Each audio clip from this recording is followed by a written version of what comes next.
that it's been advanced by the defendant that he's trying to curry favor with the prosecution in order to successfully complete his probation. Right, it wouldn't have anything to do with the successful completion of his That's probation. okay. So I would certainly argue that no, that shouldn't be a part of the consideration. With respect to that issue, Your Honor, just like a pending charge is admissible to impeach the witness, although not under the statute. Even if there's not a conviction, if there's a pending charge, as Your Honor suggests, it indicates that the witness is under the thumb of the Commonwealth. But Mr. Deacon points out that you're not getting to the sentence to the extent you're using these prior convictions. So now you're telling me you want to get into the sentence? Not the sentence, other than the fact that it is probation, that makes him subject to the supervision and to a certain extent is under the thumb. It's a different basis for impeachment. It's the same basis that you can impeach a witness with, even if there isn't a conviction, and the fact that there's something, the Commonwealth has something holding over his head.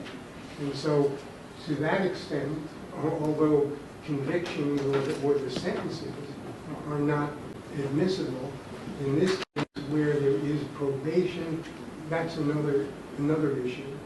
It is a separate issue. In other words, I think Mr. Deacon is saying, to the extent you're seeking to impeach by prior convictions, it does say that these Massachusetts Guide to Evidence says that in exercising my discretion, I should consider various things, including whether the prior conviction involves a crime implicating truthfulness. That's not the case here with this assault battery. I then kind of injected this other idea, which is different, and to the extent that you're not to, at least under this particular rule that we were discussing, you're not only to get the fact of conviction, not sentence. So you're not going to be getting in the fact, at least under this particular section of the rules, that he's on probation. You're saying, though, that's an additional factor I should consider in exercising my discretion? No, I'm saying that although under the guide and under the statute, the sentence typically does not come in. Right. When you're using a conviction to impeach. However, where there's some other reason to indicate that the witness may be under the thumb of the Commonwealth. Right, so you do want to inquire about the sentence on that charge, in other words. Okay, well, that's a separate idea.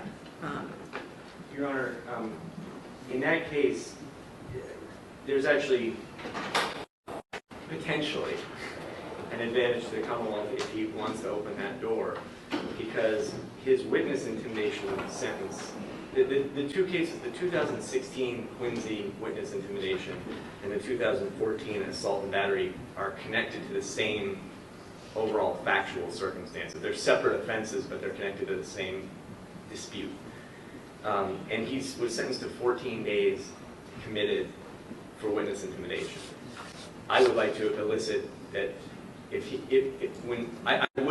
to my way of thinking, I would like the jury to know that for that crime of witness intimidation, he was sentenced to 14 days. I think it tends to put in sort of perspective how serious an episode of witness intimidation it likely was. I don't think I could do that under the typical scenario, but I think that if Mr. Shapiro wants to get into the sentence on the assault and battery and argue that even though probation is part of the judicial branch, not the executive branch, but that somehow that he was currying favor with the judicial branch through currying favor with the executive branch, which is a somewhat attenuated argument, but I understand it. You would then want to get into the fact. I would then want to point out what the sentence was. So I can live with it if with sauce we use the sauce we gander on that. Okay, so what I'll do is I'm going to exclude this charge when he was 17. I will allow the 2014 charge, but if you're going to, in the sense that to the extent there's this additional reason, Mr. Shapiro, that you do want to get into the sentence of probation, that he's on probation, then Mr. Deacon can also clarify the fact that with regard to the witness intimidation, he received 14 days. You're on the same page? Are you excluding any of these convictions? I'm excluding the 2000 conviction for assault back when he was 17, I'm excluding that. And on the basis of I think that's it's too remote in time. It doesn't certainly relate to anything with regard to truthfulness. So I do have discretion. I can see an additional reason for this 2014 charge, but you pointed it out to me, and you can point out things on probation. But then Mr. Deacon can also clarify that the other part of that, for witness intimidation, he received 14 days. and who is his presidency? Mr. Shapiro, I'm not going to have a debate with you. I'm exercising my discretion to exclude 2000 conviction and allow the 2014. So any other issues we need to discuss? Okay. Ready to bring in the jury then.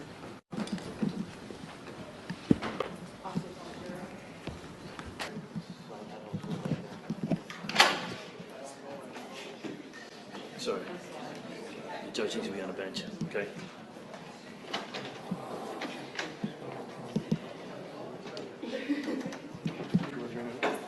Will you call me as soon as you see 906?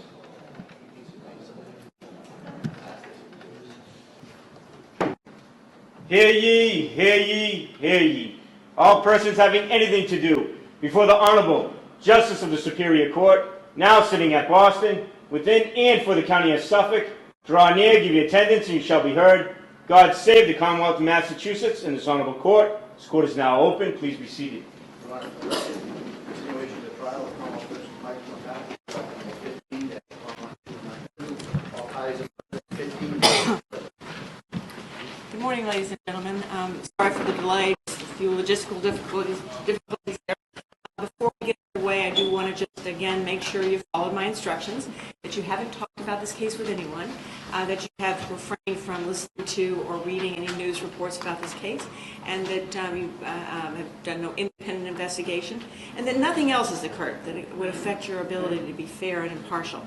If you follow all those instructions, I would that you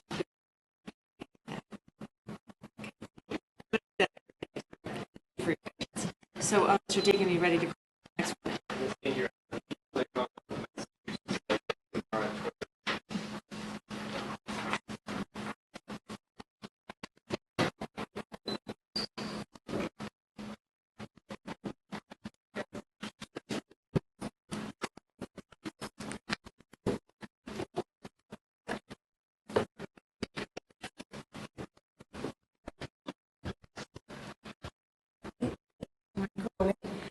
Cigarettes, she'd come out and smoke cigarettes with me. We'd have small conversations. And when the two of you were out, when you say the backyard, what part of the backyard would you typically? At the porch. So there's actually a porch area. There's a in the back. porch, yeah, at the back. Well, that's right. Rochelle Bond testifying against her former boyfriend, Michael McCarthy. That's all part of a plea deal to spare her additional jail time, something the defense has been very critical of today. But the prosecution began its case with an emotional witness who discovered baby doe. Ms. Bond have I took a deep breath when you're on the bike porch? and I continued to cut. From the stand, dog walker Bonnie Flynn described to jurors the awful moment 2 years ago that she and her dog came upon a plastic bag washed ashore on Deer Island in Winthrop and used a seashell to cut it open. Through tears, Flynn testified she ran for help when she saw what looked like a child's legs and blanket inside. I asked if he can call 911 because I just found a dead baby on the beach. Known then only as Baby Doe, it would be months before the world knew she was 2-year-old Bella Bond, as her mother Rochelle and her mother's boyfriend Michael McCarthy were arrested and charged in her murder. Now Bond is slated to testify against McCarthy, saying he killed Bella inside their Dorchester apartment before dumping her body into the river. About 3 or 4 times a week. And when you did that, did you have a chance to see, well, what kind of a girl, how old was Bella when you moved in? She was about to turn 2. And what sort of a girl was she? She was really happy and always playing. She played a lot with my daughter. Do you recall anything that she and your daughter liked to play, any games that they enjoyed or toys they liked? They played tag in the back a lot. And did you have a chance to see Ms. Bond interacting with Bella? Yeah, And how would you describe those interactions? very loving. She was really nice to her daughter. And is there anything in particular that you remember I know we're going back a ways now in time, but is there anything in particular that you remember her doing or saying to Bella or interacting with her specifically that struck you as loving interaction? Yeah, she always was kissing her, hugging her, going out to the park. Did you ever see any sign in terms of your interactions with Ms. Bond at any time, any sign, any kind of interaction between mother and daughter that made you concerned for Bella's well-being or safety or anything like that? Objection. I was going to ask in terms of before or after the guy came into the picture. Well, start with at the beginning.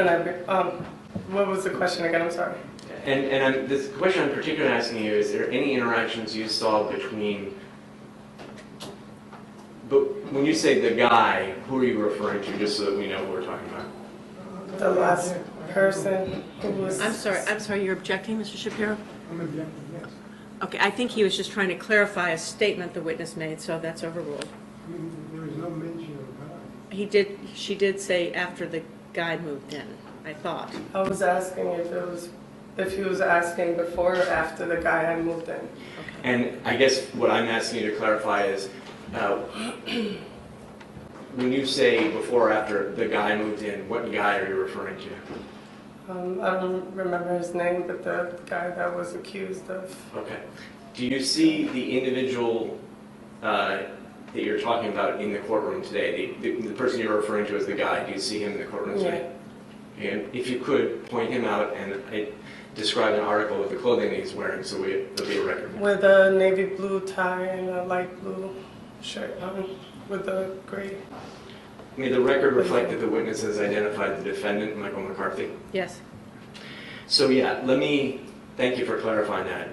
Before Michael McCarthy moved in, did you ever see any interaction between Ms. Bond and her daughter that caused you concern for Bella's safety or well-being? Not at all. Did you, based on what you could see observing Bella as frequently as you did, how would you describe how well or not well she appeared to be cared for? Did she appear to be well cared for, not well cared for? Well cared for. I'll allow it, overruled. Sorry. Please Well repeat. cared for. And based on your observations, how would you... And I just try to avoid the leading questions, so. Based on your observations, were you able... Well, how would you describe Bella's desire or lack of desire to be with her mother? Objections. It's not leading. I don't think that's leading. Okay, I think it's given a choice, so overruled. How would you describe Bella's desire or lack of desire to be with her mother when you were around her? She always wanted to be around her mom.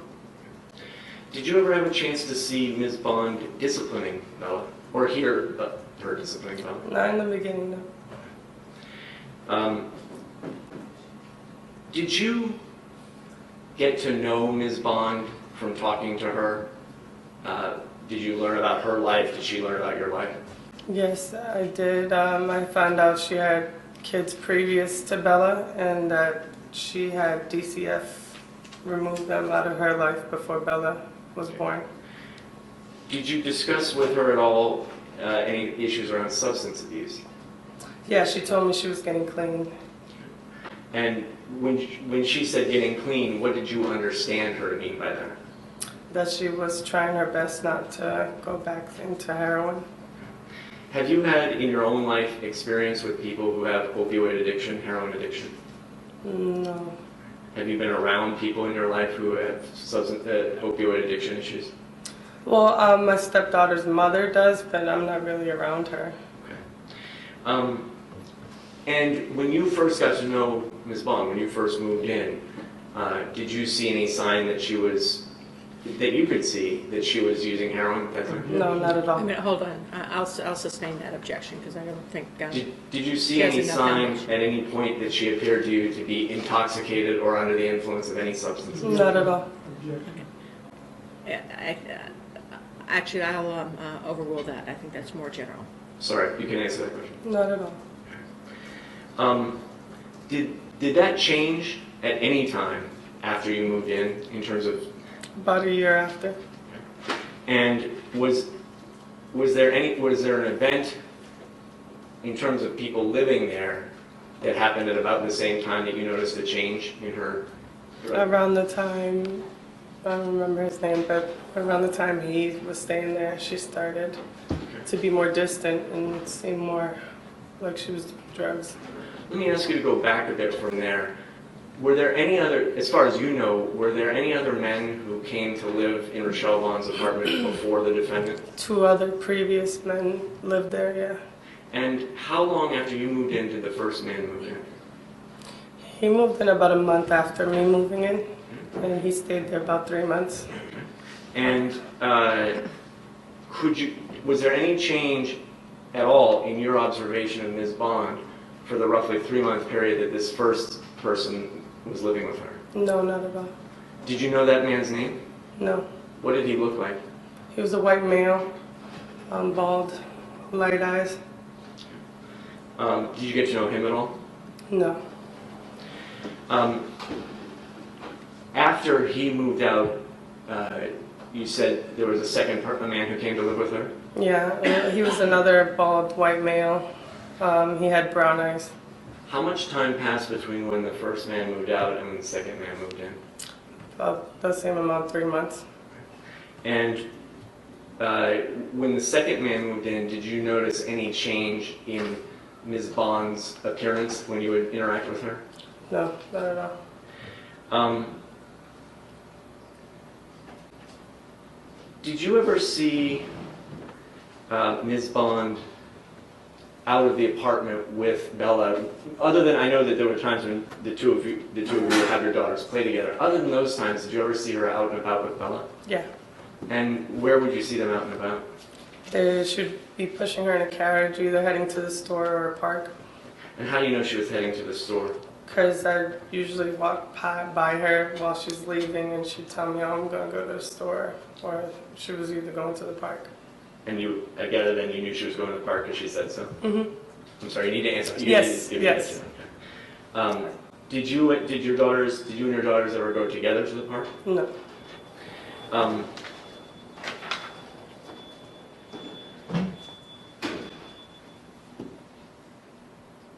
You said that about a year after, and remind us when you moved in? I moved in February 1st, 2014. And you indicated that it was about a year later that the defendant moved into the apartment? No. Hold on. I don't know if that's, can you just clarify I that? think she testified that he came about a year after she moved in. I'm just trying to have her repeat the testimony that she's already given. That's allowed. So I think you testified before that he moved in about a year after you moved in? Yeah. How did you know the defendant had moved into the apartment? Well, I started seeing a car that he owned parked outside almost every day. He'd walk a dog around the house every day. What did the dog look like? It was either like whitish gray. It's a scruffy little dog. Do you know much about dog breeds? No. So you couldn't say what breed it was? Did you ever get to know the defendant after he moved in? No. I just walked by him, saw him going in and out of her apartment. Did you ever interact or talk with him? No. When the defendant moved into the apartment, were you still in touch with Ms. Bond periodically over the back fence? She started getting more distance, but she would say hi and bye. We weren't smoking cigarettes together in the back anymore. And other than her being more distant and just saying hi and bye, did you notice any other change in her that you could detect? I started seeing her get high more often. She was always down. What do you mean? She'd come by and ask me for my phone, and she was usually high. And how did you know she was high? Because around that time, my stepdaughter's mom, I was seeing signs from her heroin, like when she was on it, and she looked the same way. And what do you mean when you say she was down? She would slur her words. Her eyes were slunched down, and she looked high. You said that the defendant parked his car outside the apartment, is that right? Yes. Did you see him coming and going in the car? Yes. How frequently would you say you did? Whenever I would run into him going into the car, I can't really tell how many times. Is that something that, for example, you would estimate happen daily, weekly, monthly? Probably a couple of times a week I'd probably see it. After the defendant moved in, did you continue to see Bella? Not as much. Around that time, if she tried going outside to the back porch, Rochelle would yell at her to go back inside. She started acting different towards her. And when is the last time that you saw Bella? Around the time I had my son, which was, well, I had him in December 2014, so I stopped seeing her around February or March. And how was Bella the last time that you saw her? How did she seem? She didn't seem bad. What I does mean, that she mean? looked healthy. She looked well taken care of still. Was there any change in her demeanor, how she looked in terms of her happiness you would describe? Yeah, she wasn't as happy as I used to see her. I think you just said that Ms. Bond came by your apartment to use your phone. Yes. How often did that happen? It happened about 3 times. When did it start? Well, I think it was May. It Of was about May 2015. of 2015. That's the first time you remember it? Yeah, her coming over to use my phone. Did it strike you as odd that she would want to use your phone? Objection. No, I did Well, not. hold on, wait a minute. That's sustained. You don't have to answer. After the defendant moved in, did you have a chance to continue to see him walking his dog, going to and from the apartment? Sorry, can you repeat? After he moved in, did you have a chance to see him periodically? I think you said walking his dog. Or... Yeah, I see him almost every day. And how did he appear to you? He had longer hair and he was thinner and always had a hat or a hoodie on. What about in terms of, you described that it looked to you like Ms. Bond was high. Yeah, he looked like... I'm sorry, so Mrs. Shapiro, she did clarify that she had seen something similar with her stepdaughter's mother. I think a foundation is laid for her to give an opinion on that, so that's now overruled. And how did he appear to you when you saw him? Him and Rochelle had basically the same demeanor. And when you say demeanor, what about in terms of The slouch look. how would you describe that look as to the defendant?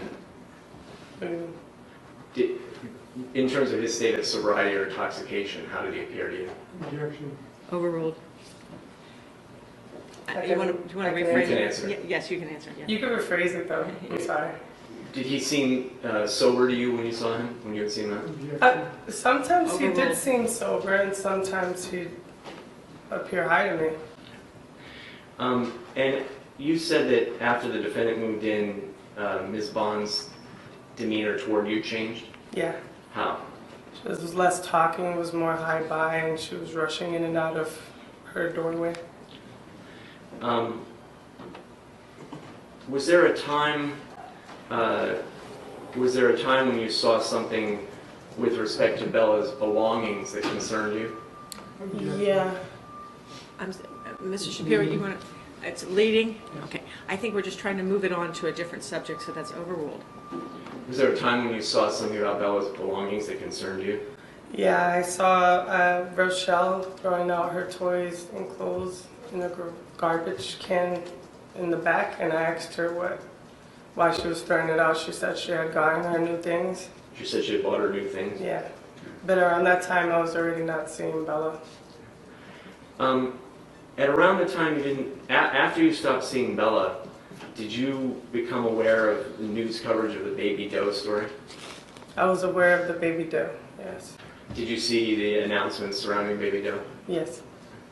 And did you make any connection in your mind between Baby Doe and Bella Bond?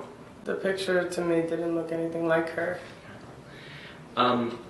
After you stopped seeing Bella, would you continue to see Ms. Bond? Yes. And what would you see her doing? She was usually in the house or leaving the house. And was she by herself, with somebody, or buried? Sometimes she was by herself and sometimes she was accompanied by him.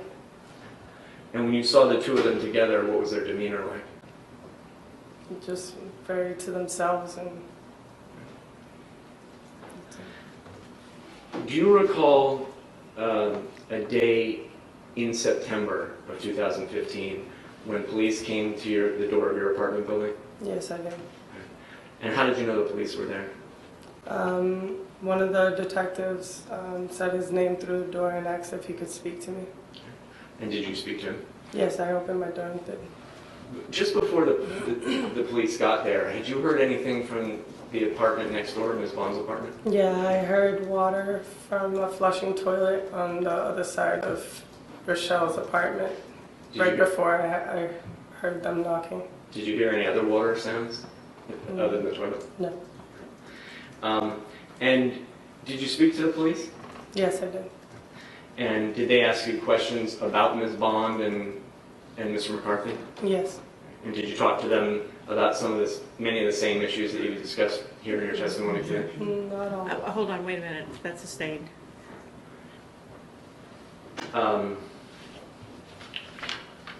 But you answered all their questions. I answered what they asked, yes. And then after that, did you, in October, did you come to the grand jury in this courthouse and testify before the grand jury? Yes, I did. I'm going to show you, with the court's leave, I'm going to show the witness some photographs. Yes.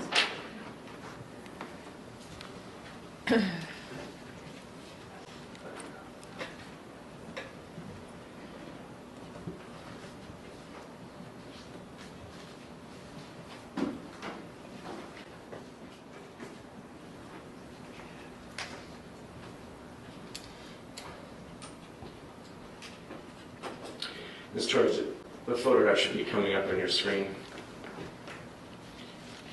Can you see it? Yes. What's that a photograph of? Of the front of my building.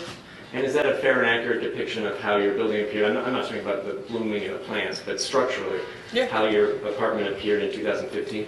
Yes, it is. Show you another photo. And what's that a photograph of? That's the front door into the apartment building. And again, is that a fair and accurate depiction of how the front door of your apartment appeared in September 2015? Yes. That's upside down. Thank you. What's that photograph of? That's my door to my apartment.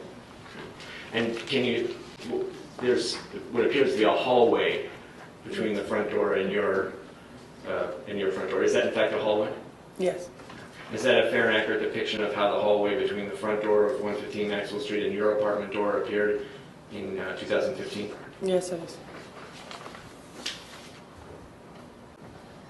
Is that a photograph of? That's a photograph of my apartment door and Rochelle's apartment door at the time.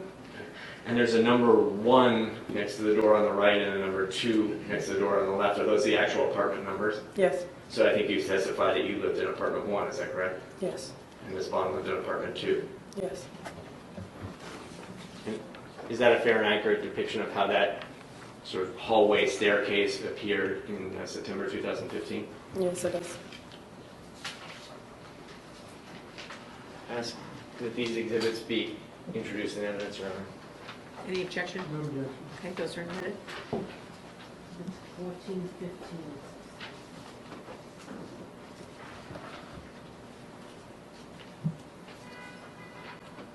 Should be 17, yeah.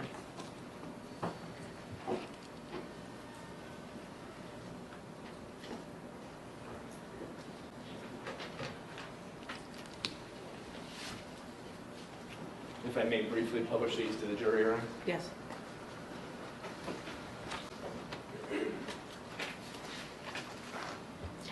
So, Ms. Torres, I know you've just walked us through this, but for the sake of the jury, if you could just tell the jury what they're looking at in each photo.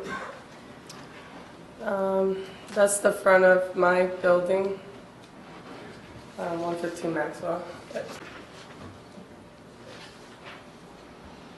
That's the front entrance to the building.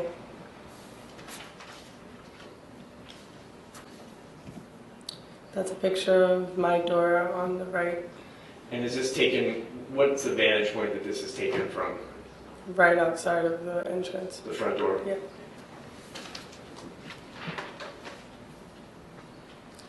That's a picture of my door and the door that Rochelle resided in.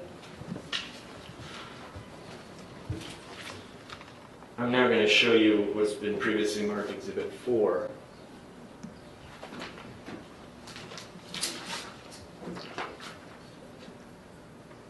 You recognize who that is?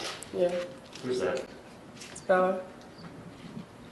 And is that a fair and accurate depiction of how she appeared to you? Well, about how old would you say she was when this was taken? About 2. That's her mom. Ms. Bond? Yes. I believe you testified previously when you identified the defendant that he looked somewhat different today than he did when you saw him. Is that correct? A lot different, yes. I'm going to show you what's been marked Exhibit 6. I'm sorry, you just, objection? Okay. Well, in fact, if you stand up, it'll catch my eye a little better too, Mr. Shapiro. That's overruled. And you recognize who's depicted in that photograph? Yeah, Who's that? that's him. And when you say him, you're referring to the defendant? Yes. And is that a fair and accurate depiction of how he appeared to you in 2015? Yep.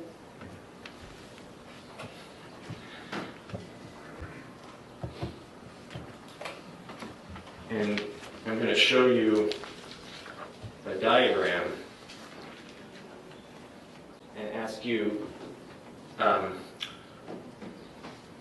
the way, I meant to ask you earlier, had you been in Ms. Bond's apartment? I know you've been outside in the back porch, but had you been inside the apartment? I've only looked in from the front entrance of her apartment and the back entrance. I've never been inside.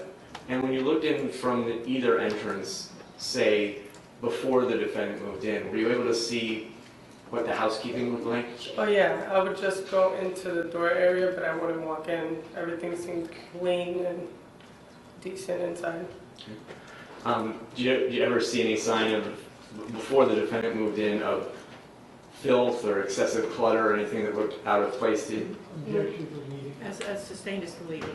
So, before the defendant moved in, how would you describe her housekeeping? It was neat. She didn't have clutter anywhere. Did that change over time, for example, after the defendant moved in? I'm not sure Why is that? because we stopped immediate contact after. So you didn't have a chance to see it anymore? Mm-mm. So I'm going to show you this. Can you see the No, diagram? sorry.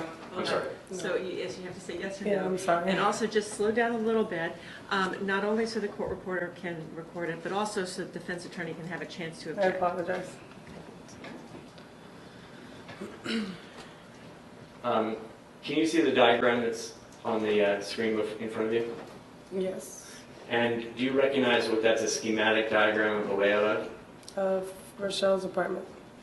And based on your observations and your knowledge, how would you describe the similarities or differences in the layouts of your apartments? It's literally a mirror image of my apartment. So mirrored along this shared Yeah. wall? Mm-hmm. Yes. And at the bottom of the diagram, is there a schematic diagram of that sort of mirror image? Yes, there is. And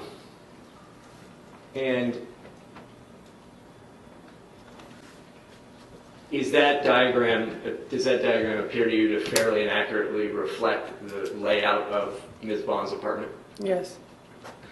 Ask that this be marked. I object. Because? She's never been in the apartment.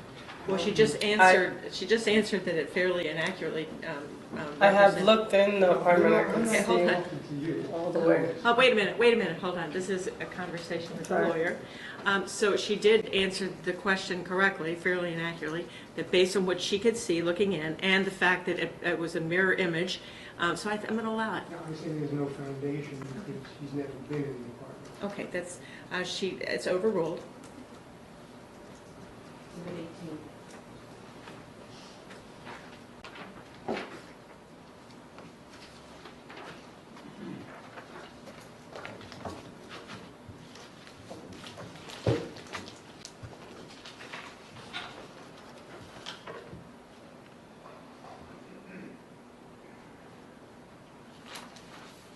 No further questions? Okay.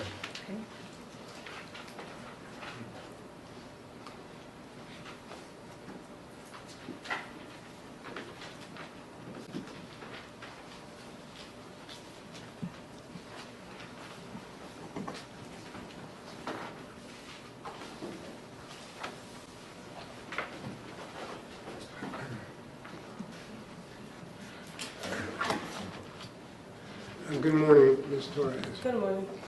Now, when's the last time you met with Mr. Deacon, the Assistant District Attorney? I'm sorry.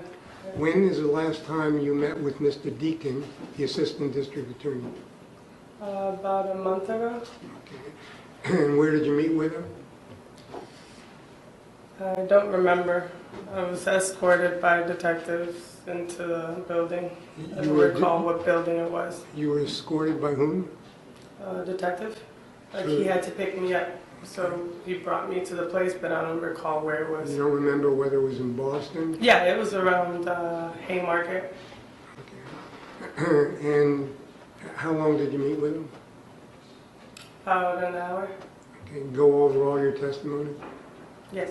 He asked you questions? No. He didn't ask you Well, questions? yeah, but not questions that I'm being asked now. So you say he asked you different questions? Yes. So you didn't discuss anything that you're talking about now Yes. with him? Yes, we have. Of course you did, didn't Yeah. you? He went over every question he asked you now, didn't he? No, not No? exactly, no. And he showed you photographs Yes, he did. and diagrams, Yes. and you and he told you that you'd be testifying in this case, Yes. and what he was going to be asking you? And what he, excuse me, can you- What he was going to ask you Yes. when you testify. And he told you that he wanted to make the point that everything changed in the life of Rochelle Bond and Bella Bond when Mr. McCarthy moved in. Well, I don't think she's said that. If you want to... Well, I'm asking I her. mean, so is that a whether- question then? It is a question. It assumes facts, not evidence, Your Honor. It does, but she can agree or not. So did he ask you? Your Honor, may we leave her at sidebar, please? Okay.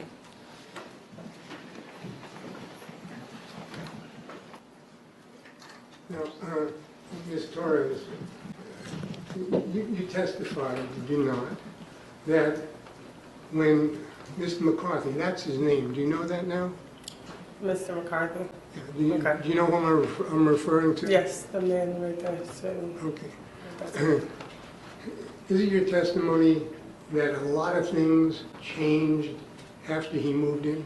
Yeah, Okay. But you told us, did you not, that there were two different men who lived in the apartment before he moved in, correct? yes.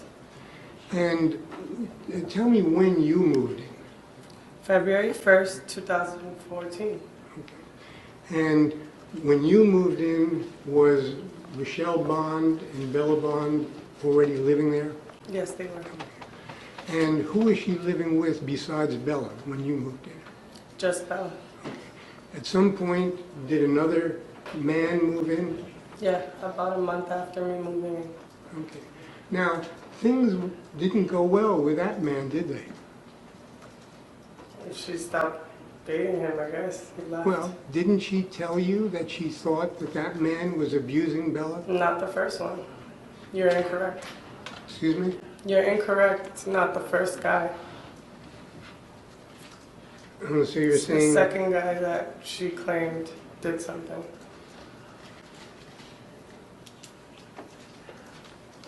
Okay.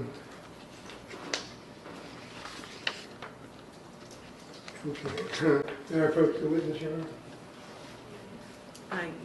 Yes? Either that or I suppose I can use... No, that. if you want to, is it to try to contradict something she said? Is that what you're using this for? Okay, so just show it to Mr. Deacon. Mr. Rose, I'm going to ask you to look at this document and look at paragraph 5. Just read that paragraph for yourself. Yeah, but that was... Yes? Okay, so I'm sorry, is this to refresh your recollection? Is that why you're using it, Mr. Shapiro? Yes. Okay, so just read it to yourself, Ms. You did. Yes, I did. Okay. So isn't it true that it was the first person who moved in who indicated that Rochelle Bond indicated to you there was a problem? No, it was the second guy that's a typo, because I know what I said, and I specifically said the second man was the one she was concerned about. You see that this is a Yeah, report I see it. from the police, Mhm. and now you're looking at it and you're saying Yes. that this is a typo. Yeah, because I clearly said it was the second man that lived there, it wasn't the first. So Lieutenant Murphy just got it wrong? Well, frankly, I thought this was being used to refresh recollection, and there's no foundation for that, so that's stricken. And I just, by the way, I just remind the jury, questions asked of the witnesses or even statements made by the lawyers are not evidence. It's really the answers that the witness gives to those questions, and certainly can consider the questions if it gives context to the answers the witness gives. Do you recall testifying before the grand jury on October 13th of 2015? Yes.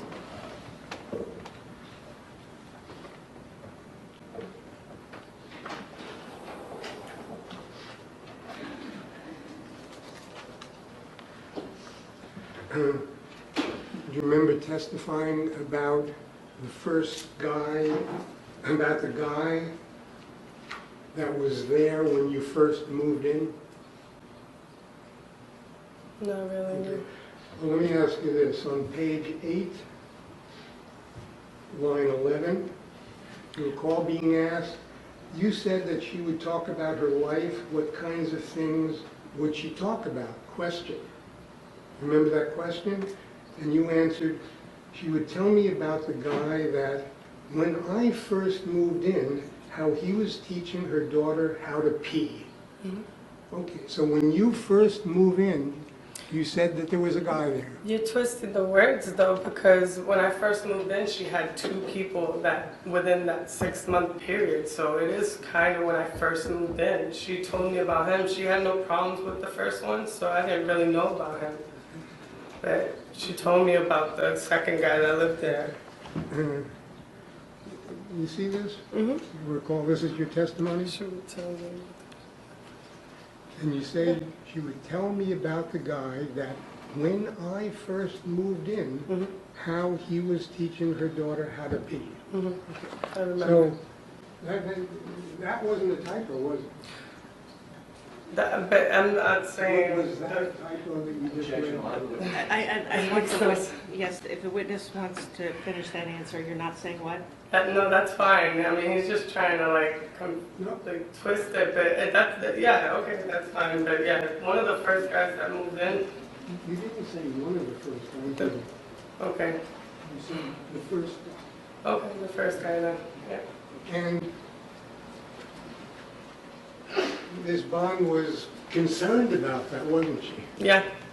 And you were concerned about it, weren't you? Once she told me, yeah, I told him to get rid of him. You told her to get rid of him, Yep. and she did. Yep. So there was that problem way back with the first guy, right? What?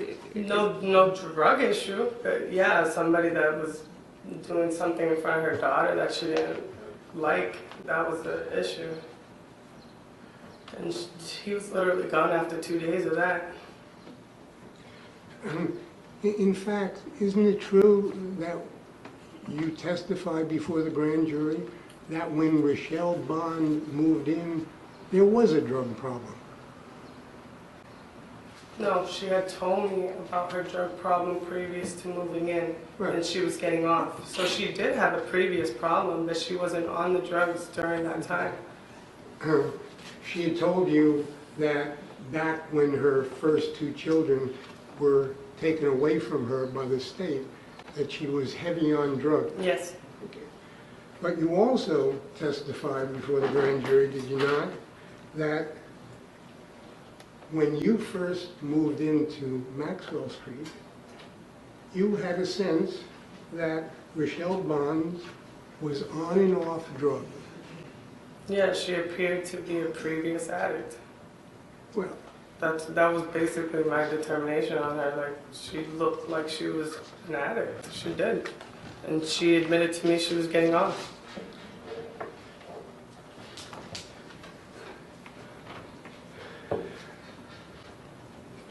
Now, do you recall being asked by Mr. Deacon on page 9, line 12, okay, and when you first moved in there and you would share a cigarette with her on the back porch, and sometimes your daughters would play, did you get a sense of whether she was using drugs at that time? No. And you said it was kind of on and off. Is that what you said? Yeah, but that was Just in terms of please, marijuana. Judge, would you ask her Okay, to so, just answer the question? So the way this works is the council asks a question. If you can answer it yes, just answer it that way. Mr. Deacon can always come back and ask you to clarify anything. Oh. So just try to answer it as best you Yes. can, as simply as you So can. that was your testimony before the grand jury in October of 2015, Yes. correct? That when you first moved in, you thought she was on and off drugs. Yes. So what you testified earlier today, that she was fine, she never used drugs, that's not true, is it? I was talking in regards to heroin. Excuse me? I was talking in regards to heroin. Well, She wasn't on heroin. You were She was doing drugs, meaning marijuana and cocaine, but she wasn't doing heroin. She wasn't on that. When Mr. Deacon asked you whether she was off drugs, he didn't say, was she off heroin? He asked you whether she was off drugs, and you And I said, answered, yeah, on and off. Yeah. Because he said drugs. that's what you said in the grand jury, but not today. Okay, let's not get into a debate as to what she testified to earlier. That will be for the jury to recall. So when you moved in, she had a problem with the first guy, correct? Which eventually led to Well, you can throwing him agree or out. not. No. Okay, she's No. disagreeing, Mr. Shapiro. She was on and off drugs. Yes. She was using cocaine, marijuana. Yes. Now, when you were asked by Mr. Deacon what experience you have with drugs, you said, well, there was one person, correct? That Wait, can you rephrase that? your stepdaughter's mother? Yes, she was an addict on heroin. And her. Was that the only person you've had experience with drugs? Yeah. So how do you know Rochelle was on cocaine? She told me. Oh, She had done it, yeah, she had told me. so when you were on the back porch, she was telling you she was doing cocaine. No, she said I had done it. She was just telling me about her life. It's not like she was like doing it in front of me and telling me, oh, I'm trying to get off. Like she was just talking. But did you or did you not testify under That she oath was on and off that drugs. she was on and off drugs? Yes. Okay.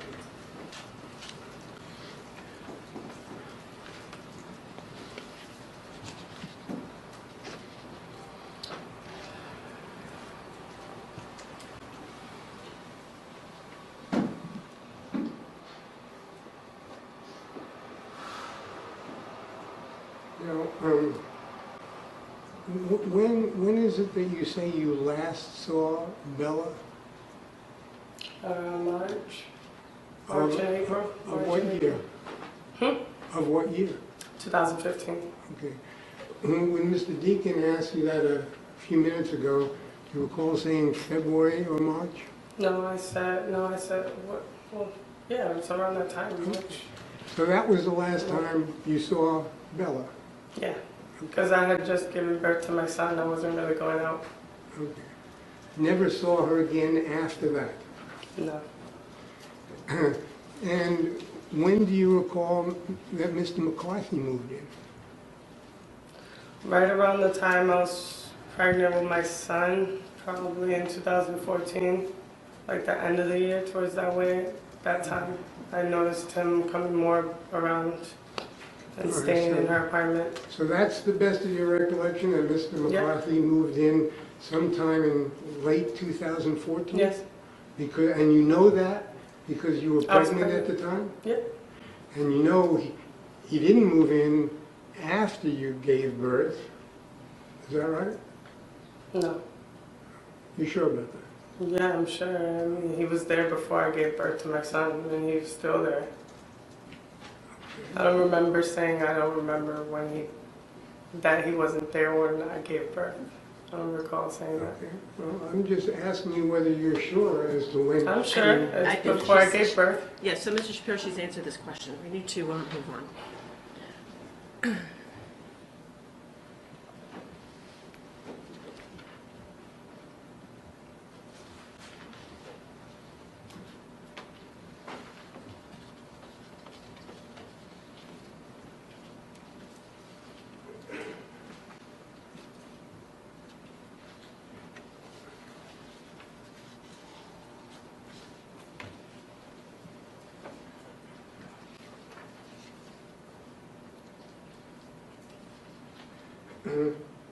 Now, do you remember testifying that, and this is on page 11,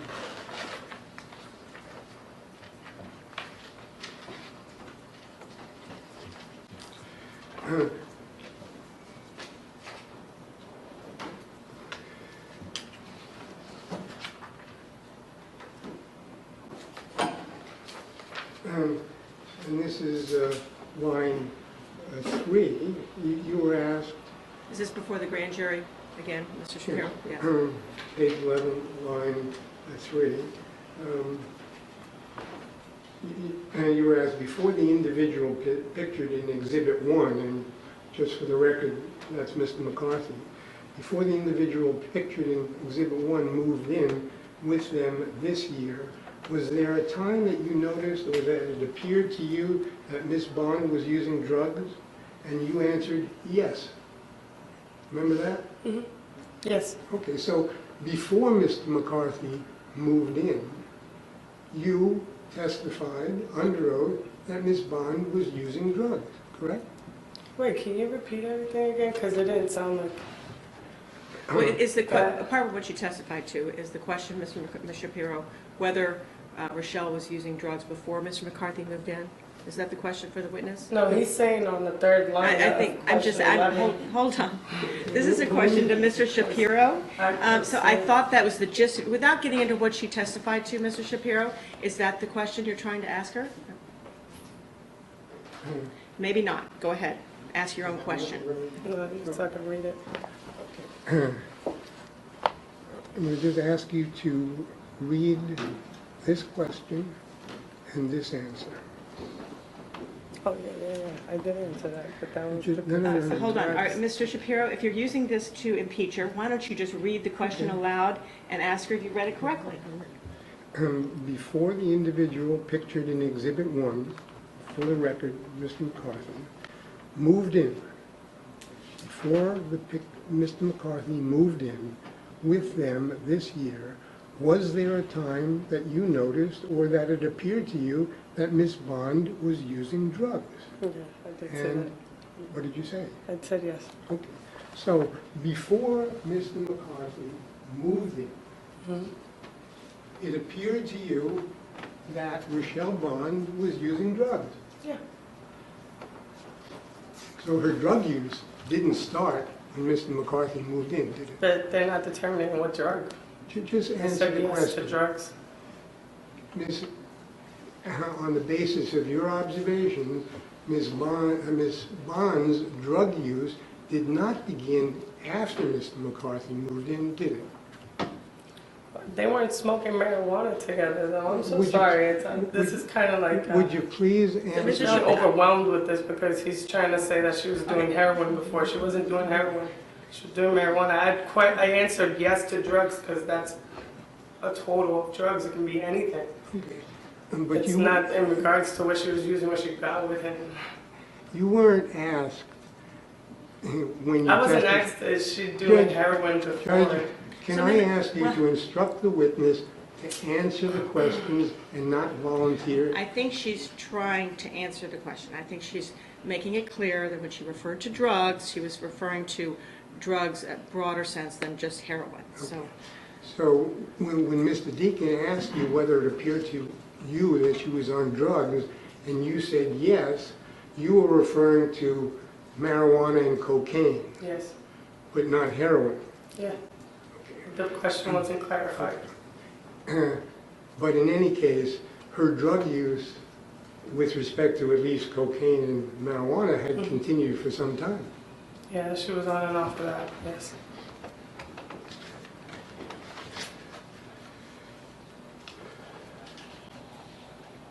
Now, you also testified that when Mr. McCarthy moved in, you saw that he had a car, Yes. and do you recall seeing that car from the very first time he moved in? Yeah. You're sure about that? Yeah, because I parked there too, and sometimes he'd take my spot. Yeah, I noticed the car. I noticed him getting in and out of it since the beginning. And so, beginning back in December or before of 2014, you remember Mr. McCarthy living there? And you remember his car being parked on the street? Yeah. It was usually right in front of the apartment. And do you remember it being there the entire period of time? Yeah. Objection has to Up- answer. Yes, Mr. Shapiro, we need to move on and finish with the witness. I don't know. She's answered these questions a Well, few the times. last question, So, Mrs. Shapiro, let's just move on.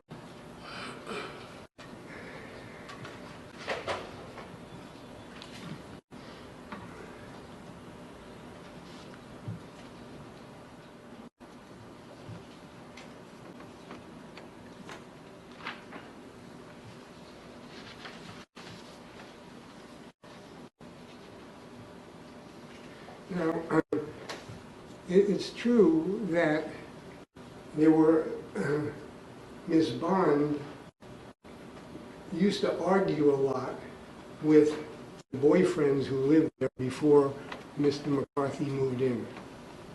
Yes, with the second boyfriend that taught her daughter how to pee, she argued with him around the time that she let me know what was going on and him leaving.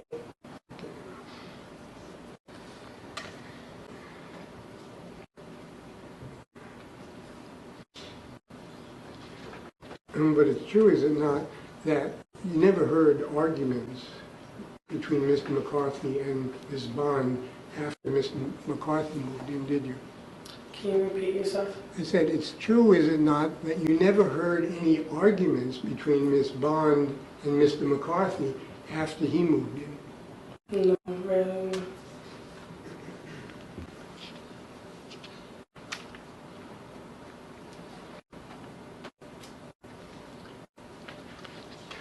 You also told us that you used to have your daughter playing out in the back porch, Yes. but when you first moved in,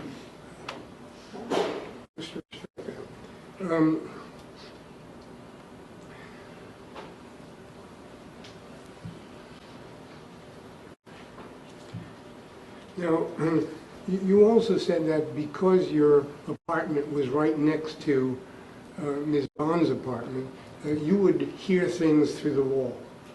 Yeah, I could hear almost And- anything. It's true, did you not, that you heard Rochelle Bond yelling at Bella a lot of the time to go to her room and stop crying, Yes. and that Bella would tend to cry a lot in the middle of the night? No, I don't recall saying that. On page 13,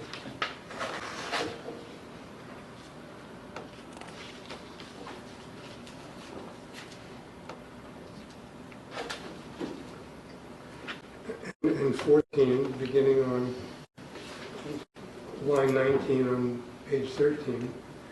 Did you hear before the individual in Exhibit 1, Mr. McCarthy, moved in, did you hear either Ms. Bond or either of the men who were living there at various times disciplining Bella? And your answer, not the male figures. I never heard them talking to Bella in any way. But her, she would either yell at her to go to her room or tell her to stop crying. Question, how often would Bella be crying? At least 3 times out of the week, and it was like late at night. Yeah, late at night, not in the middle of the night though. It was like around probably like 8 or 9. She was yelling at her to go to her room. But not in the middle of the night. Too And late. then you were asked, what do you mean when you say late at night? What kind of time? And you answered, as if she woke up scared or something, and she came out of the room and she was like kind of sending her off to bed again. Oh yeah, but she wasn't screaming and crying. You would just hear her like, well yeah, did say that, yeah. And you said she would yell at Bella. Yeah.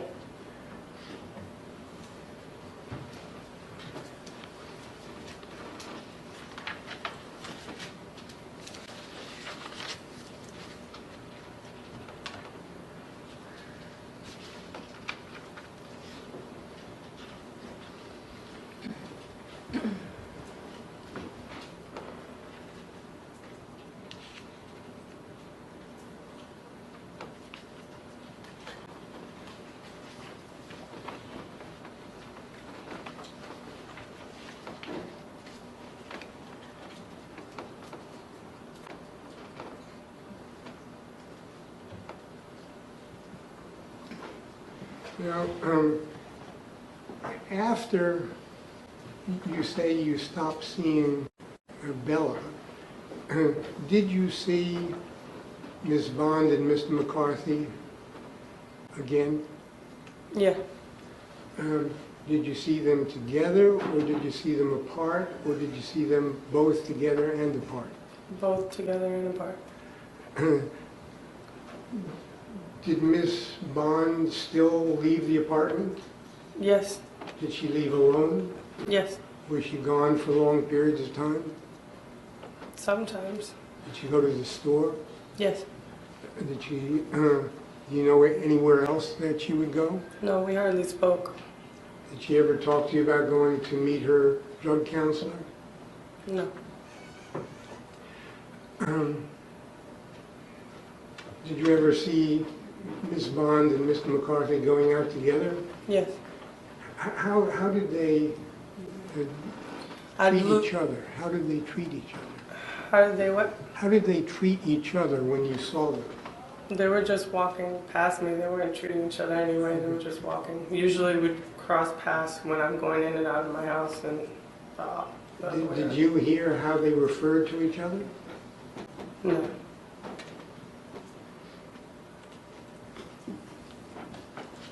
Do you recall testifying that she would refer to Mr. McCarthy, that is, Miss Bond would refer to Mr. McCarthy as babe? No, she said boyfriend. She told me that was her boyfriend. But I've never talked to him or talked to her about him while he was there. I asked whether you had ever heard her... Her say babe? No.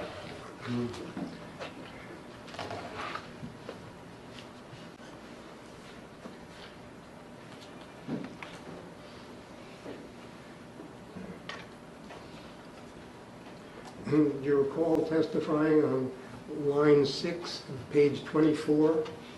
I mean, when I would see them in the hallway, she would like be, quote, babe, are you coming, unquote?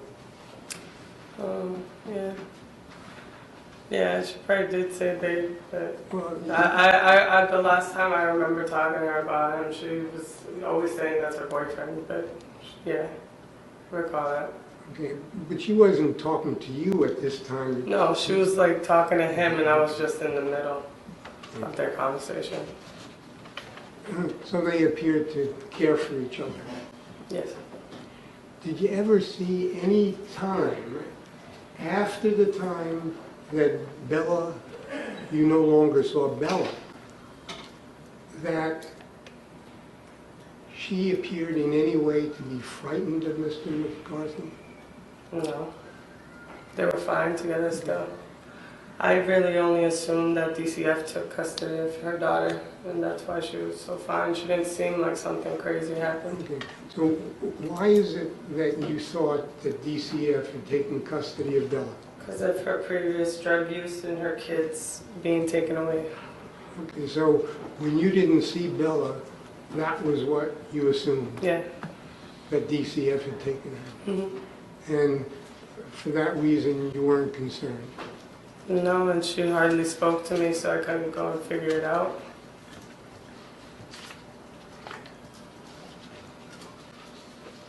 And even when you saw the picture of the missing girl with the baby doe, you didn't make a connection? No light bulbs went up, no. Because it didn't look like It didn't look like her to me, no. Okay. And did you ever discuss the baby doe matter with Rochelle? No, actually I have not. Did you ever discuss it with any of your other neighbors? Yeah, my sister and me would see signs driving by the highway and would see it on the news. Okay. Had your sister been at your apartment? Yes. Did you talk to any of the other neighbors in the area about baby doe? No, just my family. Well, my sister and my friend. Okay. Had your sister ever seen Bella? Yeah, she's seen Bella countless times as well. Did your sister ever say anything about that looks like baby No, doe? none of us made that connection. Now, you talked about using your phone or sometime that Ms. Bond asked to use your phone Yes. because hers wasn't working? Yeah. Okay. But you had seen her with a phone, had you not? Yeah, she had a cell phone, but I don't know what happened to it. She came over asking for my house phone. Okay. And do you remember when that was? I can't recall, but it could have been probably May or June. Okay. And you indicated that if she needed a phone, she could borrow it. Yes. And also, I think Mr. McCarthy was there at the time, right? Yes, at one time my battery was not charged, Mm-hmm. so I went back to knock and he was on the sofa and she answered the door with a crack, but she didn't need the phone anymore. Okay. But you had offered it to her? Yes, I had offered it. I charged it and went back over.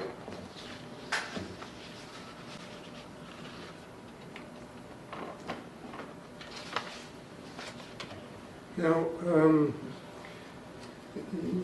you were asked about an incident when the police came to your door. Was I asked about an Yeah, incident? By Mr. Deacon. Deacons, I think is what he's referring to. Mr. We've asked, Deacon? is that right, Mr. Shapiro? Yes. Oh, can you rephrase the question? I'm sorry. In your testimony earlier this morning, Mr. Deacon asked you if you remembered a time when the police came to your door. Oh, yes. And do you remember when that was?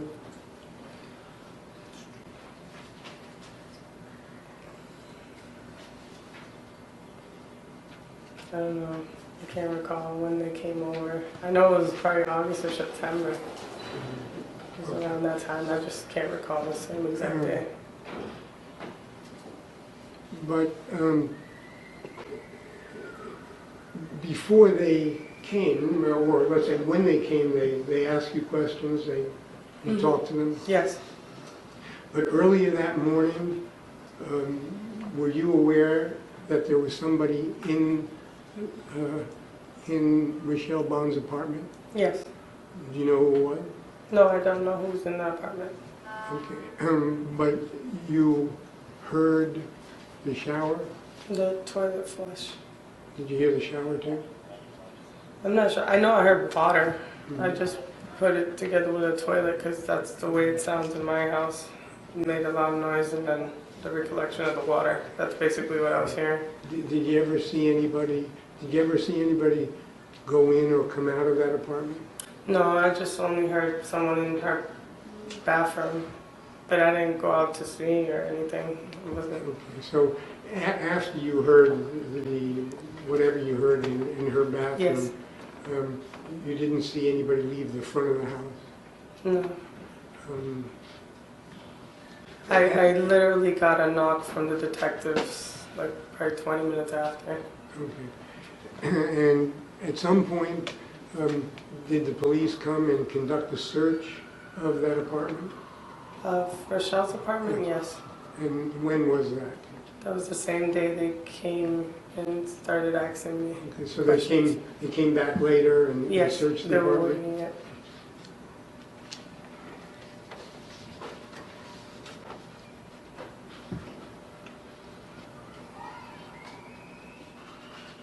And during all of the time that you were there, you never heard anything that concerned you about Bella being harmed in any way? No, I didn't hear anything.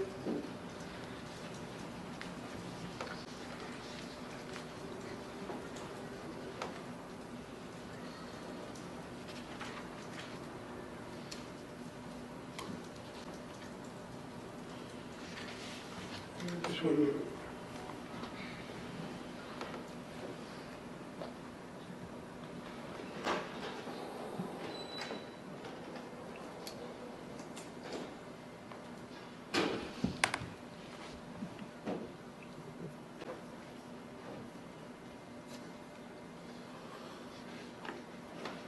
Thank you, Ms. Torres. I have no further questions. You're welcome.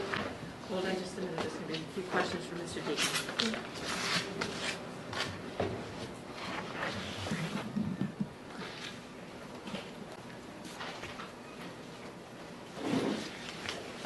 Ms. Torres, just for the record, what is your son's birth date? You were dating some things. Oh, December 21st, 2014. And Mr. Shapiro asked you some questions about hearing Ms. Vaughn yelling at Bella. Do you remember him asking that series of questions? Yes. And he asked you about your grand jury testimony. Do you recall that? Yes. So I'm going to ask you to read that. We're going to read it together, the section that he was reading to you, and I'm going to ask you to read the answers to a couple more questions beyond that. So you have it up on your monitor? Yes. That's what you're looking at. So, and this is page 14, starting at line 1. We're going to start with the part Mr. Shapiro was reading to you and then keep going. That's okay. Yes. So I asked you then, how often would Bella be crying, and how did you answer it? At least 3 times out of the week, and it was like late at night. What do you mean when you say late at night? What kind of time? As if she woke up scared or something, and she came out of the room, and she was like kind of sending her off to bed again. Okay, I'm going to ask you to keep your voice up nice and loud, because you're having a tendency, Yes. because you're reading, you're having a tendency to Sorry, mumble. But keep- as if she woke up scared or something, and she came out of the room, and she was like kind of sending her off to bed again. And you said she would yell at Bella? Yeah, I mean, I heard it on my side of the apartment. When you say yell, was that sort of, I don't know how to phrase this question. Not an alarming type of yelling. It was more like a regular yell, like, go to your room. It wasn't. So It didn't sound like it was abusive. ordinary parental yelling, Yes. as opposed to abusive parenting? Yeah, just kind of like anxious and wanting her to just go right back to bed. And was that testimony accurate when you gave it before the grand jury? Yes. Is it accurate today? Yes. I think you said when Mr. Shapiro was asking you questions that after you stopped seeing Bella, we, meaning you and Ms. Bond, hardly spoke. Is that Yes. what you said? Yes. Was there a change in her demeanor after you, in her demeanor toward you, or what you could observe towards the world after you stopped seeing Bella? Yeah. Overruled. Describe that change. Before she would actually look for me and talk to me, and then when I stopped seeing Bella, she stopped interacting. It was literally a hi and bye. Mr. Shapiro asked you a number of questions about the day when the police came to your home, and you said they came to talk to you, and then later came back and executed a search warrant. Is that correct? Yes. So, first of all, Just going to ask you if you would, you expressed some confusion when Mr. Shapiro was asking you questions about whether it was the shower or the toilet. So I'm going to ask you to read to yourself. This is page 25. Starting with, well, just read the whole page to yourself. Oh, okay, yeah. Does reading that refresh your recollection about what type of water you heard running? Yeah. And what did you hear? It was the water in the bathtub running, yeah. Did you also hear something from the toilet? So the shower was running and I heard Don't read it. Just read it to yourself, and if that refreshes your yeah, memory. but that's why I said toilet again. Why did you say toilet? Because I heard the toilet lid close, but it could have been the toilet flushing and I just said shower. The day before the police came to your apartment, the day before, did you see anybody at the apartment the day before the police came? Yeah, Rochelle, I saw her. Anybody else? No, I didn't see him. Do you recall in the grand jury testifying that you saw the defendant there the night before? I'm going to ask you to look at page 26. It refreshes your recollection.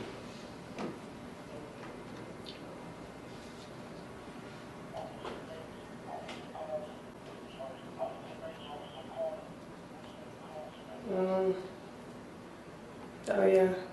What is your current memory having refreshed your Yeah. recollection? What do you remember? I did, yeah. It said that I saw him. Well, I think and the not question is, Rochelle. Right, so having read that, do you now Yeah. remember that Yeah. you saw him Yeah, the day before? yeah. Okay. and how long had it been since you had seen Rochelle? 4 days. Ms. Torres, did you ever see Rochelle Vaughn do or say anything toward Bella that made you concerned about her parenting of her child? Never. Nothing for it.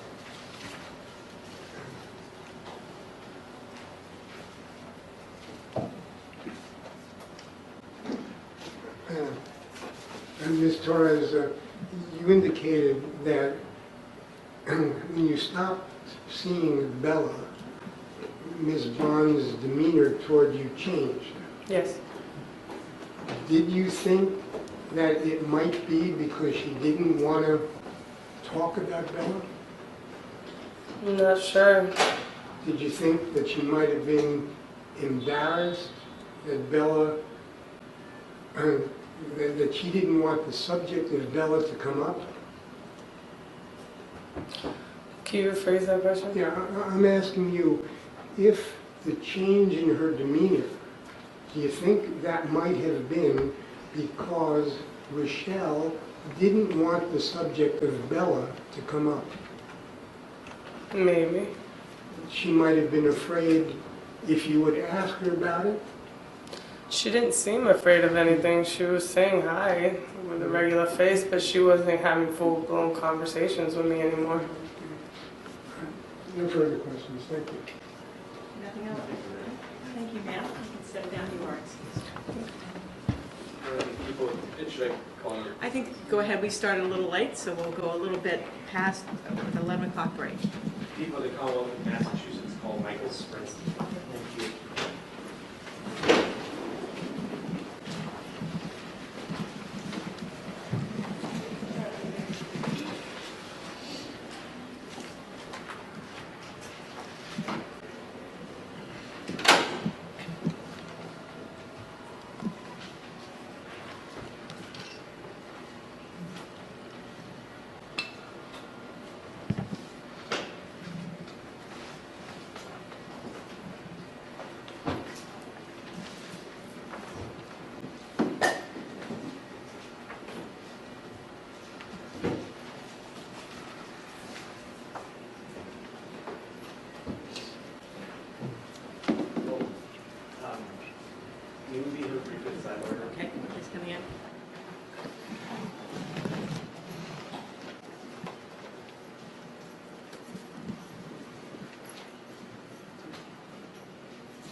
the testimony you shall give this court and jury, because now and hearing shall be the truth, the whole truth, and nothing but the truth, so help you God? Yes, I do. Have a seat, please.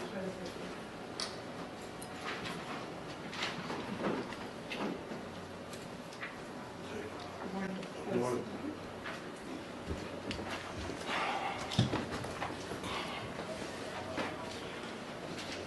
So yes, that microphone should help amplify your voice. There is a juror that way in there, so just make sure you keep it up, okay? Yes. Good morning, Mr. Sprinsky. Good morning.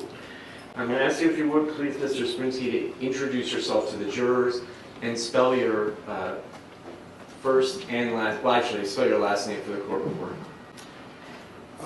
Sprinsky, S-P-R-I-N-S-K-Y. Okay. And how old are you, Mr. Sprinsky? I'm 37. Are you working now?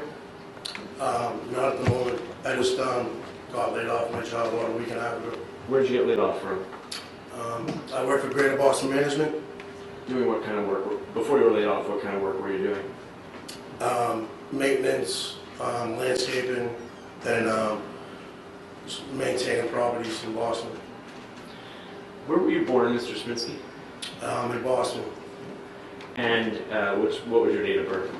Caused you particular difficulty in terms of inability to control your use or abuse of them? Yes. And what is that substance, or what are those substances? I started off at a young age abusing, paying prescription pills, and then that led me to use heroin. And understanding that you're in recovery now, are those the two substances that are the most challenging for you to deal with? Yes. Are there other substances over the years that have caused you difficulty in terms of addiction or substance abuse? Yes. And what are those substances?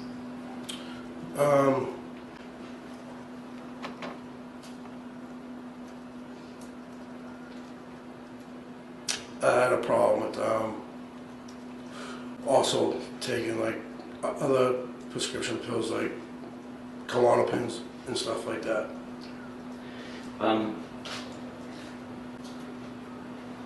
Is it safe for you to drink alcohol?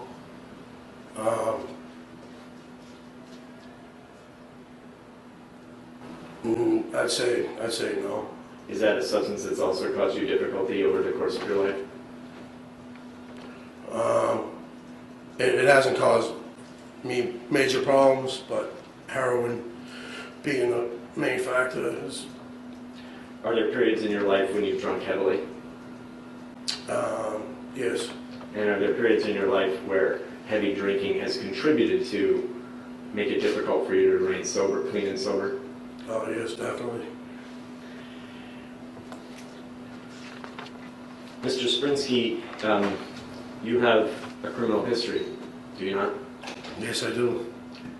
And as I see it, in 2004, are you the same Michael Sprinsky who was convicted in the Quincy District Court of 2 counts of larceny by check? Yes. And are you also the same Michael Sprinsky who in 2005 was convicted in Quincy District Court on 3 counts, larceny over $250, larceny under $250, and a second count of larceny over $250? Yes. Are you also the same Michael Sprinsky who in 2007 was convicted in the Boston Municipal Court downtown of knowingly receiving stolen property? Yes. And are you the same Michael Sprinsky who in 2007 was convicted in the West Roxbury District Court of possession of Class A substance, to wit, heroin? Yes. Are you also the same Michael Sprinsky who in 2009 was convicted in the Boston Municipal Court of possession of a Class E substance, prescription pills, with the intent to distribute them? Yes. And were you also the same individual who was convicted in 2014 in the Quincy District Court of assault and battery? Yes. And finally, are you the same individual, Michael Sprinsky, who was convicted in 2016 of witness intimidation in the Quincy District Court? Yes.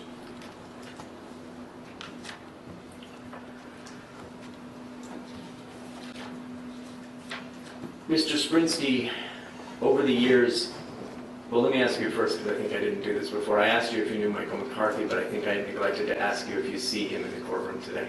Yes. If you would, please point him out and describe an article of his clothing so that Your Honor will know that who you're indicating. He's right there. And can you describe an article of his clothing? Blue tie. May the record reflect the witnesses identified the defendant, Michael McCarthy? Yes.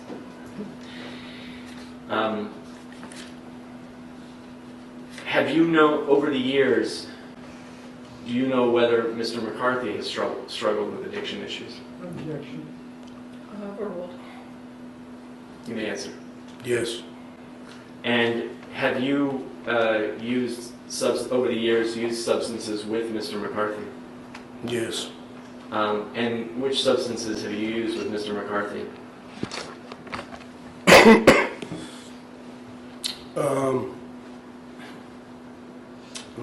Heroin. Have you used any other substances illegally? I mean, I'm not talking about ordinary medication, but have you used other illegal substances with Mr. McCarthy?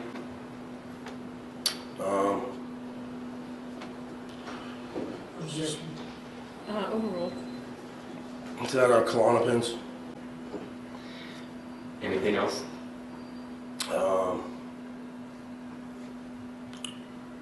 Just when we were younger, drinking. That's about it. And have there been times when you have supplied the defendant with heroin and or Klonopins, shared them with him, given them to him?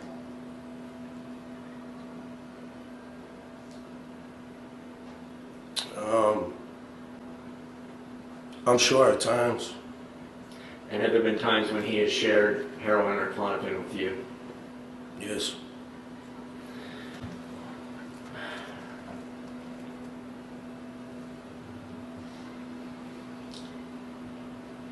Was there a time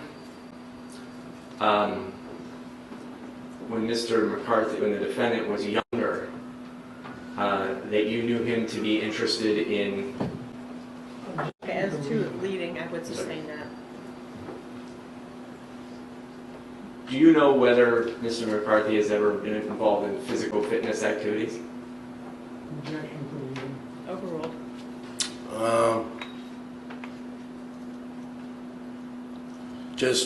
Just boxing. Probably around 21, but other than that, no. And did he train for boxing and do boxing exercises and that kind of thing? Yes. Overruled. Have you ever known him to be interested in weightlifting? Objection to leading. No. Overruled. I'll let it go. Um, I'm sorry, the answer was what? No. No. Since the defendant's early 20s, have you ever known him to be involved in physical fitness activities, other than the boxing you said when he was in his early 20s? No.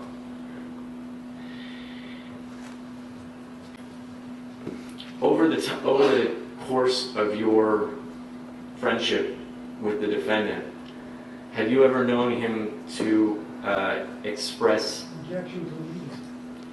So, Mr. Deacon, I do think this is a bit leading, so let's...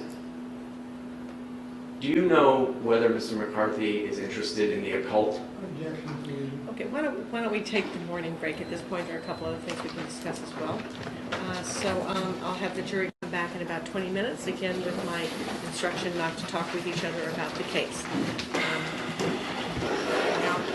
We now go with the calls. Court, all rise, please. Jurors, you can leave your notes right on the chairs. Step down when you're ready. You can follow me, please.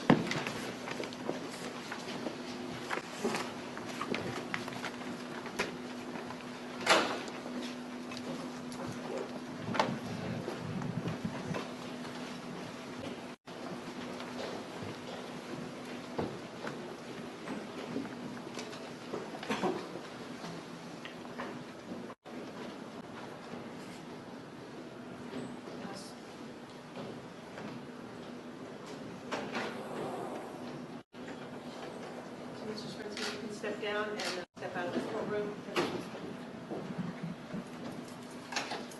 Everybody else be seated.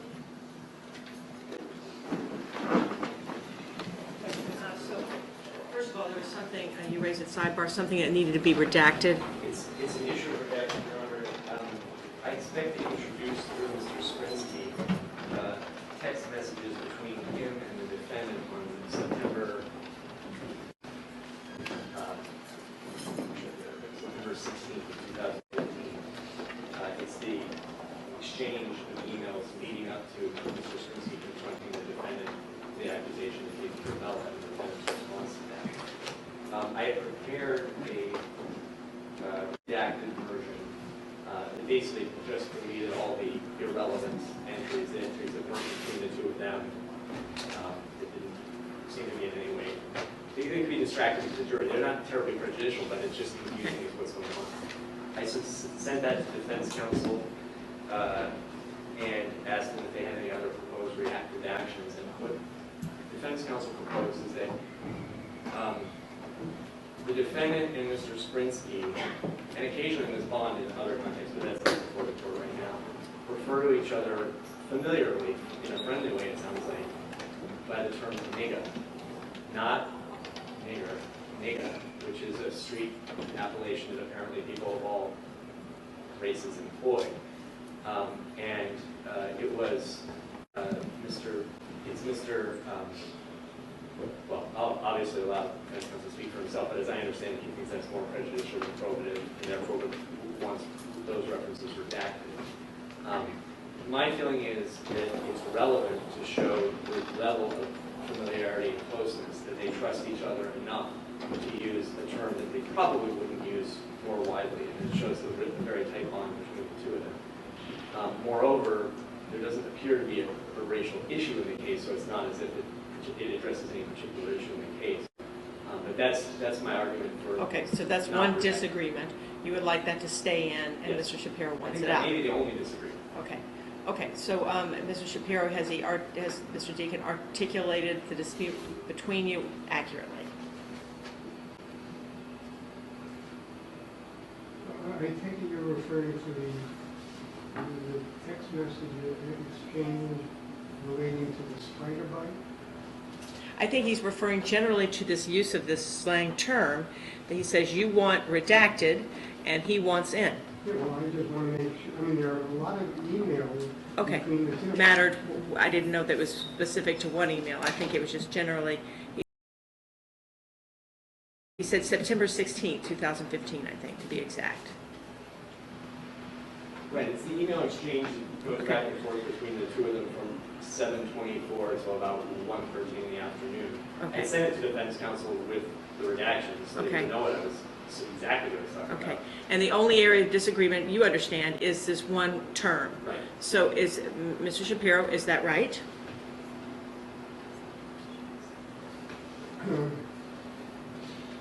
My mistake. It's text messages. I'm still at the 20th century. Yes, text messages, yes.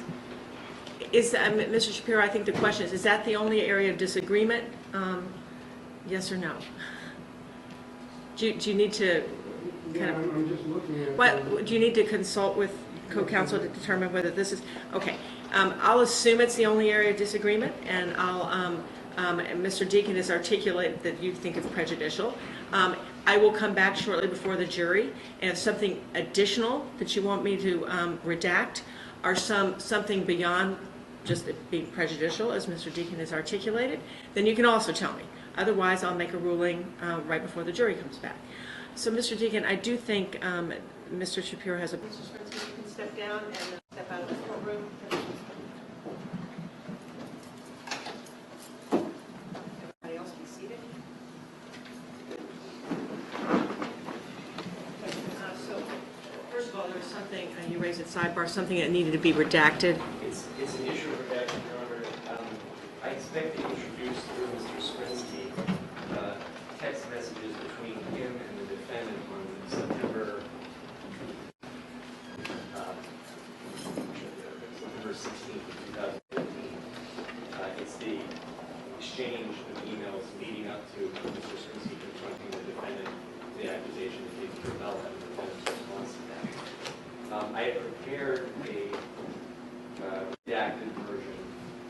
basically just deleted all the irrelevant entries, the entries that weren't between the two of them. It didn't seem to be in any way.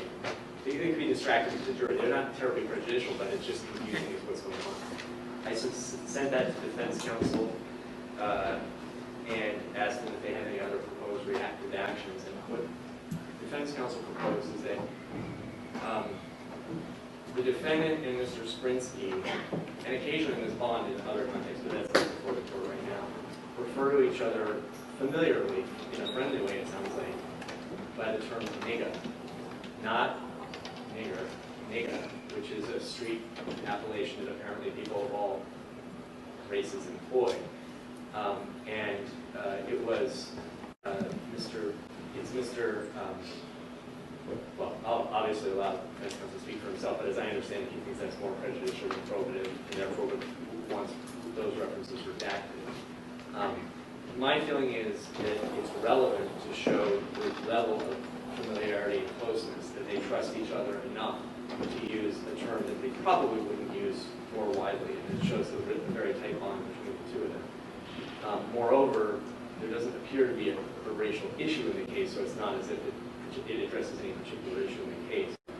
But that's my argument for... Okay, so that's one disagreement. You would like that to stay in, and yes. Mr. Shapiro wants it out. I think that may be the only disagreement. Okay. Okay, so Mr. Shapiro, has Mr. Deacon articulated the dispute between you accurately? I take it you're referring to the text message exchange relating to the spider bite? I think he's referring generally to this use of this slang term that he says you want redacted and he wants in. Yeah, well, I just want to make sure. I mean, there are a lot of emails between the two. Mattered. I didn't know that it was specific to one email. I think it was just generally. He said September 16th, 2015, I think, to be exact. Right, it's the email exchange that goes back and forth between the two of them from 7:24 until about 1:13 in the afternoon. Okay. I sent it to defense counsel with the redactions so they didn't know what I was exactly what I was talking about. And the only area of disagreement you understand is this one term. Right. So is Mr. Shapiro, is that right?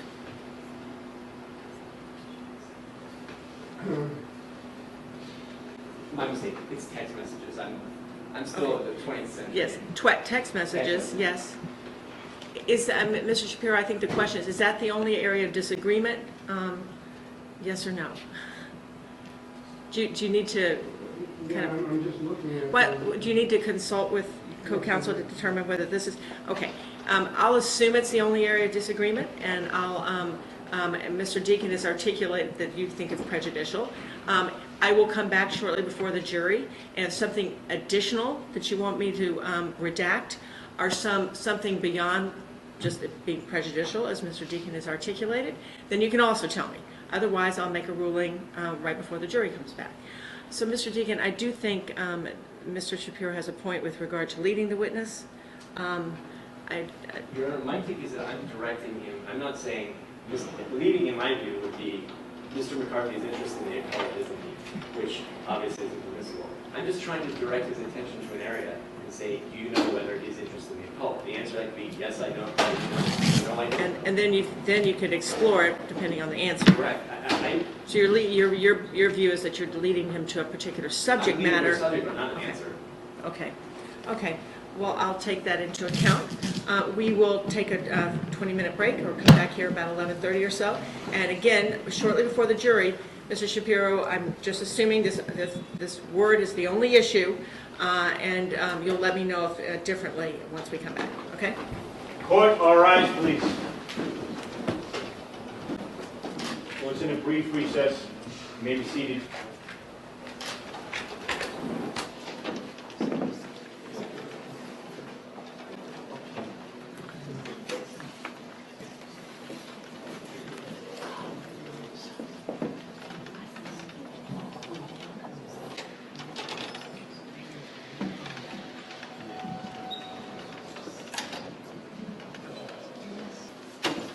You may be seated, please. Thank you. So, Mr. Shapiro, were there any other issues of the redactions? Yes. Okay, what are they? basically relevant. I don't see the relevance of this exchange. Okay, I need to see the exchange. What I'm going to provide the court, with the court's permission, is the exchange with the irrelevant, the unrelated material. Redacted, okay. Redacted, so that, just because otherwise it's sort of hard to follow what's going on. Okay. So we're talking about something beyond redactions, right? Yes. We're talking about overall relevance. Yes. This is, do you want to put this, you want to tell me why you think it is relevant before I start reading it? Certainly, Your Honor. What this exchange shows is that in the morning, after Mr. Sprinsky was dropped off, the defendant was on his way to the hospital. Yes. With Ms. Ballman. Yes. And after they dropped off Mr. Sprinsky, and the defendant then started texting Mr. Sprinsky, they texted back and forth, because the defendant was asking Mr. Sprinsky's help in feeding the meter of his car, and his assistance basically feeding the meter in his car. And Mr. Sprinsky responds that he can't, he's busy, but he'll get there as soon as he can. Then there's a break, and then Mr. Sprinsky texts the defendant, and this is online, it's on page 1659. Yes. He says, please say it ain't so, Mike. Please, you know exactly what I'm talking about. Which line, I'm sorry? Sorry, it's line 191.42, about the middle of the page, and it's the sort of first entry. And what does it say? Please say it ain't so, Mike. This is from Mr. Sprinsky. Please, you know exactly what I'm talking about. And then there's a power issue that appears to be in Greenwich Mean Time. But then Mr. Sprinsky texts him and says, you're a punk ass. And the defendant responds, what? I left the hospital because they were going to tow my car? And then Mr. Sprinsky says, gotta go somewhere, dog. What you did, what I heard, imaginable. Wow. And then the defendant says, I have no clue what you're talking about. And he sends Mr. Sprinsky, what you saying, man? Mr. Sprinsky responds, you betrayed me, bro. I've heard it all. The defendant says, betrayed you? How? And there's an expletive there. Never said a bad word about you. Always ready to throw down with you. Can't wait to hear this lie. And as always, I'm sure it came from a very wonderful, solid source. Mr. Sprinsky writes back, she told me everything. She told me everything, me, bro. Can't stop puking, man. She said, you killed Bella, bro. To which the defendant, and then Mr. Sprinsky writes to him, how the F could you do that? And then Mr. Sprinsky writes, dude, WTF. Man is going on, bro. Where is kid, man? And then the defendant writes back, wow, you're listening to a cracked out hooker. DSS took Bella, that's what she told me, and this is crazy saying on the phone. And he says, why the F would she wait till now to tell now that Sir Crack-A-Lot's back? Think about it, dude. Why would I still be with her? Okay, so it's relevant. By the defendant about the alleged crime. It seems clearly relevant, Mr. Shapiro. Well, not the whole thing. I mean, So are there some things? well, for one thing, Mr. Deacon has provided us with two separate excerpts of these.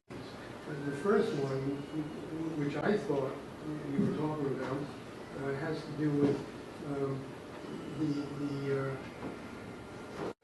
he wants Sprinsky to put money in his meter. Yes. That's got nothing to do with anything. Now, if he wants to later on deal with a text message which allegedly occurred after Ms. Bond told Sprinsky something. So I'm sorry, you're just so we're specific here. You're objecting to the exchange about feeding the meter. Yeah, I think it provides some context with regard to where people were when they were exchanging these messages. It also corroborates Mr. Sprinsky. It's expected to corroborate Mr. Sprinsky's testimony about the event. Okay, I think the best way, it sounds relevant. If you think once you start using it, there's you'd like to renew that objection, then you can. I'll have a better understanding as its connection. It does seem to be relevant from my review. So I'm going to let Mr. Deacon use the word. We're not going to redact the word nigga. Mr. Deacon has a basis to use it that is to show familiarity. It seems to be used, is it used by both Mr. Sprinsky and the defendant? Indeed, and in fact, as I expect later on in the case, unfortunately also Ms. Bond. They all seem to use that. Okay, so I think it can be used for the reason Mr. Deacon articulated. Are we ready to bring the jury back? Bring it. Also, do you call the jury when you're going to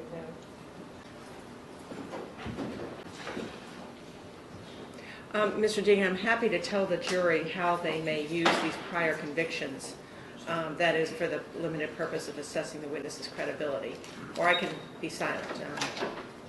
I don't know. Well, I would request that you do. Okay. I think it's appropriate. Okay, I'll do that right before we resume the questioning.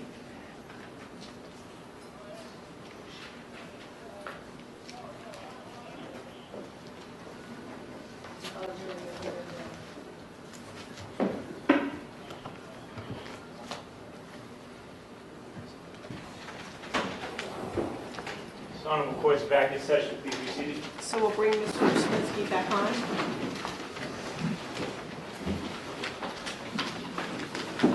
As he's coming in, let me just inform the jury as to what use you should make of these prior convictions. Mr. Deacon inquired of Mr. Sprinsky about that. That evidence was admitted for a limited purpose. You may consider those convictions and your evaluation of Mr. Sprinsky's credibility. That is, you can consider whether it affects his believability and use them as an aid to determine what weight you decide to give Mr. Sprinsky's testimony.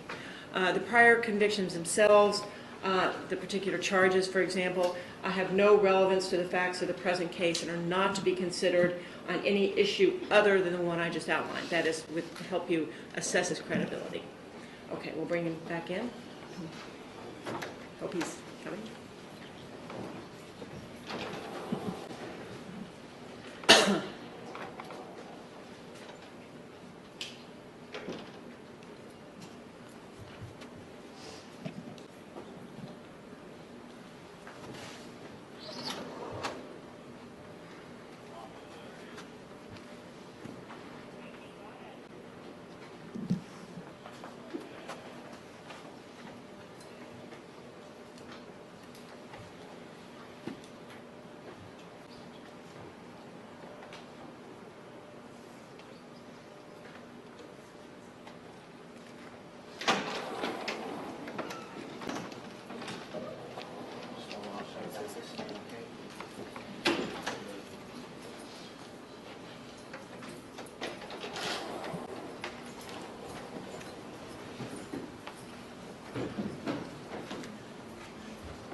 Yes. Thank you, Your Honor. Mr. Sprinsky, just yes or no to this question, if you don't mind. Do you know whether the defendant is interested in the occult, the supernatural, things of that nature? Yes. How do you know that?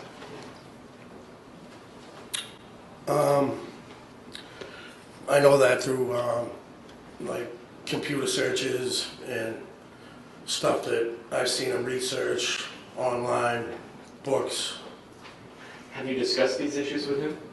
Yes. And how far back in your friendship would you say that he began discussing these issues with you?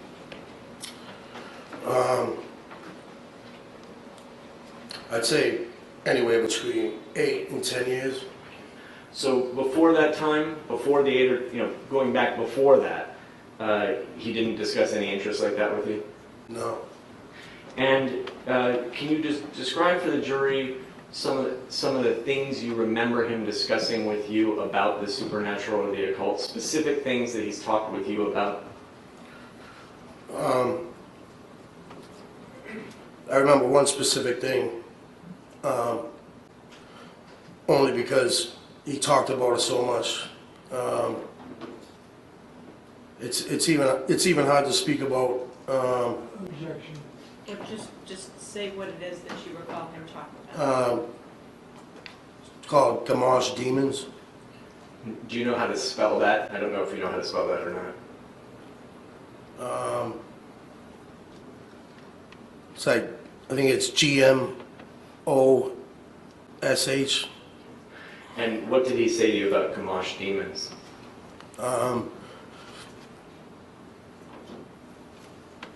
Said he was like 60 of them or something. They had supernatural powers. And did he tell you anything else about them? No, I never wanted any interest in that. Did he discuss any other aspects of demons with you? And here I'm going to ask you to confine yourself to before he moved in with Ms. Bond. So before that, we're going to come back to it later, but before moving with Ms. Bond, do you recall anything else that he discussed with you? Yes. What's that?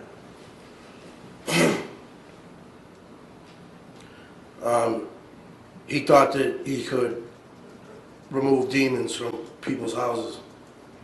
And how do you know that he thought that? He talked with me about that. Do you recall anything else that he told you about his interest in the occult or demonology or anything like that? He always had books. He always researched it online. Overruled. And Overruled. not responsive. Overruled. What books do you recall him having? Demonology books. You say that he researched it online. How do you know that he researched these issues online? I've seen them. How did you see what he's researching online? Through a computer. You had access to his computer? Yes, we standing next to each other. So would he show you these things, or are these things you looked at while he was doing them and you just looked at them on your own? No, just with him. But I guess what I'm asking is, did he show them to you, or did you just see them without him meaning necessarily for you to see them? No, he showed them to me. And do you recall any of the things that he showed you, either in books or online? Yes. What's that? He used to watch Charles Manson a lot. I just sit there, laugh at it, think it was funny. Do you recall him discussing any other, just yes or no, any other abilities that he had besides being able to rid houses of demons? Yes. Or do you recall him saying about that?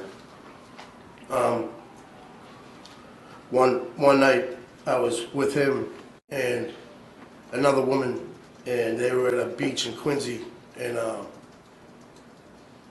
he took her down to the water and thought that he could baptize her.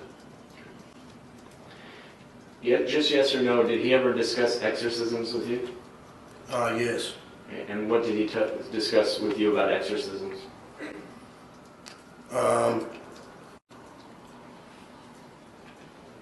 This is like one of the last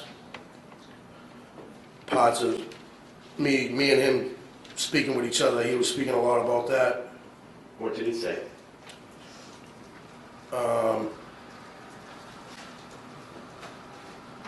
He said he had abilities. And did he specify what abilities he had? Just to rid evil spirits.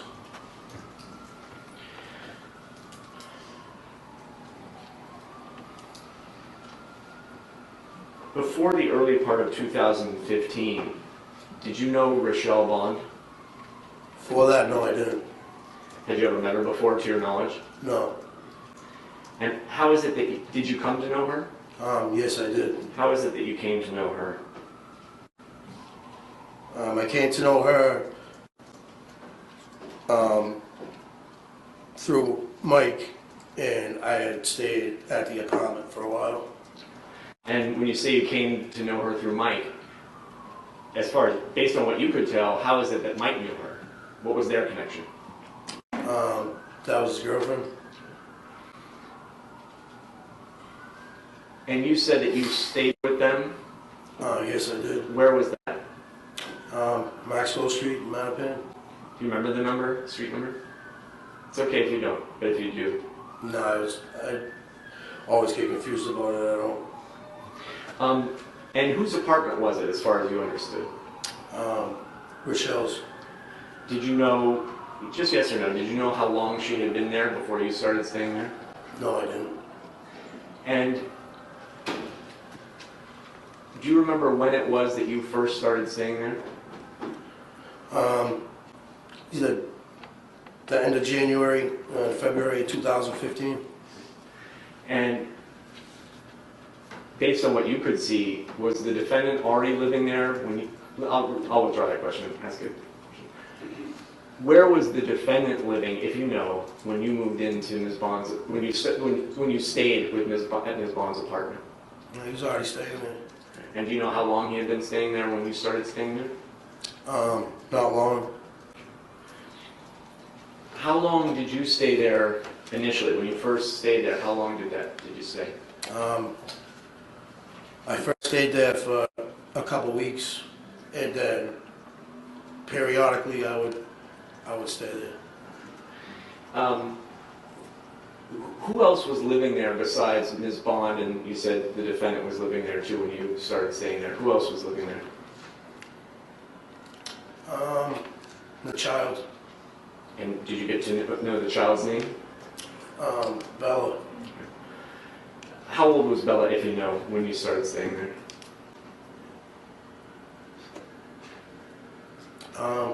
I think she was 2. How would you describe Bella? What kind of a child was she?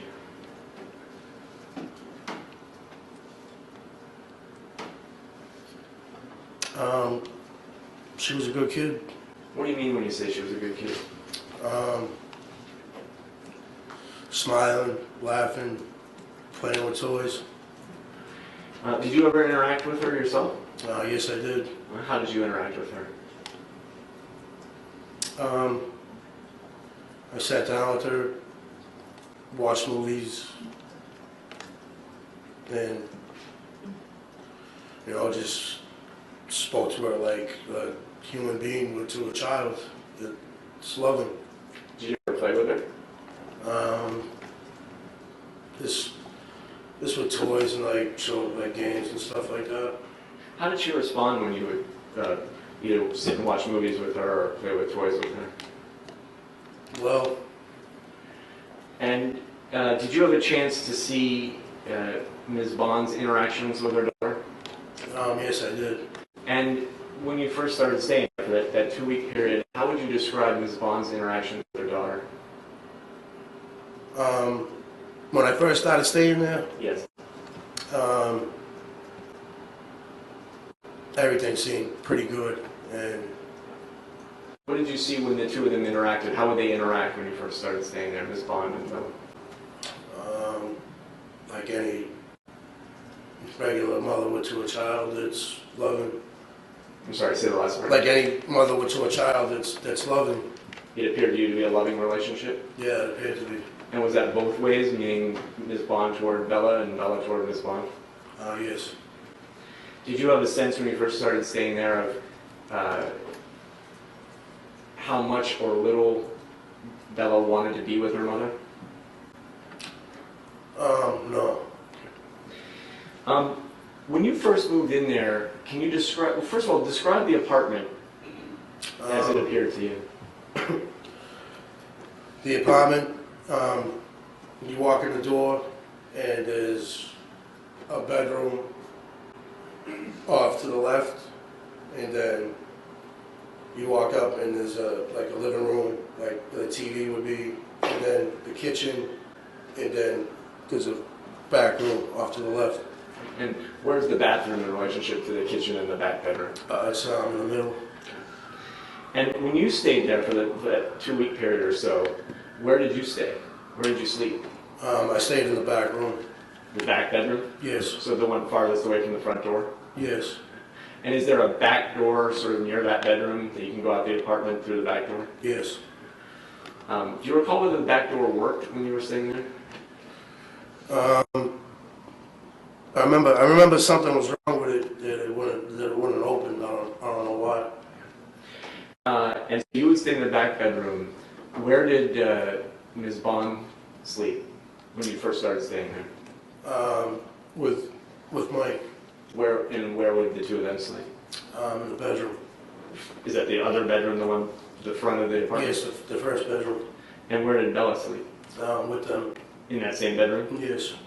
What kind of sleeping, what did she sleep on or in when she slept in the back bedroom, if you know? It was like a little it was like a pack and play. It was like a crib, a little crib. And did you have, when you were staying there, how would you describe the state of cleanliness and orderliness of the apartment? When I first started staying there, it was very clean. And when you say clean, you think places can be clean but cluttered or clean but neat? How would you say? It was pretty neat. When you first started staying there, did you have any concerns about the housekeeping or how that apartment was kept? No. When you first started staying there, did they have cable television? Yes. And when you first started staying there, if you know, you may not know the answer to this, but did Ms. Bond have her own cell phone?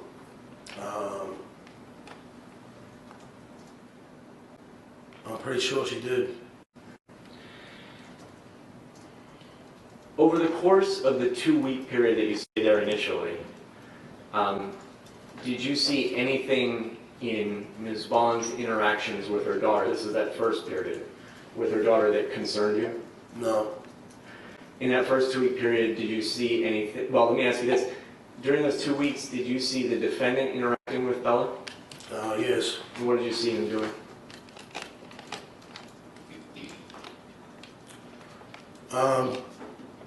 He was playing with her and whatever, and just he was interacting with the child. Did they seem to get along well? During that time, yes. Did you ever, when in the course of their playing, did you ever see him lift her up? Yes. And do you remember, if you remember, what would he lift her up to do? Just hold her, I guess. Did he lift her with one or two arms? Both. And in that 2-week period, when you stayed there initially, did you see any sign in the defendant's interaction with Bella that concerned you for the child's safety or well-being? No. Why did you leave?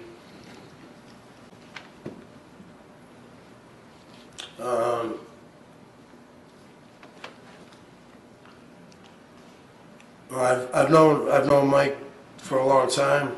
Objection, not responsive. I think he's trying to answer, so overruled. I've known Mike for a long time, and he gets into these modes where it's like a lot of dark, like Objection, unresponsive. a lot of dark stuff Overruled. about talking about demons, talking about evil spirits, and because I've known him so long, it would just be in one ear and out the other, because I never took it seriously. And I told people, and obviously it made me feel uncomfortable. So during those periods, I just rather not be around him. So just to be clear, it's, as I understand your answer, you left because you didn't want to be around him when he was in that mode. Objection, leader. Overruled. I'm just trying to understand the question. You can agree with that or not. No, I haven't gotten the question. I just, so, but at the same time, you didn't see anything that he was doing with respect to Bella that concerned you about her. No, not at that point.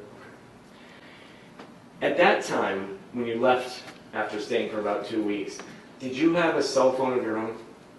Yes. And did you lose the use of that cell phone at some point, that winter, early spring?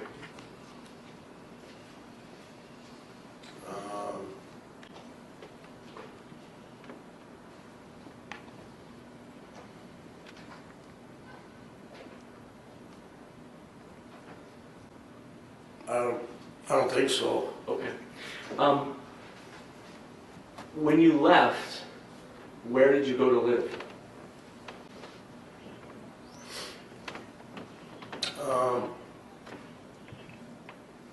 I was actually homeless. And I don't mean to ask anything that's embarrassing, but when you were homeless, where would you spend the nights? Sometimes outside, sometimes in a shelter. After you left Maxwell Street, did you go back at any time? Yes. And about how much time passed between when you left Maxwell Street the first time and when you went back?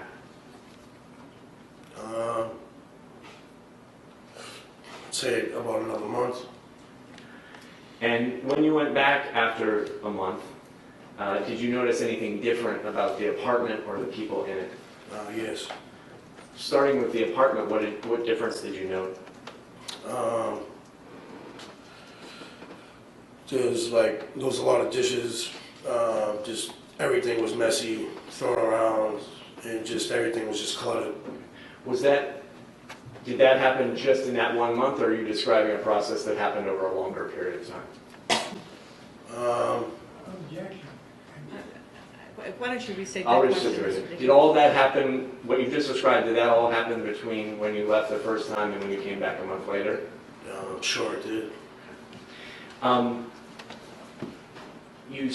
So the apartment was in a different condition.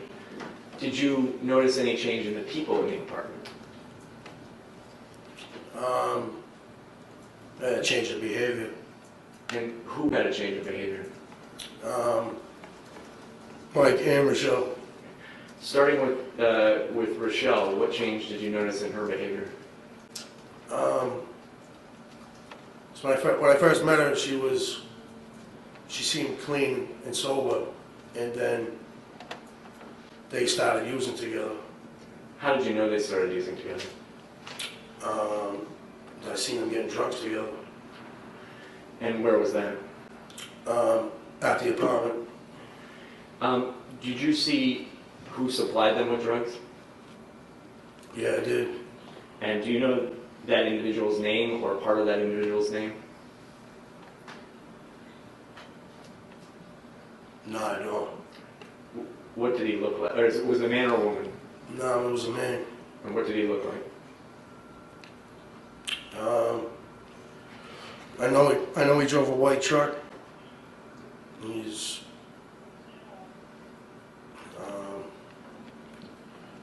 was Spanish. If you heard his name or nickname, would you recognize it? Yeah. If I suggested to you his nickname was Cosa, does that ring a bell? Yes. And how is it that you knew that Cosa was supplying the defendant in this bond with drugs? Just Mike would call him on the phone and get drugs. How do you know that? Because I was there. When you say call him on the phone, was it always phone calls or did he use other methods as well? By that I mean, did he use text messages or just phone calls? Both. Related to that, do you know the term China white? Yes. What's that? It's usually a term for, people getting good heroin. Let's call it that. Good heroin?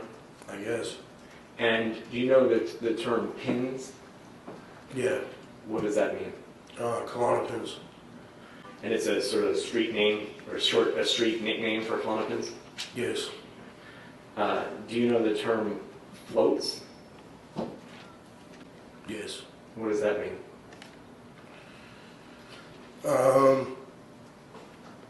It was just like a slang term me and Mike used for medication.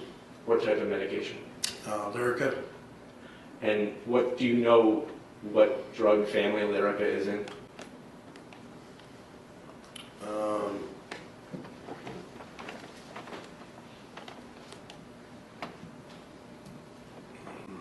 I don't. Do you know the term benzos? Yes. And what does that refer to? Anything like Klonopin, Xanax, anything of that nature. Are those opiates? No. Okay. And do you know the term football? Yes. Is that a term? Does the defendant use that term? Yes. And what does it mean? Xanax.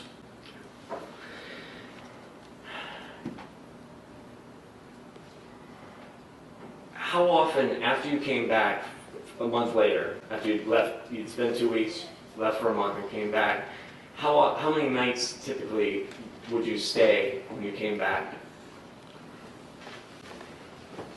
I wouldn't stay that often. I'd come at night and leave early in the morning. Did you ever stay, after that first time that you were there, did you ever stay more than one night at a time? Yes. How often? In a typical, say the months that, or let's say typical weeks that followed, how often would you stay there? It varied, sometimes twice, sometimes 3 times a week.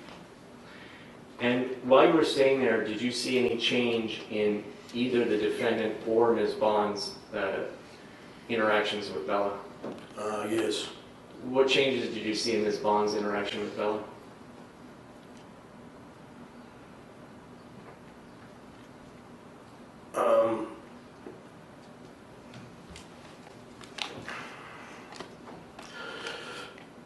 Just the way that they were talking to the child. What do you say? I object. He asked about Michelle Bowman. Okay, well, he said they, but the question was Rochelle, so. So you can I was going to answer follow up. the I'm going to ask you to focus for right now on Ms. Bond, and then we'll ask you about the defendant separately. But what change, if any, did you notice? I think you said you noticed a change in Ms. Bond's interaction with Bella. Specifically, what was the change or changes that you noted in Ms. Bond's interaction with Bella? She's asking if the child was a demon. She said that? Yes. And did she treat her daughter differently from how you had seen her treat her in the past? Yes. How so? Just more ignorance for the child's well-being. What do you mean by ignorance for the child's well-being?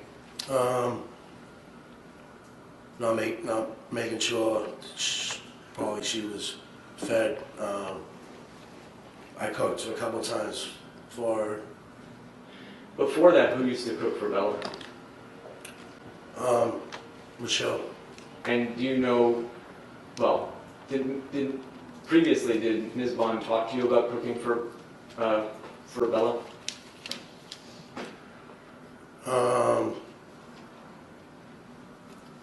I don't know, but she told me she liked to cook, I guess. She told you that? Do you know whether she took pride in her cooking? I think so. And when you say it wasn't clear to you that Bella was fed, by that do you mean that she seemed malnourished, or do you mean that she wasn't fed with appropriate, good food? I wouldn't say malnourished. I would just say not being paid attention to. And that was a change. Yeah. What if any change did you notice in the defendant's interaction with Bella? Same thing. Exactly the same thing? Yeah, pretty much asking if the child had demons in her. He said that too? Yeah. When they each would say that, Bella having demons in her, was the other one ever present? In other words, well, let me start with this. Did Ms. Bond say it in front of the defendant? Oh, yeah. And did the defendant say it in front of Ms. Bond? Yes. And was this consistent or inconsistent with the types of things that the defendant had said to you over the last 8 to 10 years? Definitely consistent.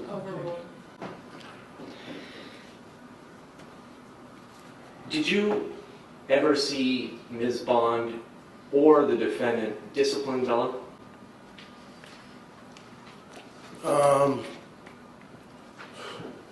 Michelle spanked her a couple of times. When you say spanked her, what do you mean? It wasn't nothing. I was just. Do you recall telling the grand jury that on one occasion you saw Ms. Bond spank Bella hard, like more than just the ordinary parental spanking?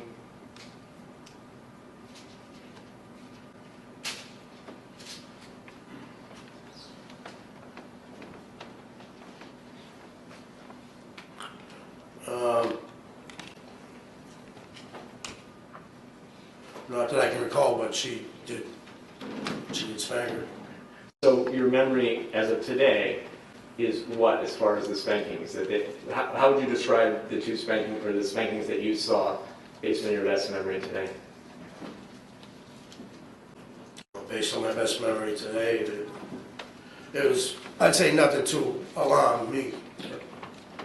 Did you, other than those spankings, did you see Ms. Bond discipline Bella during any of the times that you were there? Just yelling at her. And when you say yelling, here again, there's sort of ordinary parental yelling, and then there's excessive abusive yelling. Overruled. Where would you, if at one end you have sort of routine, ordinary parental yelling, and on the other end you have horrible abusive yelling, where would you put the yelling that you're describing? It wasn't horrible abusive yelling, but it was definitely over the top. And other than the spankings and the yelling that you described, did you see Ms. Bond do anything else to discipline Bella? No. Did you ever see the defendant discipline Bella? Yes. And how many times would you say you saw that? I understand it may be an estimate. I don't know how precise it can be. Say no choice. And what form did that discipline take? One night I was there, and I heard something in the back room, and I went back there, and Mike was standing there, and I was like, "What are you doing?" And I heard something in the closet, and he locked her in the closet. How do you know he locked her in the closet? Because I seen it. And was Ms. Bond around? Was she in the area at that time? Not the first time. And how was Bella, what was Bella doing in the closet from what you, if you could you hear Bella in the closet? Yes, I could. And what was she doing in the closet? Mike said he was disciplining her for something, and What was she doing? she was sitting on the ground. Could you hear her doing anything?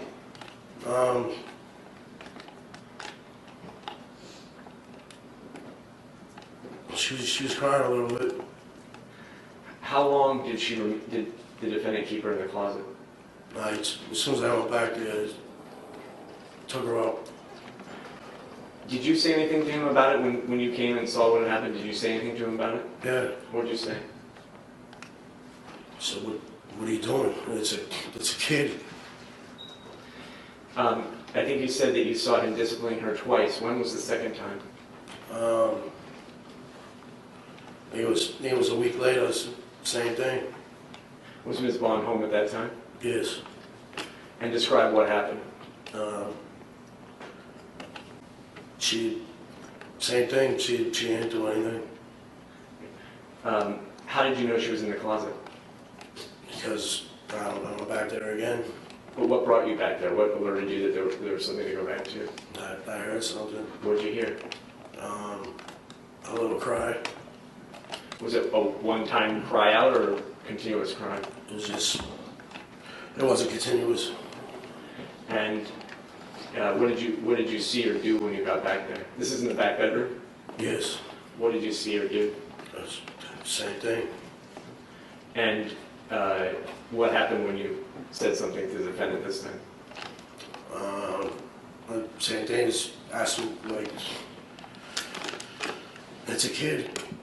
Did he let her out again? Yes.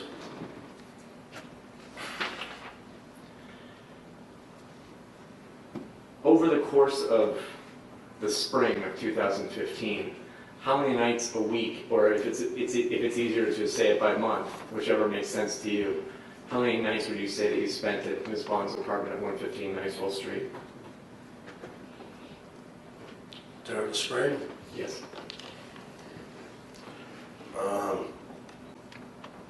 Not too much, Why is that? because I had my own issues at the time. What were those issues? I was also using drugs, and it was a bad period of my life, and I had a lot of problems. When you say you were using drugs, was there one or more drug that was causing you the most problems? Yes, What was that? heroin. And over the course of the spring into the summer, were you hospitalized as a result of heroin? Yes. So you need to, I'm sorry, I just sit as close to that microphone as you Sorry. can to pick it up. And how many times were you hospitalized in the spring or summer of 2015 due to heroin?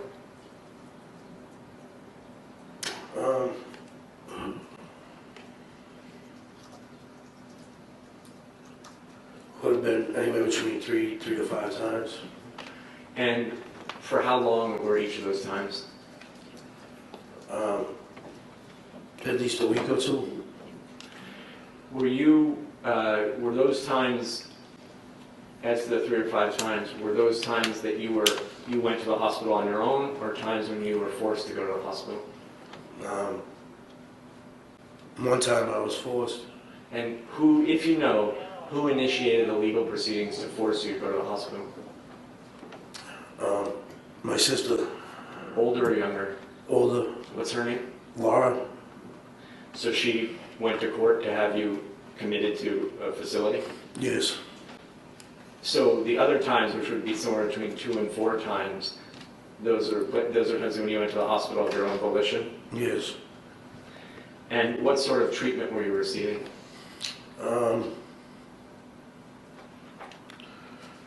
Treatment for my drug addiction, and because I couldn't stop using at that point.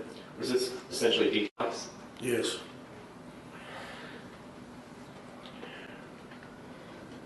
At some point during this late spring or summer, did you start going over again? Yes. And when was that, if you remember?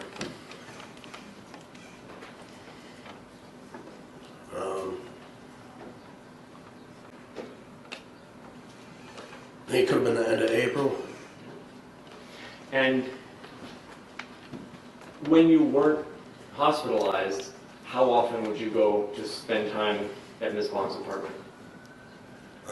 A couple times a week. And typically, how would you arrange to go there? In other words, would you make arrangements ahead of time, or would you just go? No, I called Mike on the phone before. Was there a time when you went to their apartment, Ms. Bond's apartment, and you didn't see Bella? Yes. Do you recall when that was?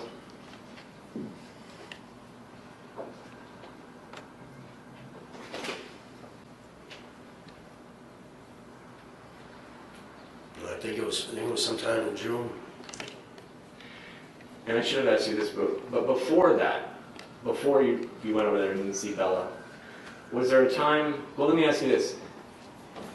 Going back to earlier in the spring, typically, if you would call ahead and ask to come over, what would the defendant say? Yes. And was there ever a time when you called ahead to come over there and you got a different answer than yes? Yes. And when was that, if you recall?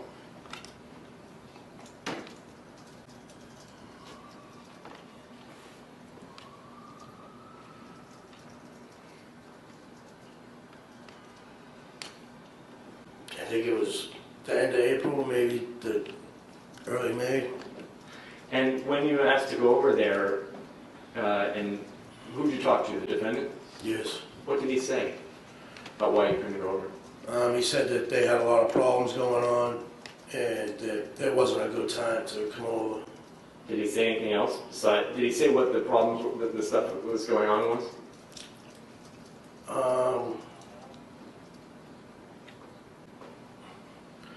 His words were that they had a lot of, BS going on. Did he say who was involved? Yes. Who did he say who was involved? Rochelle and Bella. And did he say what was going on? He said the sister was coming to take Bella. Rochelle's sister? Yes. Did he say anything else? Did he give you any other reason why you couldn't come over that day? No. Do you recall any point that summer him saying anything to you about the refrigerator? Yes, I do. And what do you remember him saying? So I used to bring food by, and always milk for the child. And I called him. I was at the store, and I said, "Mike, you want me to get milk?" And he's like, "No, don't let the fridge is broken." Did you ever notice that the refrigerator was actually broken? I never noticed it. Did you ever notice anything unusual about the refrigerator when you went over there? No. When you went, you said that there was a time, I think you said in June, I think you said that, when you went there and Bella wasn't there? Yes. How would you describe, well, I'm going to start with the defendant. How would you describe the defendant, his demeanor, how he appeared to you on the day that you went there and noticed that Bella wasn't there? Nothing different. How about Ms. Bond's demeanor? Nothing different. Did you inquire at all about where Bella was? Yeah, they told me that she was with the sister. When you say they told you, who actually said that? Mike and Michelle. They said it, and I don't mean to sound picky, but they said it at the same time? No, not at the same time. So are you saying that over time they both said that to you? Yes. When, if you recall, were they together when they both said that to you? In other words, was it a three-person conversation, or did they tell it to you separately? They were both together. Did either of them ever mention DCF, the Department of Children and Families? Yes. Who mentioned that? Mike. And when he said that,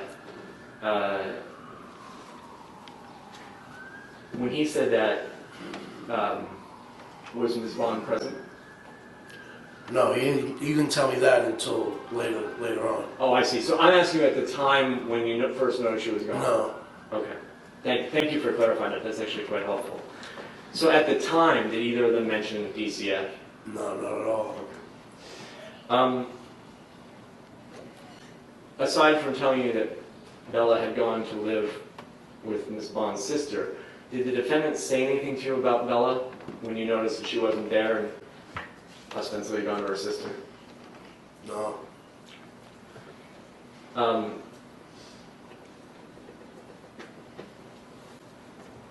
At the time, that summer, were you aware of the Baby Doe news story? No. And again, I don't mean to be confrontational, but how could you not know? Because I was using drugs heavily. Did you have a car at the time? No. But you didn't know anything about Baby Doe? No. I want to ask you about a night in September of 2015. Specifically the night of Tuesday night, September 15th, into Wednesday morning, September 16th of 2015. Do you recall that night into the morning? Yes, I do. And where did you spend that Tuesday night into Wednesday morning? At Maxwell Street. And had you been there for more than one night, or was that just a one-night stay? It was a short stay. Does short mean one night, or could have been more than one night? It could have been. That night, who was present in the apartment? Rochelle, Mike, and me. Anybody else? No. Did something unusual happen that night into the early morning hours? Yes, it did. What do you recall happening? We were just talking, and Rochelle told me if my ex-boyfriend comes by, pay no mind to it. And at some point thereafter, did her ex-boyfriend come by? Yes, he did. And about what time was that? I'd say anywhere between 10 and midnight. And how did you know that he was there? First of all, let me ask you, when that happened, were the three of you awake or asleep, or was it some awake, some asleep? No, we were all awake. And how did you first know that something out of the ordinary was happening?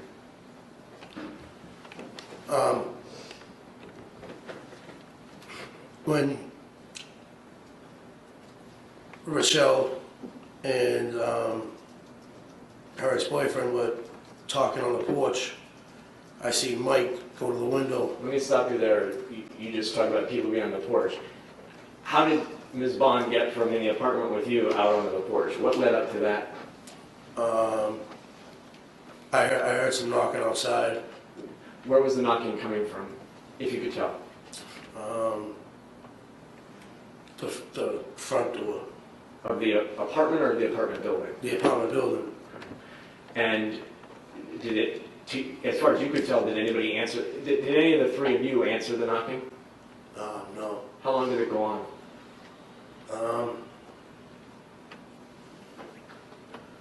10 minutes maybe. And what happened after it stopped? Rachel went outside. Was there any knocking on any door other than the door outside, the outer door to the apartment building? He might have knocked a couple times at the apartment door. So, you mean the door to the actual apartment as opposed to the outer door? Yes. And did somebody answer it? No.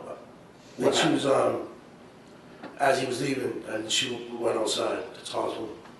And could you tell where she went? Yes. Where? On the front porch.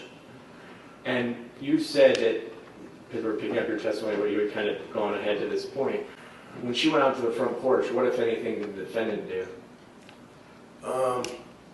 He was peeking out the window. Which window? The bedroom window. Did he have anything in his possession, in his hands? Yes, he did. What did he have? A baseball bat. And the window that he was peeking out from, what does that window give out onto? What do you see out that window if you look out it? The front porch. Could you hear or see what was going on the front porch? I could see. I really couldn't hear. How could you see? Because I ended up peeking out the blind to see what he was doing. And what was going on the front porch as far as you could see? As far as I could see, they were just talking.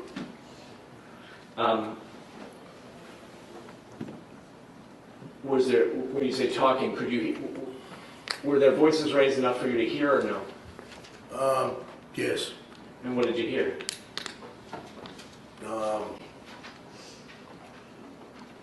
He was asking to come in to see his child. And could you hear how Ms. Bond responded? I couldn't hear that. How long did their conversation go on? I'd say anywhere between a half hour to an hour. And what happened at the end of it? She came back into the house. Could you hear him do anything when she came back into the house? You were saying anything? I think he might have yelled something, I don't know. Do you have any memory of what he yelled? No, I don't. Other than peeking out through the blinds, did the defendant do anything else while that conversation was going on? Or did he just stay peeking out the blinds? He stayed peeking out the blinds, like, for a long time, trying to listen to him. The man that you saw, Ms. Bonds, you took it to be her ex-boyfriend? Yes, that's how I took it. Had you ever seen him before, to your knowledge? No. Did you know his name at that time? No. When Ms. Bond came back in, what happened immediately when she came back in? Mike yelled at her. When you say yelled at her, you know, again, there's sort of angry talk, and then there's actual voices raised yelling, and then there's screaming. Where would you put it on that spectrum? Definitely screaming. Do you recall what he was screaming at her? Yes, I do. What do you recall him screaming? How can I say these words? I'm going to ask you with the judge's permission, because details are important in a trial, and with apologies to everyone, I'm going to ask you to say exactly what he said, including if there's vulgarities, say the entire word.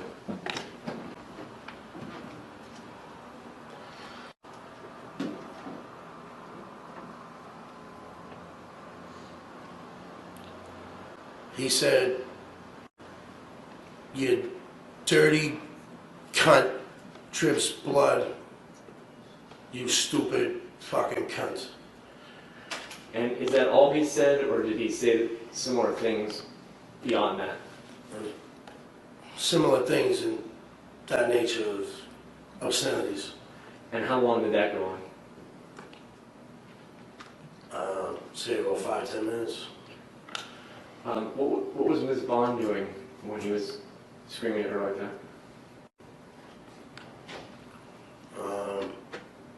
Not much. How did she appear to you?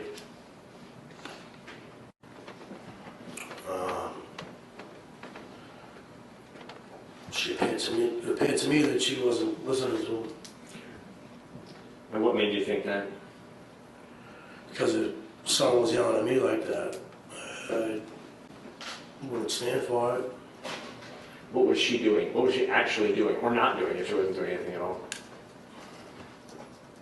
And not doing much. Was she sitting or standing, do you recall? Standing. What happened when that was over? When that was over, me and Mike just sat down and talked because I didn't know that guy before that, and I was like, what's going on? And what did the defendant say?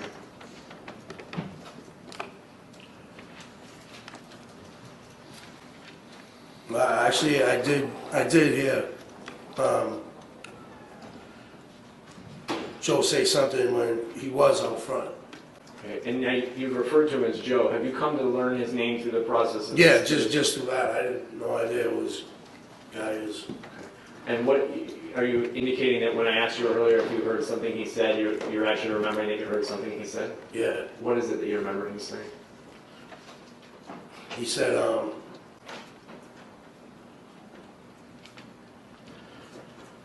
you got that deadbeat living in there. And is it something about your conversation with the defendant later that made you remember that? Yeah, sure. What was it about your conversation afterwards with the defendant that made you remember what Joe said? I don't know, we were just talking and I was asking him who that was, and he had told me What did he tell you? that was her ex-boyfriend. Did he say anything else about her ex-boyfriend or the situation?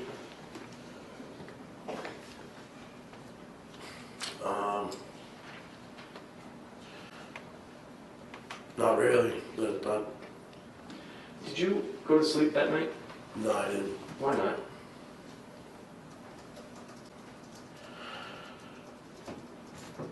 I don't know, I just didn't go to sleep, I didn't feel right. Do you know if the defendant slept? No. You don't know, or he didn't sleep? We didn't sleep. Do you know if Ms. Bond slept? No, she might have. What happened in the morning of that morning, so Wednesday, September 16th of 2015?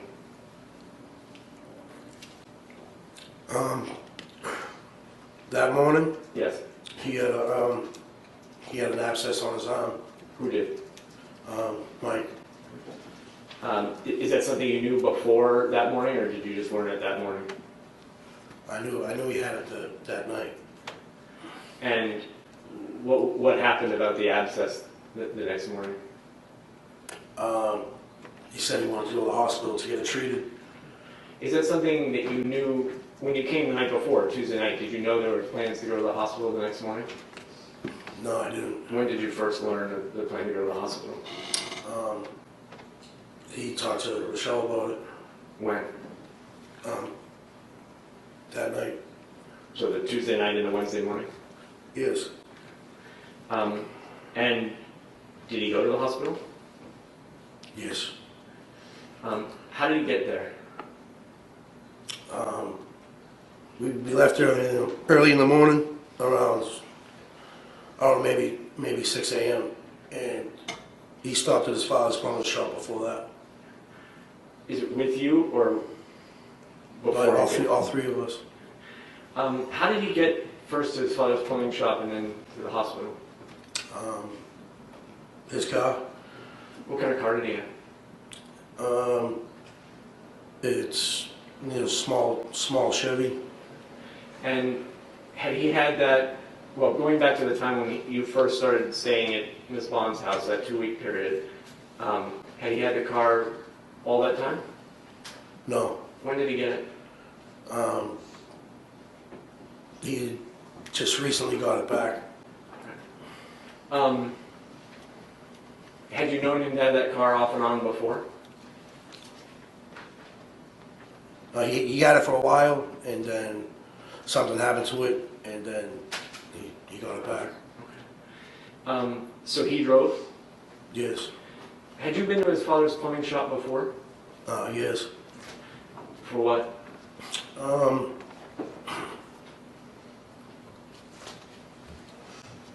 I was staying with Mike before something happened, and then it led up to that. And You were staying with Mike. Is this before you ever went to Maxwell Street? yes, And where were you staying with Mike? in Braintree, And where in Braintree? it's right on Washington Street. Is that his father's plumbing shop? No, Okay. that was where his mother used to live. So let me ask you, you had said, I had asked you if you'd been to his father's plumbing shop before. And you said yes. Why had you gone to his father's plumbing shop before? We stayed there a couple times, Who had stayed there? me and Mike. Actually lived there? Or slept there?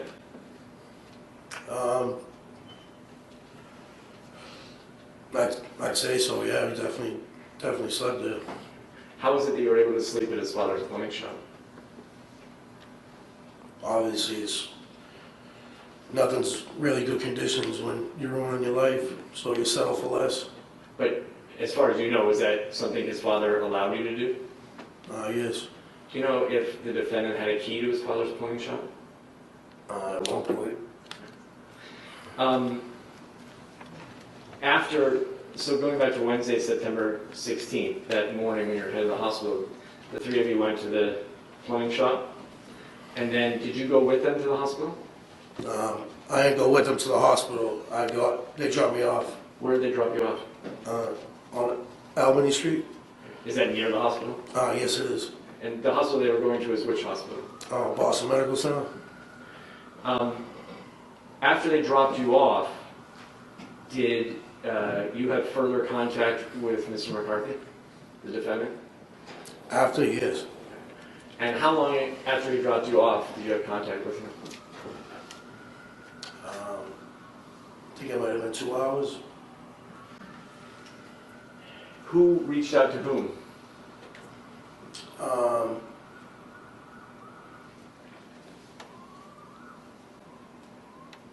I told him that I had to drop my stepson off at school because he needed to pay the meter.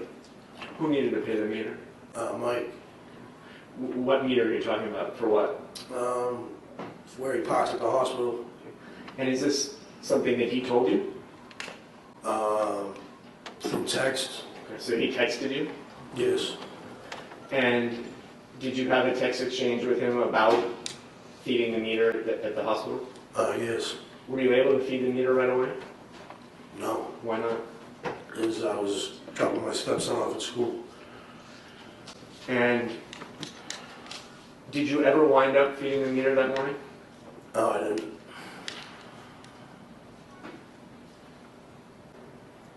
After you dropped your stepson off at school, what did you do? I was walking back up to Cumberland Farms to get a coffee.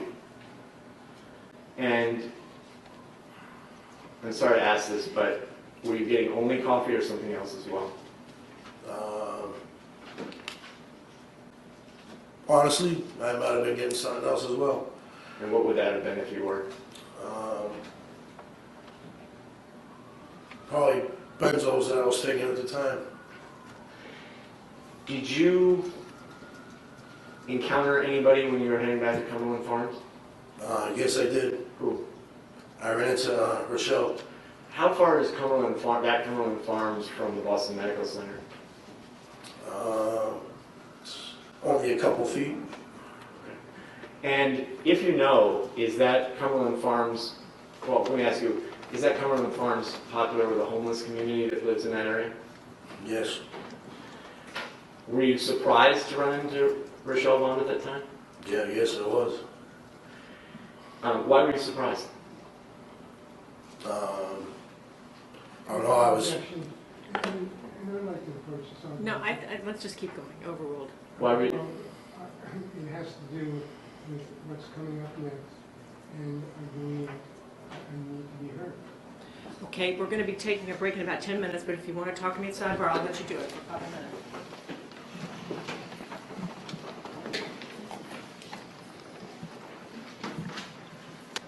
Just to remind you of the question, why were you surprised to see Ms. Vaughn? Or were you surprised? You said you were surprised to see her there. Yes, I was. Why? Because she was at the hospital, and I didn't expect to run into her at that point in time. When you ran into her, did the two of you talk? Yes, we did. Was it a brief conversation or something longer? No, it was longer. And did you stay at Cumberland Farms to have that conversation? No, we didn't. Where did you go? We walked down Mass Ave a little towards the McDonald's, and there's a smoke shop up the street.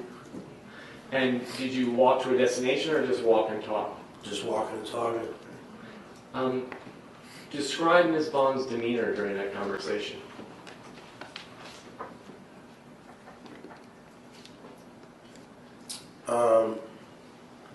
She was crying, but it didn't seem real to me. What do you mean when you say it didn't seem real to you?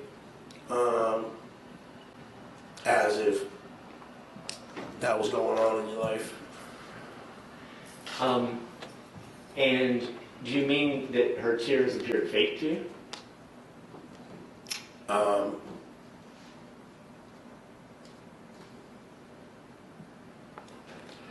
Yeah, I'd say if I thought it was me, I'd be pretty more upset than that.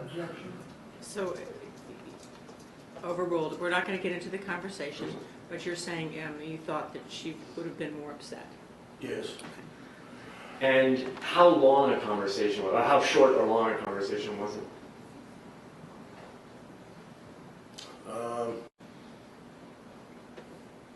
We talked there about what had happened. Without getting into what was that, Just the how question is long, how short or long a conversation was it? I'd say about another 20 minutes. And without saying what was said, what was your state of mind at the end of the conversation? Objection. My state of mind? Yes. His state of mind is irrelevant. Overruled. What was your state of mind? And we're not asking you not to say what was said, just how you felt, your state of mind at that time.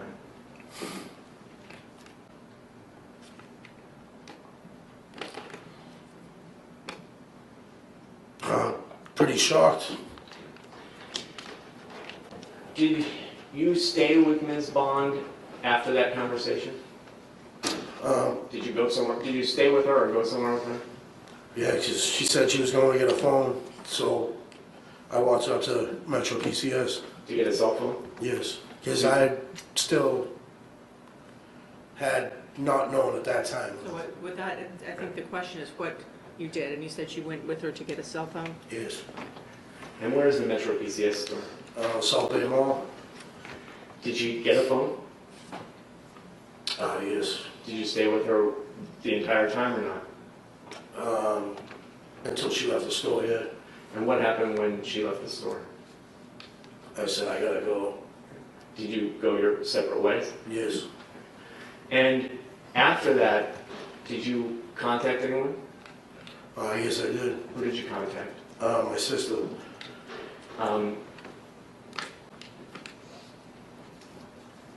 And did you have either a conversation or a text message conversation with her? Yes, we had. I'm not going to ask you what was said. Yeah, Did you have a we conversation? did. And how long, in real time, I mean, how much time did it take for you to have it? Was it a phone conversation or a text conversation? It was both. And how long did that go on altogether? Up until about 9 o'clock at night. At any point after your conversation with Ms. Bond, did you reach out to anyone besides your sister? Yes, I did. And who was that? Mike and Michelle.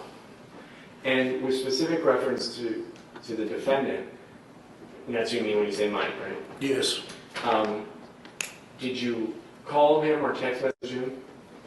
Yes, I did. Which one did you do first? I called him first. Did he answer? Yes, he did. And did you have a conversation? Yes, but it was short. After that, what did you do? After that, Did you exchange text messages with him at some point that afternoon? yes. And was that before or after the phone call? I'm pretty sure it was after. And do you recall, did you initiate the conversation or the text message exchange, or did he? I'm pretty sure I did. And in a minute, I'm going to ask you to look at some text message exchange and ask you if you recognize it.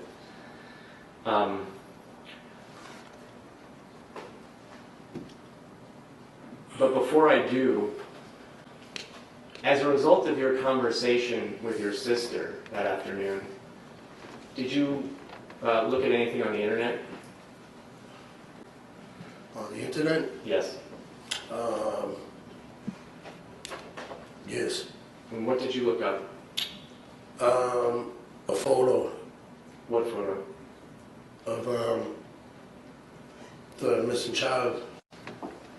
And when you say missing child, you mean baby Doe? Yes. And did you recognize anything in the photo? Yes, I did. What did you recognize? I recognized the blanket that they used to keep in the carriage. This was part of the photo that you saw online? Yes. And you say you recognized the blanket. Whose blanket was it? It was Bella's blanket. Your Honor, at this time, I'd be moving into a sort of discussion of the text messages, which takes some time. I didn't know if the court wanted me to do that now or break. Okay, so this seems like an appropriate break time. We'll then come back at 2 with my reminder not to talk about this case with each other. If you do have lunch with a fellow juror, to stay away from the media and anybody you know to be associated with the case. We'll see you at 2 o'clock. Court, all rise, please. Jurors, step down, please. Leave your notes on the chairs.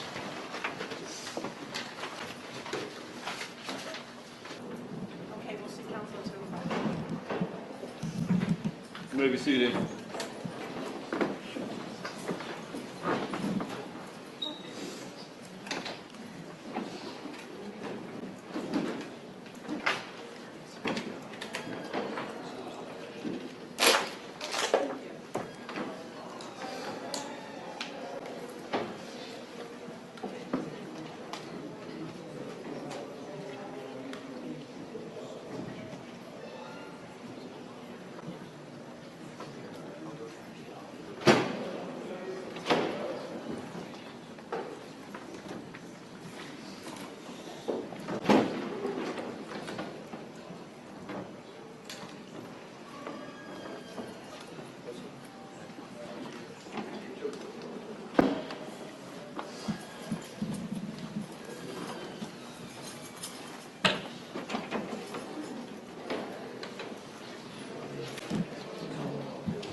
It's fine in here.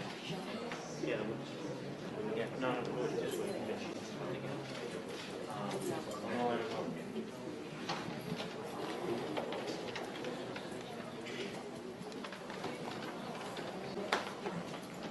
Excuse me, we're ready. I don't know if they need to talk to you.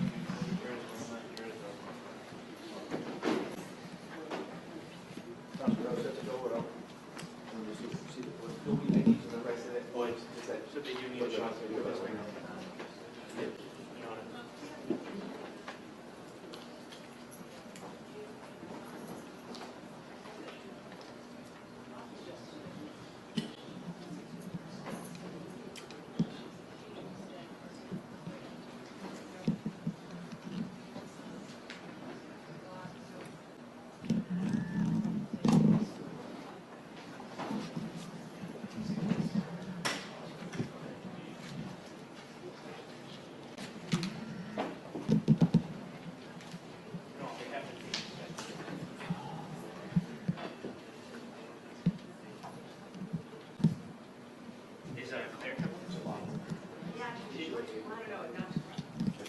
Court's coming up, please.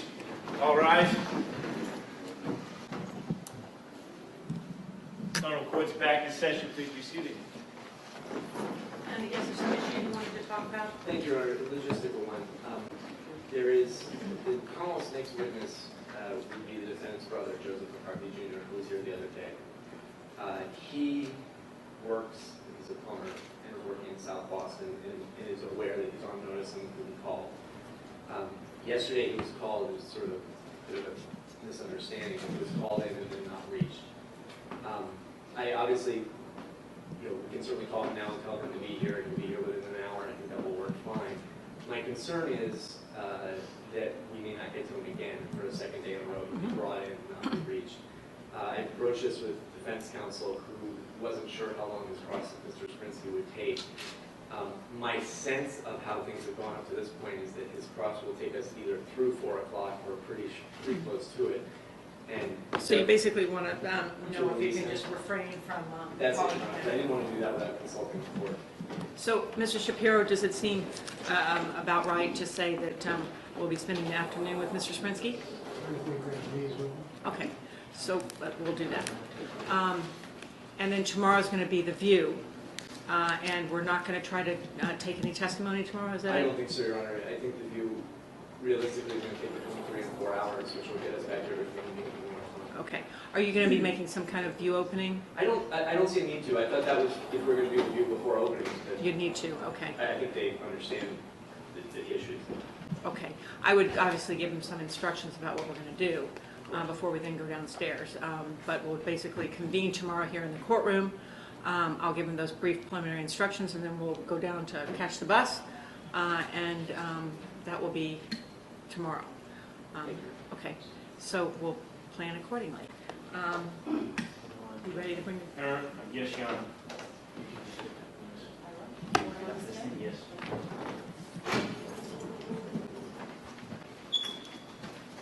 You may be seated, please. Thank you.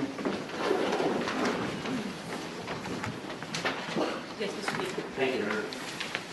Mr. Sprinsky, just to follow up on one thing that I asked you about before the lunch recess that I want to follow through with you a little more. At any time that you stayed at Ms. Bond's apartment, did you ever see any exercise equipment? I think I seen a pink dumbbell. Pink dumbbell? Yeah. And when you say pink, what size dumbbell? It was very small. Is it the kind of, is it like a barbell that you put on a bar and you lift it, or is it a single mold? Single. And when you say it's pink, is it pink metal or is it like a vinyl over metal kind of thing? It was like painted. It was like painted pink. And about how much weight would you say was on it? How much did it weigh? Not much. Is it the kind of thing that you hold it in one arm or the other and you do curls or something with it? Yes. Did you see any other exercise equipment of any kind? No. Specifically, did you see any weights, like the kind that you use in gyms that they put on a bar and weightlifters use it to lift weights? No, I didn't. I'm going to show you a few photographs briefly and just ask you to identify, if you can, who's in the photograph. Showing first Exhibit 4.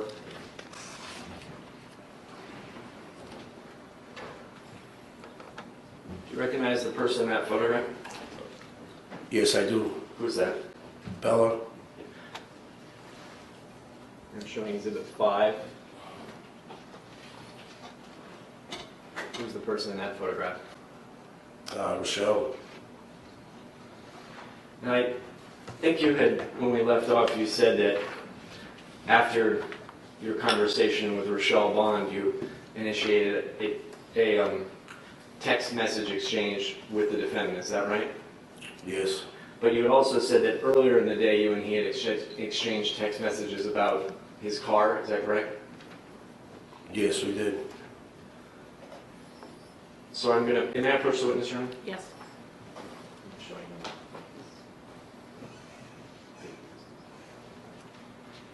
I'm going to ask you to look through this quietly to yourself. Don't read it aloud. Just read it to yourself. Take as much time as you need to see if you can identify what that is.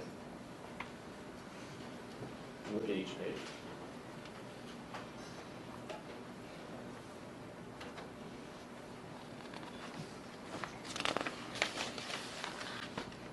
That's your 2 seconds.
recognize what those records are, Mr. Sprinsky? Yes, I do. What are they records of? Me and Mike's text messages? On September 16, 2015? Yes. And do they appear to you to accurately capture the text messages that you exchanged? Yes. It asks that this be marked as the next sequential exhibit. Okay, that's admitted. Subject to my injection from before. Okay, so that we discussed this, I'll overrule it. With permission, Your Honor, I'm going to ask to simultaneously publish this to the witness and the jury. Yes.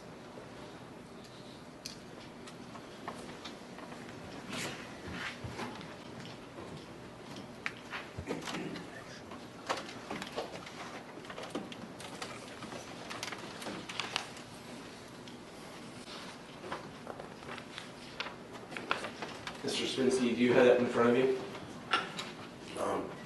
Yes, I do. And I may want to zoom. It looks to me, and gathering from the reactions of the jury, that scanning it, that There we go. zooming it may help. And I think I can actually zoom it more by doing this.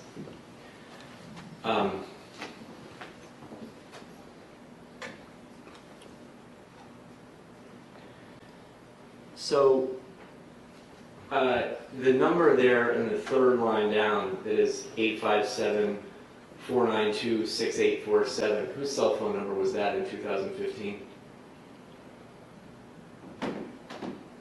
Was that your cell phone number?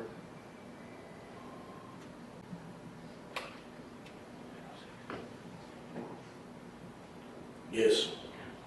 And you appear in his phone, it seems that, well, put it this way, there's a name there, Sprinsky. Do you have any idea why you would be in the defendant's phone record as Sprinsky? Yes, just, it was,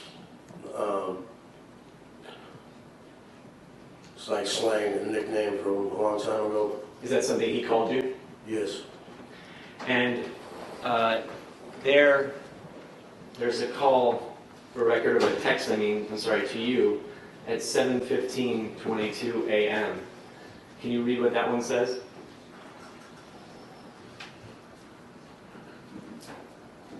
It says, yo, Greeks, emergency, text me.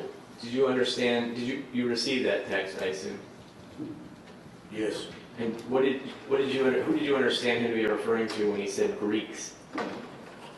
Me. Why does he call you Greeks, if you know? It's just another nickname.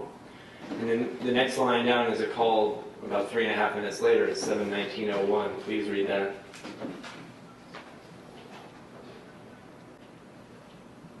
It says, yo, nigga, text me, please. And when he uses the term, is the term nigga there? No, that's just, that's slang of how we've talked for years, and just, trust me, it's nothing else but that. Okay, so you didn't understood that to be any kind of racial epithet? No. And did you respond to him after that?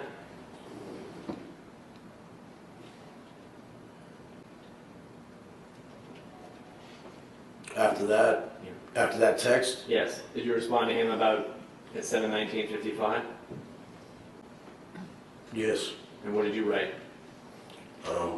What's up, buddy? And then did you respond to him again at 7:20:53? Yes. What did you write?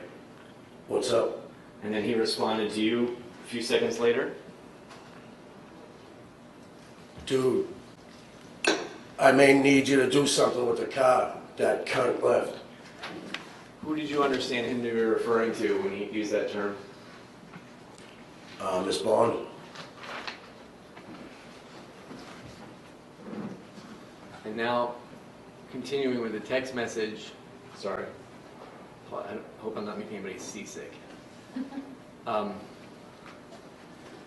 how did you respond to that text message?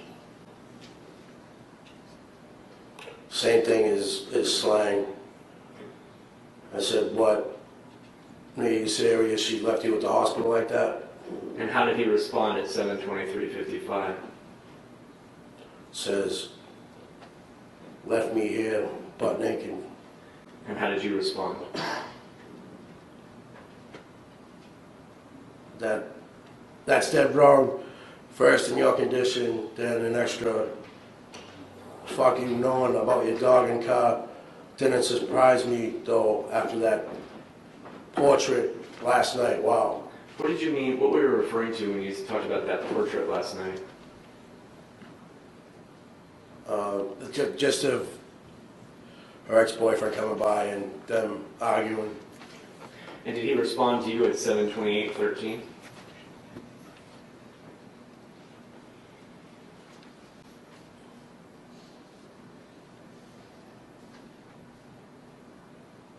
Says, have you seen a doctor yet?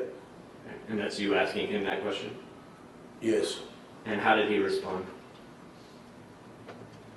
Then it says, yeah, they getting IV and And then did he continue that response? yes. What did he say? That says they being weird about calling the clinic. And did you know what he meant by that? Yes. What did he mean? Just from past experience. Well, how did you? How did you understand? What did you understand him to say? Just as past experience for me during my addiction being on the methadone clinic and ended up in the hospital. It takes a while for you to get your medication in the hospital. And that's where you understood that he was having trouble getting his dose of methadone? Yes. And how did you respond to that? I said I'm on my way right now to pick up my son at school. I told you should have dosed and stayed on top of them. You need that. And what do you mean, what are you referring to when you use the word dosed? Methadone.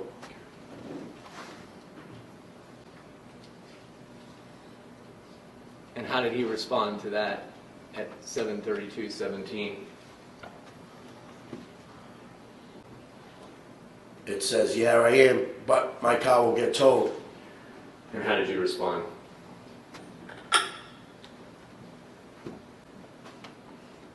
I'll be around after that. I got your back.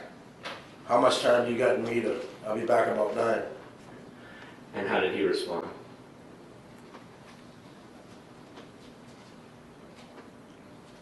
Lady seeing if I can move my car. And you replied how? As soon as I get back, I can throw money in the meter. Where's your car parked?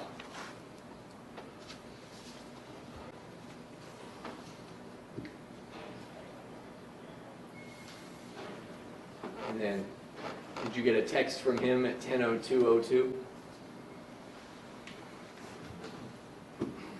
Yes. What did it say? Where you at?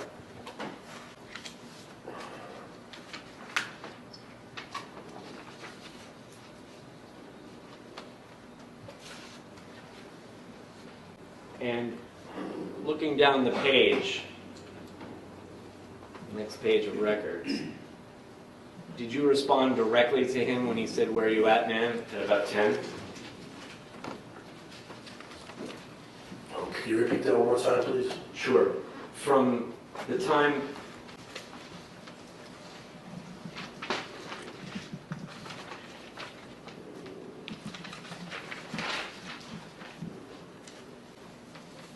you had just read,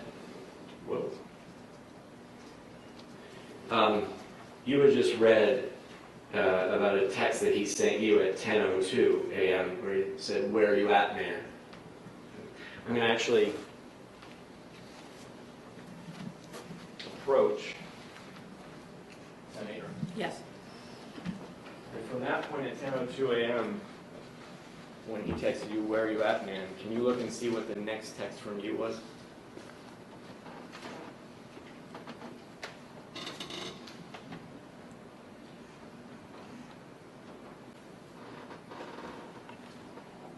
Turn the page, right?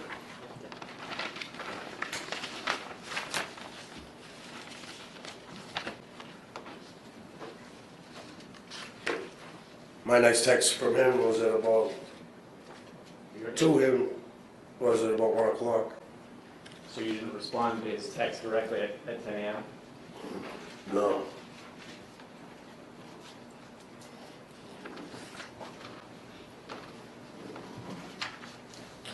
Do you know what you were doing at about 10 a.m.? Yes, I do. What's that? I was talking to Ms. Bond.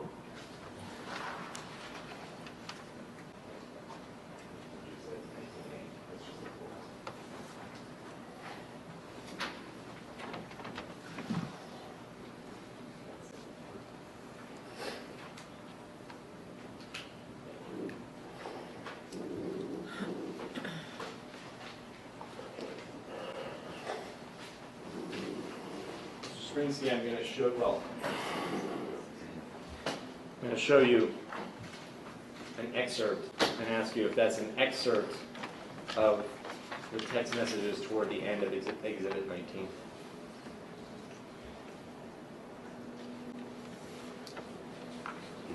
These are correct. At this time, Your Honor, I'd ask that this be marked Exhibit 19A. It's an excerpt from Exhibit 19. It's just blown up a little bit for ease of reading. Okay, we'll do that 19A.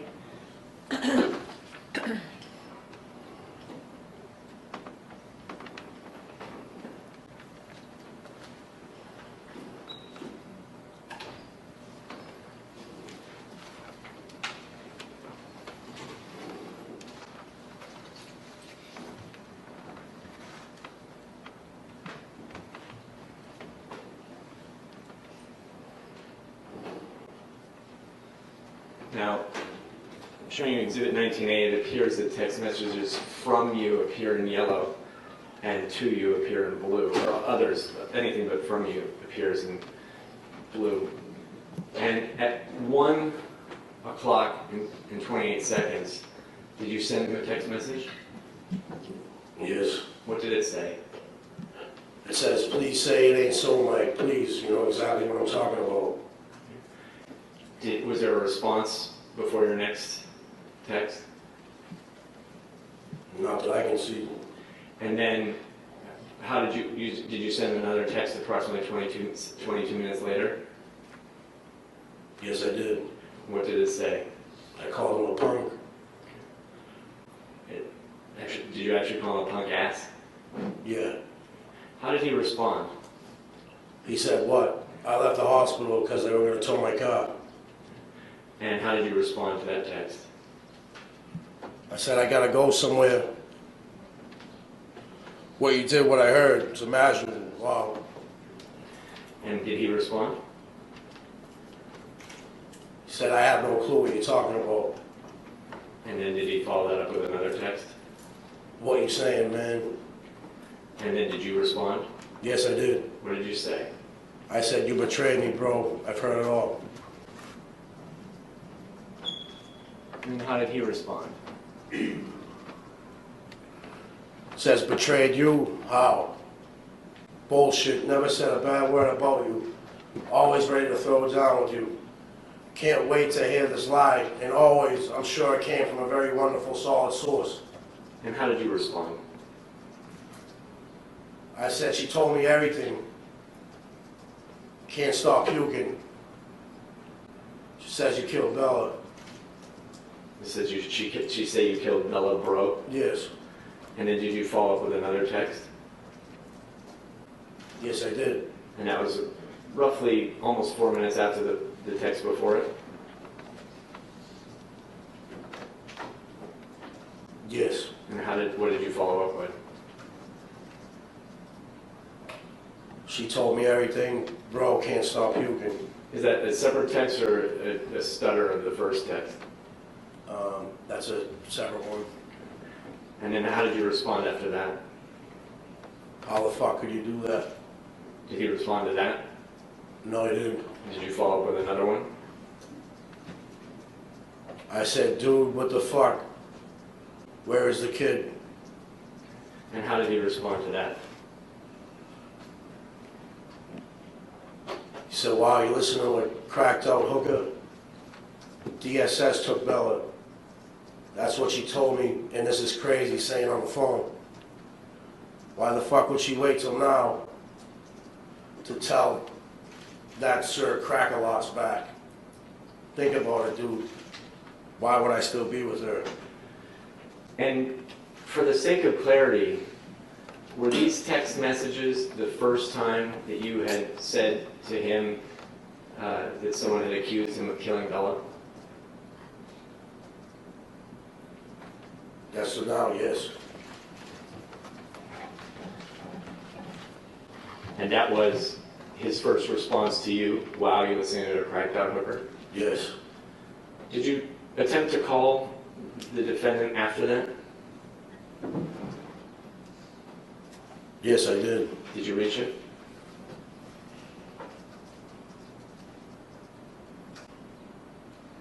I'm pretty sure I did. Did you talk to him? Yes. Do you recall the conversation? A little bit. What do you remember?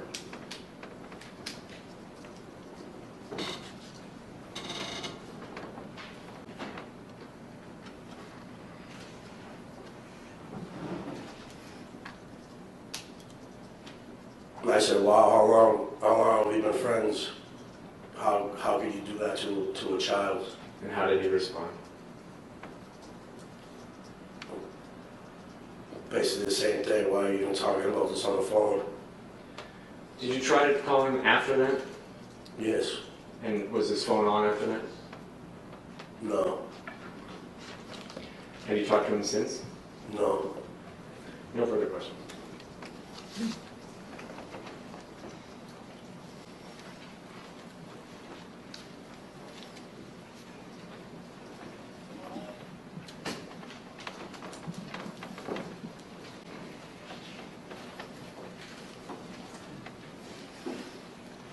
Good afternoon, Mr. Sprinsky. Good afternoon. Just to ask you about these text messages. You told Ms. McCarthy something about what you had been told by Rochelle Bond, right? What Miss Bond had told me? What I'm asking you is, in the text message, you said to Miss McCarthy that Miss Bond told you that he had killed Bella, correct? Correct. And he wrote back to you saying,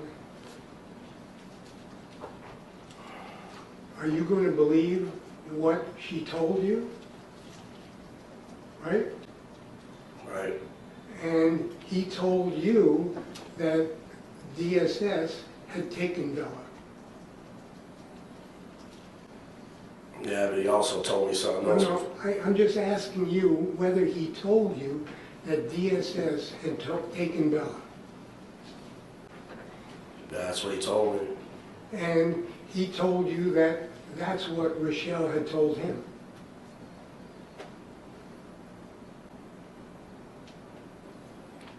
Isn't that what the text message said?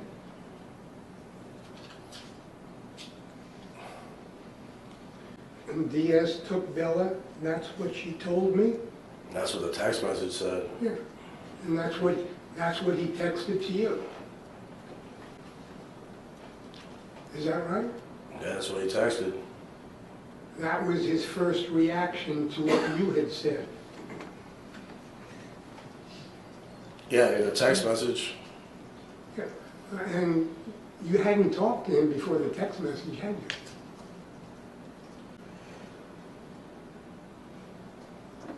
For that text message? Yeah.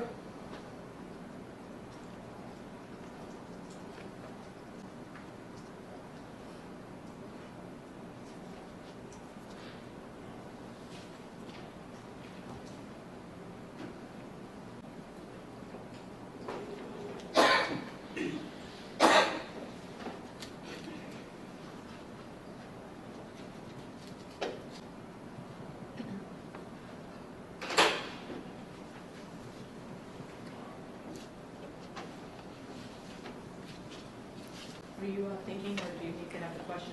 No, I was just, sorry,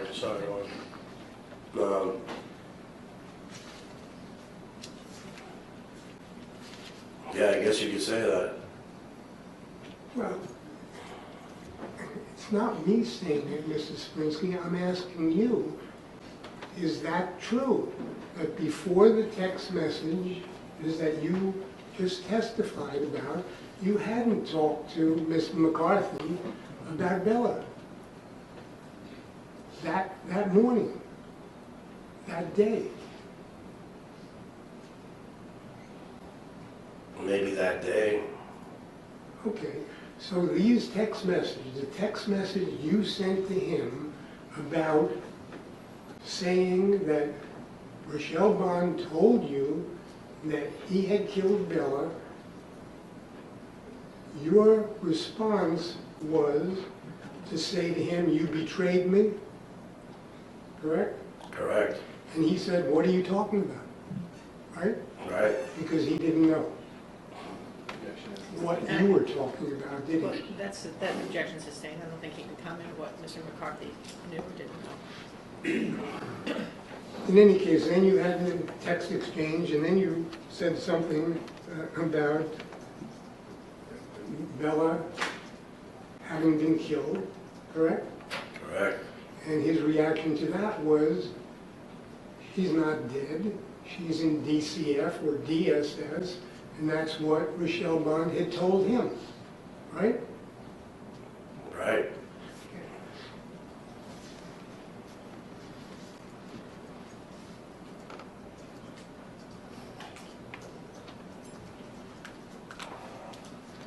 And it's also true, isn't it, that you had been told previously by Rochelle that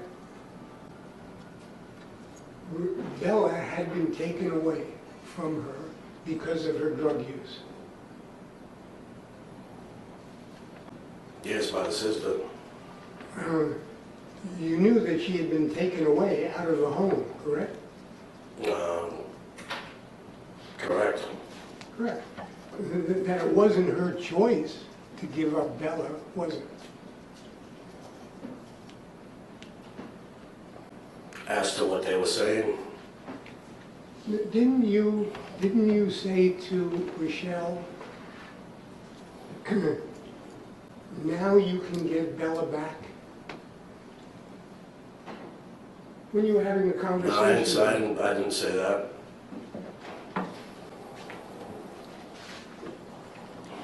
Can we just be a little clear about what time period? I don't know if we're talking about the same day or some other time. No, that same day when you were having your conversation with Rochelle Bond, when you met her on the street. Correct. Okay.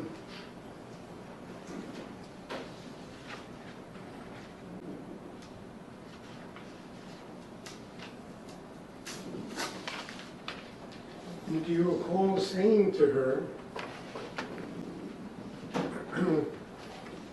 that she should get away from Mr. McCarthy?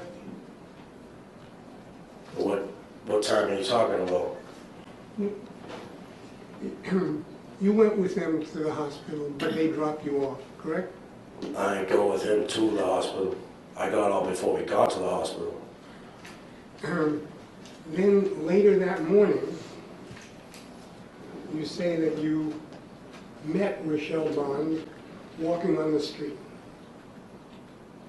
I wouldn't say met, I'd say ran into. Okay, you ran into Rochelle Bond walking on the street. Yes, that's true. You had a conversation with her. Yes.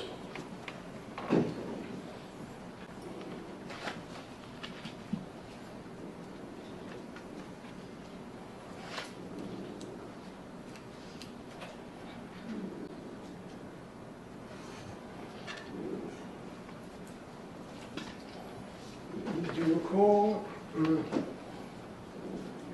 Rochelle telling you that she hadn't used drugs for a few days?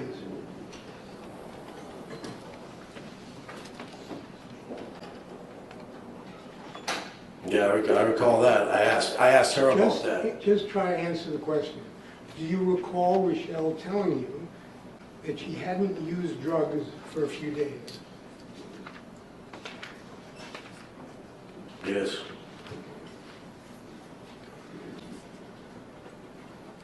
And you said, that's good, right? Right. And you said you probably should stop seeing Mike and get your life together. No, I didn't say it like that.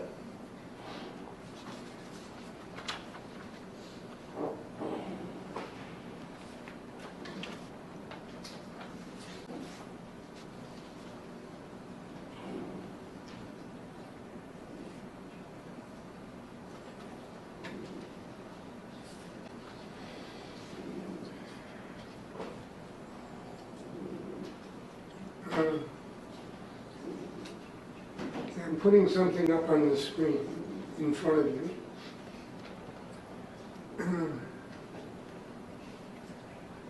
And you see line 17? Yes, I see it. And this is on page 25 in the grand jury testimony. So you said, she said that she wasn't using drugs anymore. She told you she wasn't using drugs, and what did you say to her? And you said, and I said, that's good. I said you should probably, stop seeing Mike and get your life together and not have to deal with him so you can get your daughter back from your child. Yeah, but it's... Did you say that? Was that your testimony? Yes. So you were telling Ms. Bond that if she were off drugs, she could get her daughter back, right? No, I said, why don't you try and get your daughter back? Okay.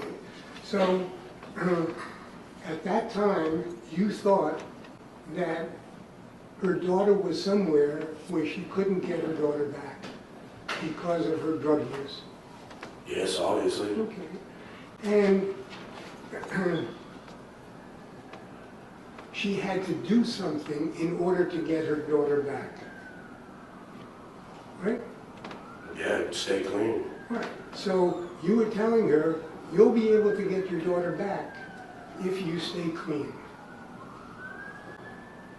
Basically. Okay. So you knew that her daughter had been taken away and that she couldn't get her daughter back unless she did something. Sustained. Is it true that you believe that she would have to do something in order to get her daughter back? I don't know really what you're saying. Well, you just told us that you thought that her daughter had been taken away from her. Yeah, months ago with the family. What, do you think that the family... That's what she told me. That the family had forcibly taken her daughter from her? No. Not at the time, I didn't think that. She told you at the time that Bella was with her sister. At the time, yes. But she didn't tell you at that time that she couldn't get Bella back, did she? At that time, when we were just talking, no. But when you met her at the hospital area, you seemed to think that she couldn't get her daughter back unless she got off drugs. Because that's what you told her. Yeah, that's pretty much with anybody. Now, at some point, you say that you learned that Mr. McCarthy and Ms. Bond were boyfriend and girlfriend. Correct. When did you learn that?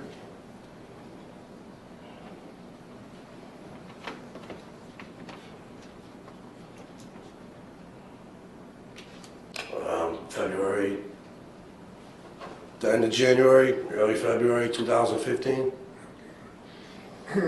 And at some point, when was the first time you went to the Maxwell Street apartment?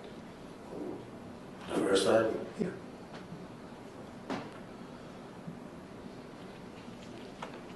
Like I said, the end of January, early February 2015. Okay. And how long did you stay there when you went the first time? A couple weeks. So from early February, you stayed there every day for a couple weeks? I mean, I wasn't inside all day. It's not like it was, I was staying there the whole time. Well, did you rent a room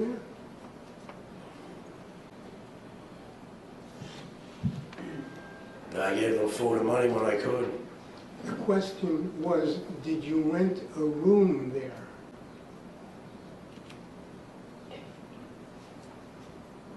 I guess you could say that. How much did you rent it for?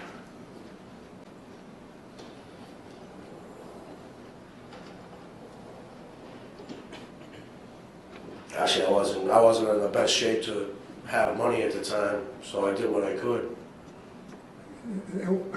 So I think, Mr. Shapiro, I think he's answered the question, said he gave what he could.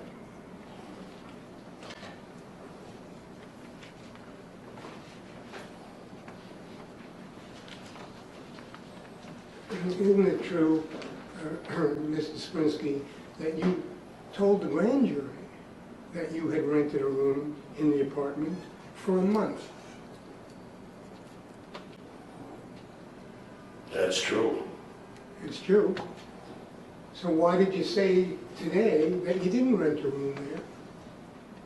You just said that back to me. My question is, do you remember testifying before the grand jury that you rented a room in the apartment for 30 days? I'm sorry. What? It is. I think he's answered the question. Is it that, I'm not sure what you're getting at, Mr. Shapiro. My question is that what you told the grand jury? I think he said, well, actually, go ahead. You can answer. Do you recall telling that to the grand jury that you rented a room for a month? Yes. Okay. And you told them that you had rented it for a month? I think he just answered that, yes. And so you were staying there from February through March.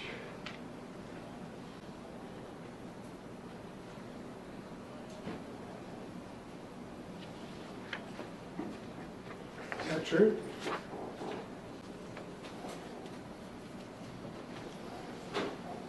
It was anywhere between 3 weeks to a month. Okay. And how much were you paying them? I just told you I did what I could. Were you paying them anything? Did you have any money?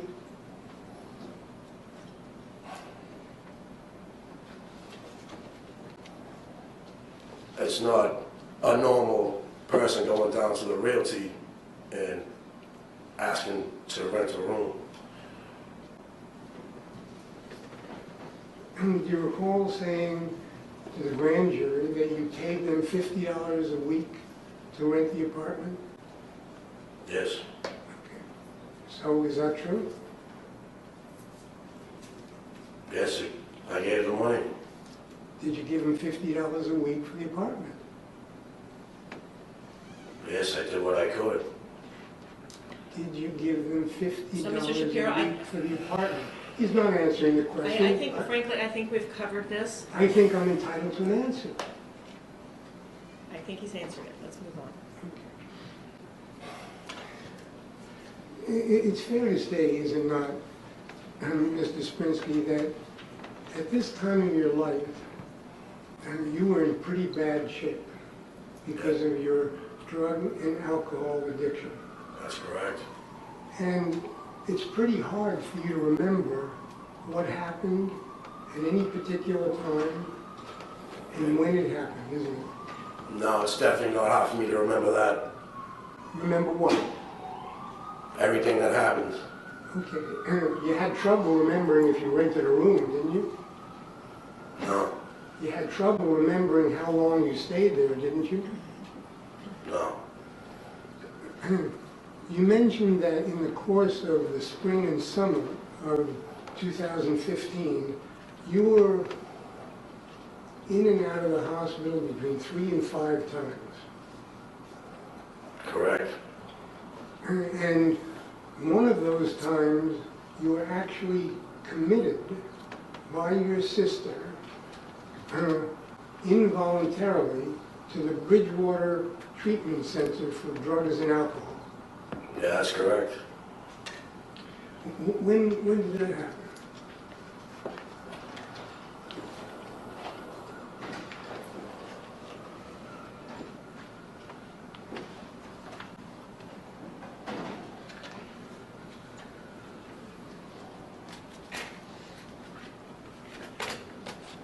It's sometime in April, And how long were you there?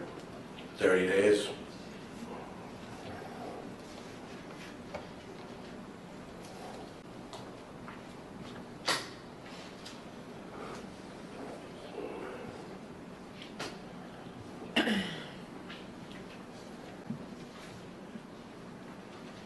When you went into the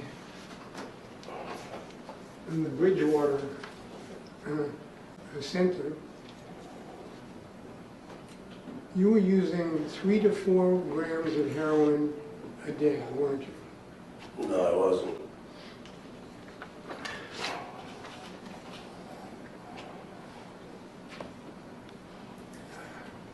Is this okay to show to the jury, Mr. Deacon? No, this is, I'm showing the witness. Oh, it's okay, it's not, I should see it though. Okay. I've shown it. so it's not on the juror screen, was my question. So Mr. Deacon, do you know what he's showing? No, no. Okay, Mr. Shapiro, can you just show Mr. Deacon what it is? I don't know how to activate his screen there, so.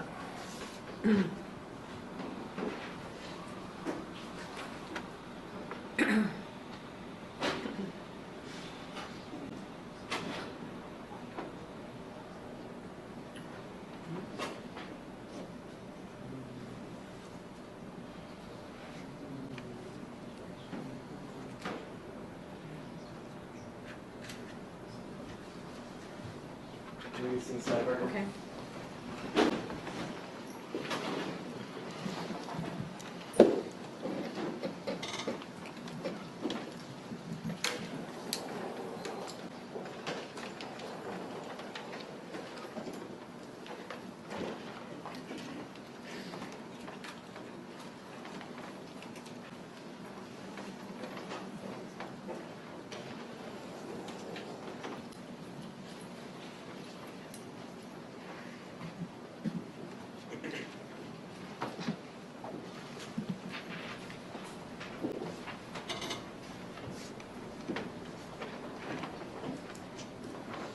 So I'm putting a document on the screen, Mr. Sprinsky, and I just ask you to read the paragraph, number 1. You just read it to on this yourself. document to yourself.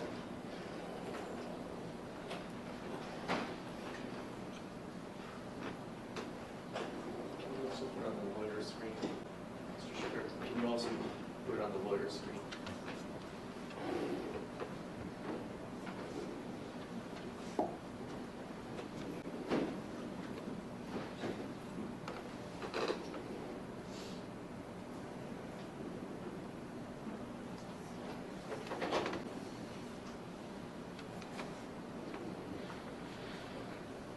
Okay, And have you read it to you read yourself? Yes. Does this refresh your recollection as to whether at the time that you went into the treatment center, you were using 3 to 4 grams of heroin a day? That's what it says. Well, I don't think the question's not really I'm what it asking you. said. Having read that, do you now remember that that is what you were using?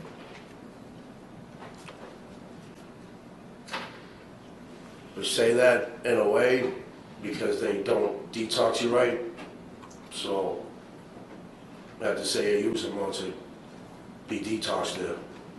Well, the question is it fair to say that you were using 3 to 4 grams of heroin a day?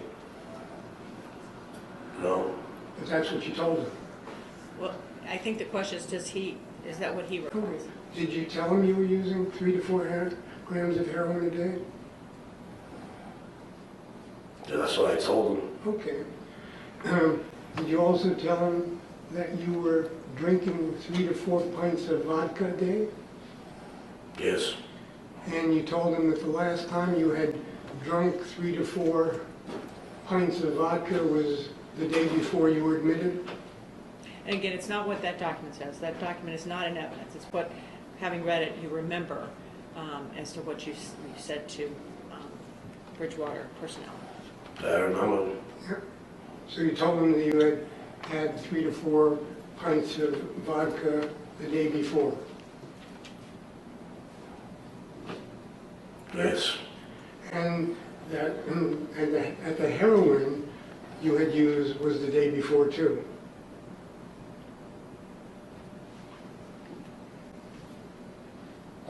Yes, I was using heroin. Yep. And you also told him that you had taken 5 milligrams of benzosclonopin the day before? Yes. So it's fair to say that that was a pretty heavy intake of drugs that you were using at this time. Yes, I've been using them I was using them for a long time. Okay, and yet you're telling us that your memory for this period of time is perfect. It's far from perfect, but it's definitely good. And so you're telling us that the kind of intake of drugs you had at the time didn't affect your ability to recall what happened at the time? No. You weren't in a haze or a cloud as a result of the drug use, were you?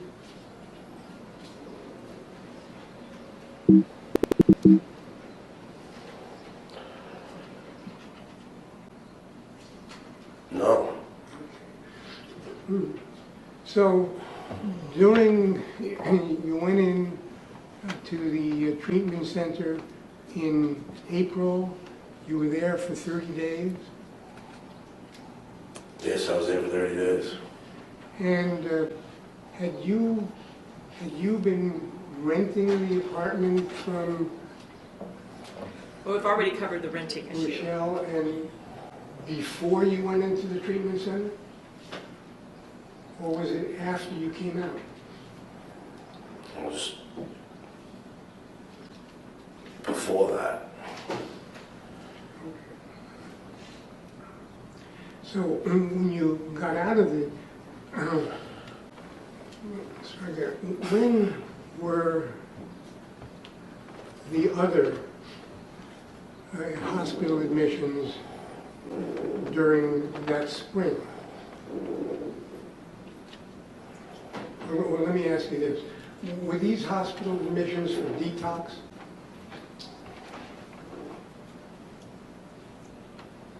Detox? Yeah, you went into the hospital a number of times during... Yes, I couldn't stop using heroin.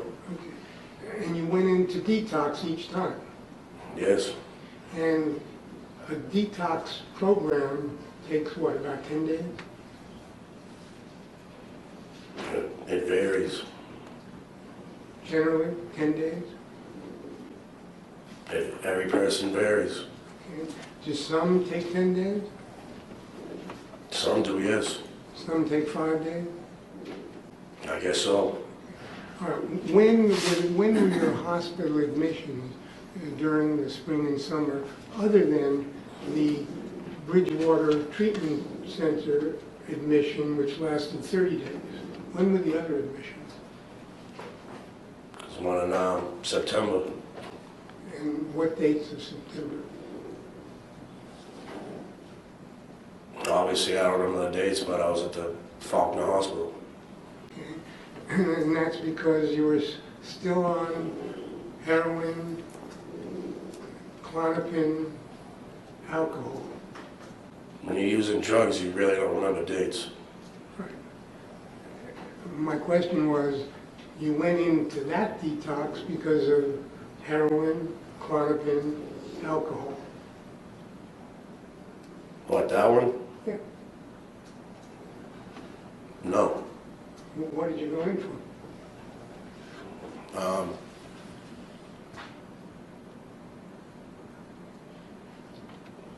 I've been using drugs. Just, the question was, what did you go in to that detox for? What were the drugs that you were trying to detox yourself from? Heroin Just heroin and benzos. and benzo, which is Klonopin. Yes. And were you also drinking at that time? Yes. Okay. So, you said it was in September. Now, you talked about being at the Maxwell Street apartment in the middle of September. Was this detox before or after that? Could you repeat that? You said that you stayed at the Maxwell Street apartment sometime in September. Do you Yes. remember? Do you remember when you said you stayed there?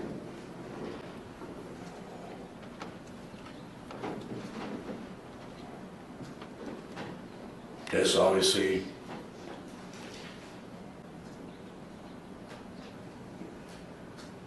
September 16th, the day before that. My question is, did you go into detox after that? After that? Yeah, Yes, I did. in September.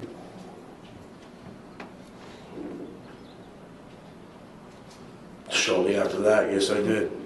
So it's fair to say, is it not, that at the time that you have been testifying about on September 15th and 16th, you were a heavy user of the drugs that you shortly thereafter went to get detox from. At the time, yes. And that was heroin and Klonopin and alcohol. Yes.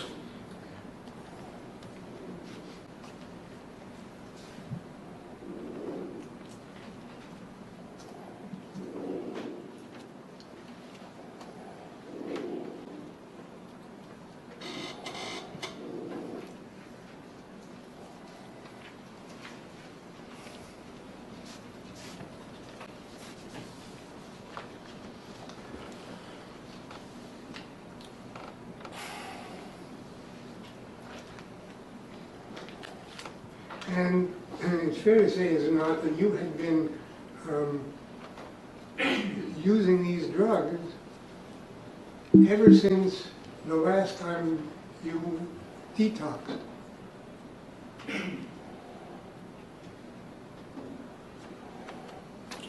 Fair to say. When during the summer, that is when in June, did you have a hospitalization for a detoxification? When? And when was that? No, I said when? Yeah, in June of 2015.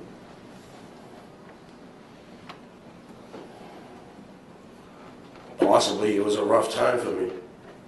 Well, I'm asking you, do you remember going into the hospital? You said 3 to 5 times, whether it was in June of 2015.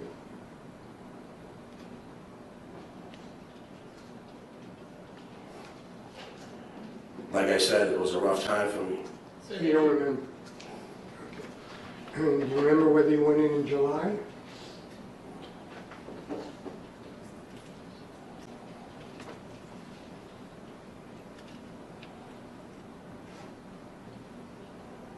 sure I did. And you remember whether you went in August? No, I definitely remember September.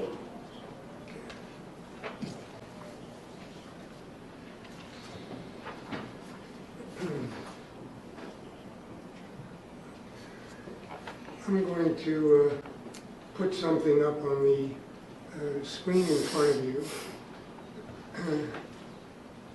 Do you want to just, can you either have I'll Mr. show it to- Deacon?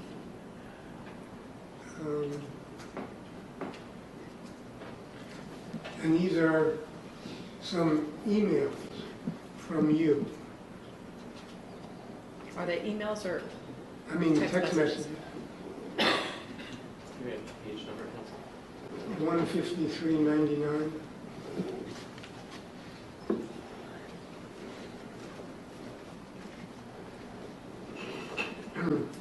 You see that, Mr. Sprinsky?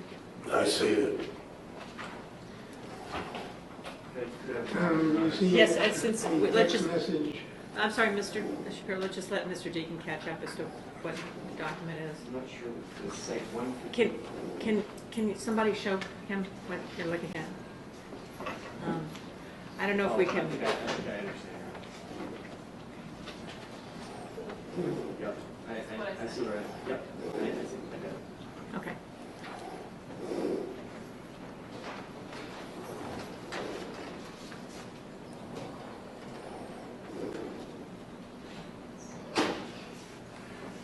You see a text message dated, the first one on that page dated August 10th of 2015? I see it. And to whom did you send that text? To Mike. Mr. McCarthy? Yes. And what did you say?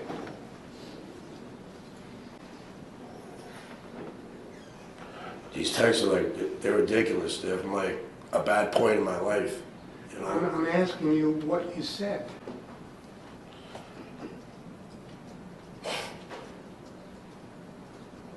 It says, I've been drinking straight vodka to battle demon mutants. Been sipping like for a while, like killing me, bro.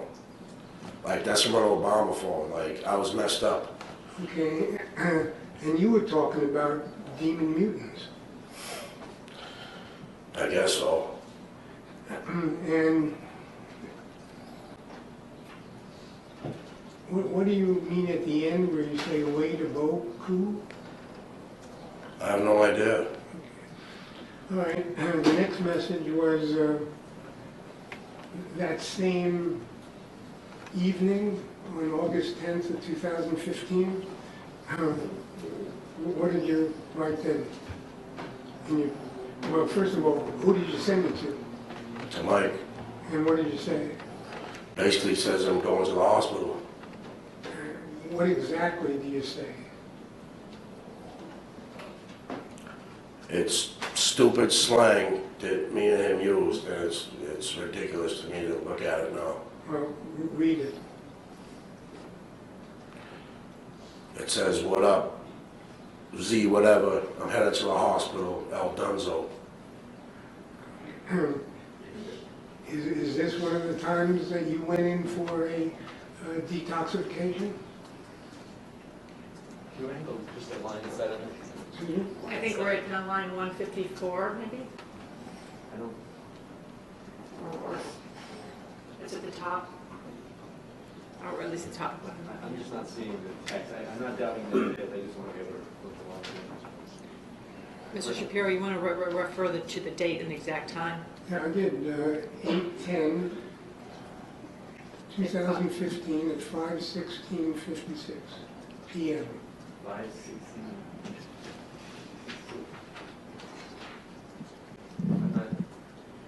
Do we have an extra copy of this? I'm just not sure why we can't share with council what you're looking at. We sent Mr. Deacon a copy. Okay.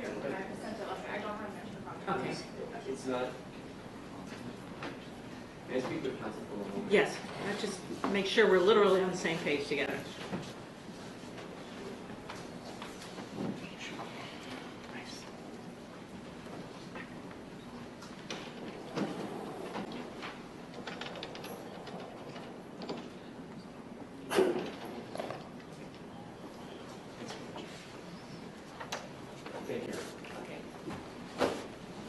I think my last question, Mr. Sprinsky, was, is this one of the detoxifications that you went to the hospital for? Yeah. Excuse me? I go to the hospital to get a detox. And this was on August 10th? That's what it says. And a minute later, on 8/10/2015 at 5:17:53, what did you write to? What did you write text to Mr. McCarthy? It's just the way we talk to each other. What did you write? I said, I'm seeing Lucky Charms floating around. Bye-bye. Bye time. Yeah. Okay. So, do these text messages kind of describe the way you were at this time?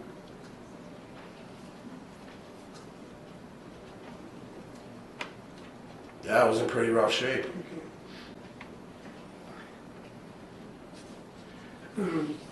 Look down to the next message. It's 170:39 from you to Ms. McCarthy on September 2nd, 2015 at 8:56 in the morning. You see that? Yes, I see that. And what did you text Mr. McCarthy? Says, for a while, I'm deteriorating. Well, the one above it. Says, I don't know, buddy. I'm hopeless. All I see is dark demons everywhere. Follow me, trying to suck the life out of me. I'm not right, buddy. I haven't been. And the next message that you sent just a few seconds later? Says, for a while, I'm deteriorating, and I'm not even shooting heroin. There's a whatever party. And then, again, you texted Mr. McCarthy at September 2nd, 2015 at 9:03 in the morning. So that's just a few minutes later, correct? Correct. And what did you write then? Says, my anxiety is crazy. I'm way off. I'm ready to call it quits soon and try to go to a mental hospital so I can get disability and qualify. So, was this before you went in for another detox? Before? Was this at the time, on September 2nd, that you were planning to go in for another detox? I'd say so.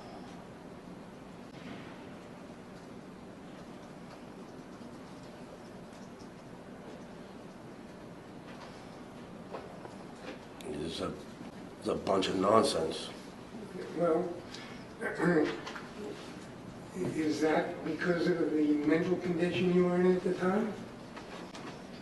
No, it's because I couldn't stop using drugs. Well, did they affect your mental condition? Because I couldn't stop using heroin, that's the fact that made me want to die, yes. Okay, and what did you write on September 2nd at 9:09?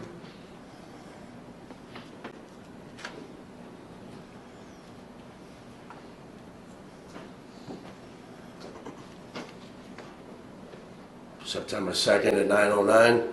Mm-hmm.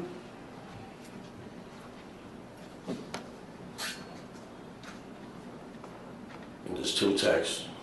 The first one starts, I know. What did you write there? Says, I know we can flip it, but my spatula is getting heavy and there ain't no ends. Grinding like Tupac and hoop it up like Birdie.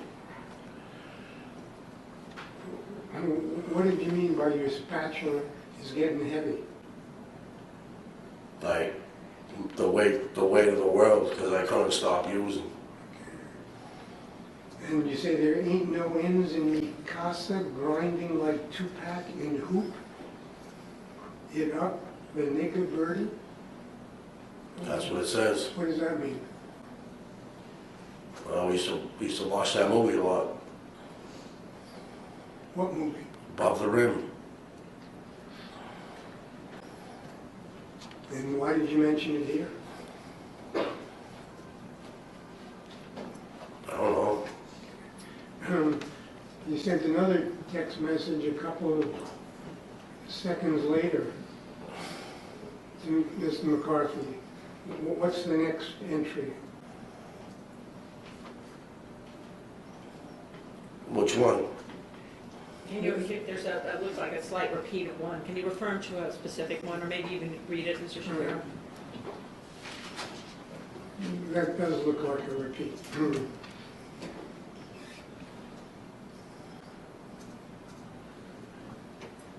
And did Michael text you back at any time?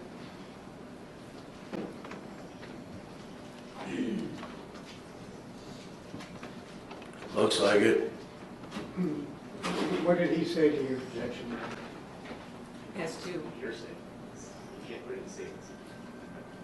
well, it depends on whether it's being used for the truth of the matter asserted therein.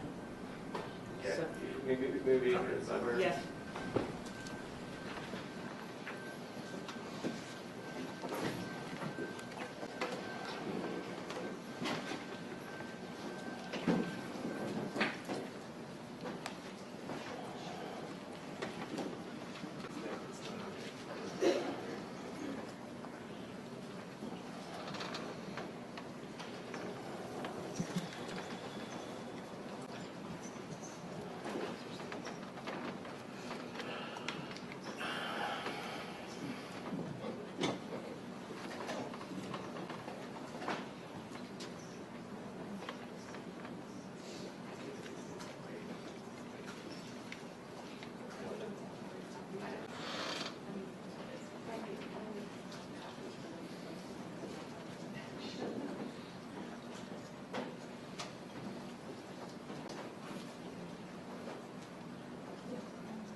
So, after the series of emails that you just read that you sent to Mr. McCarthy, he wrote back to you, did he not? At 9/11/13 on September 2nd? Yes. And what did he say? Come on over. I'll pick you up What else? at Ashmont. Okay. And Ashmont is the station near Maxwell Street? Yes. And did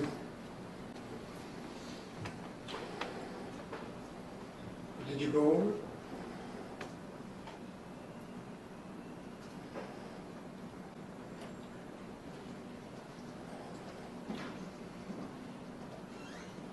I don't know if I went over that night. inviting you to come over Yes. because you were in bad shape.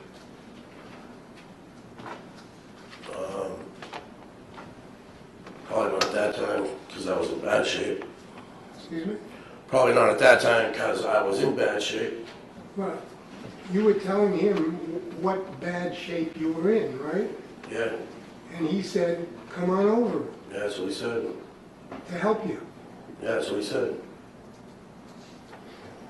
Now, the last message on the page on September 2nd, 2015, at 9:14, a few minutes later, what did you write back?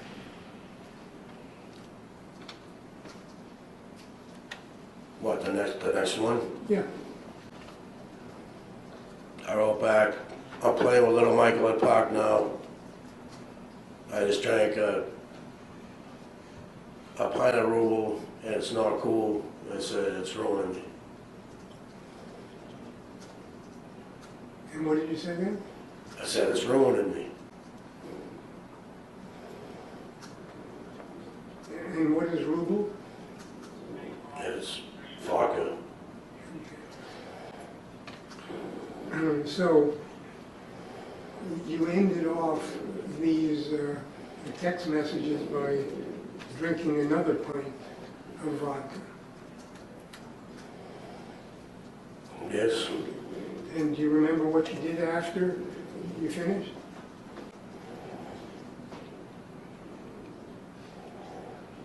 What are you referring to? Well, you say you didn't go over to Michael's. Or do you just not remember? I had a lot of stuff going on. So you don't remember? I'm not saying I don't remember. Okay, well, if you do remember, then tell us where you went. At that particular point in time, I don't. Okay.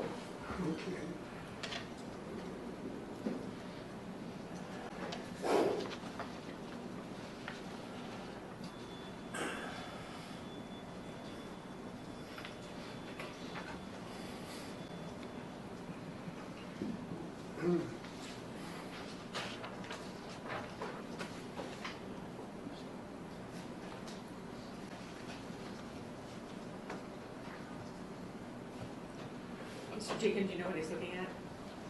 There's a new text now up on the screen. My screen doesn't seem to work here, so I can't see. Okay, again, does council have something that, we're referring to now text on 9/14/2015? That's correct. Okay, starting with something at 1/19/26. That's September 14th, 2015, at 1:19:26. First text message on the page. You texted Mr. McCarthy, right? Right.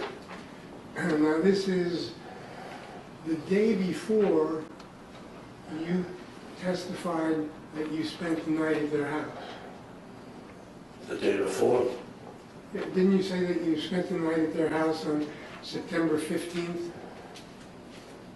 Yeah, I said that. Okay, so this is September 14th, so it's the day before. All right, so what did you write to Mr. McCarthy? I wrote, self-destructing real fast. Contact me. This is about to blow my brains out. I'm about to blow my brains out, buddy. Love Yeah. you, man. That's what it says. So, were you about to blow your brains out? I would never do that, but at that particular point in time, I told you I couldn't stop using. Did you have a gun? No. But you felt like you couldn't blow your brains out? Obviously, I could never do it. But if you use it for that long like I did, you'd feel like that too. On September 15th, the next day, at 1:14 in the afternoon, you texted Mr. McCarthy Again, and what did you write? On 9/15, Yeah. I said, "What's up, Mikey? I got a couple Deans and a few beans." And what did you mean by Deans and beans? Klonopins. Well, were there two different things? One's Klonidine and one's Klonopins. Okay, which is clonidine? People call them Deans. And beans? People call them benzos, like Klonopins. So, you were telling Mr. McCarthy that you had some drugs, Yes, and Mr. McCarthy told you to come over? yes.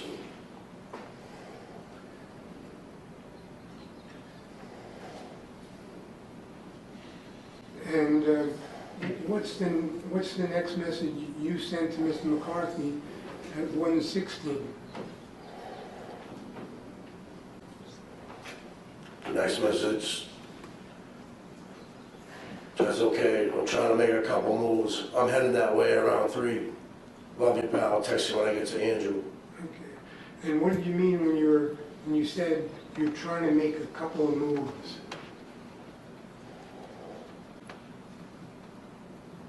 Obviously trying to get some drugs.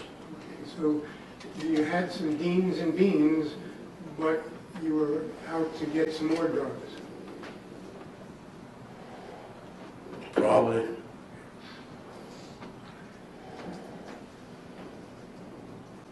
And then what did Mr. McCarthy say to you? Text back to you? Says text when you're at Fields Corner, then I go to tire shop to meet you. So he was going to meet you at Fields Corner? No. Where was the tire shop? Tire shops in Ashmont. And did you go to Ashmont?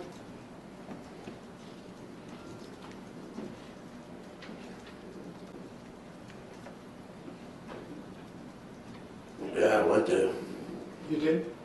You remember that? Yeah, I went there.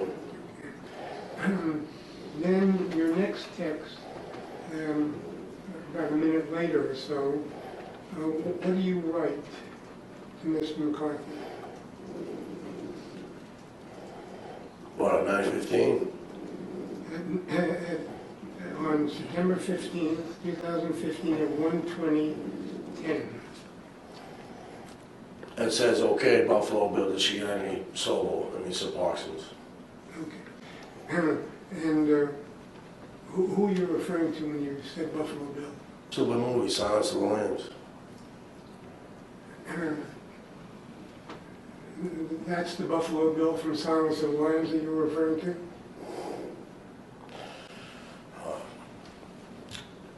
It was a thing as kids. Excuse me? It was a thing as kids. We watched the movie. You and Miss McCarthy? Yeah.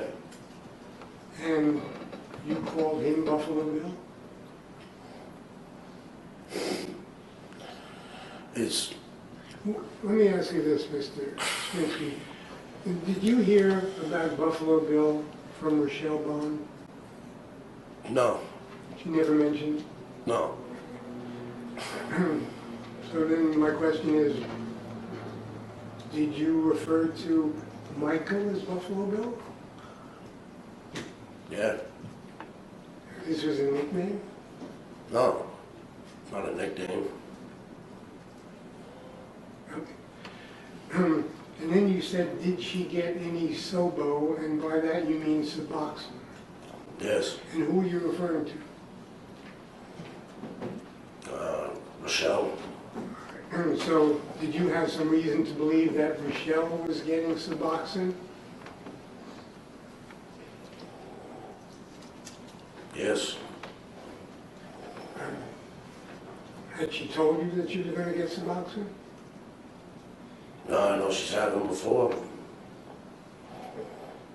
Well, why did you particularly ask Michael whether she had gotten any?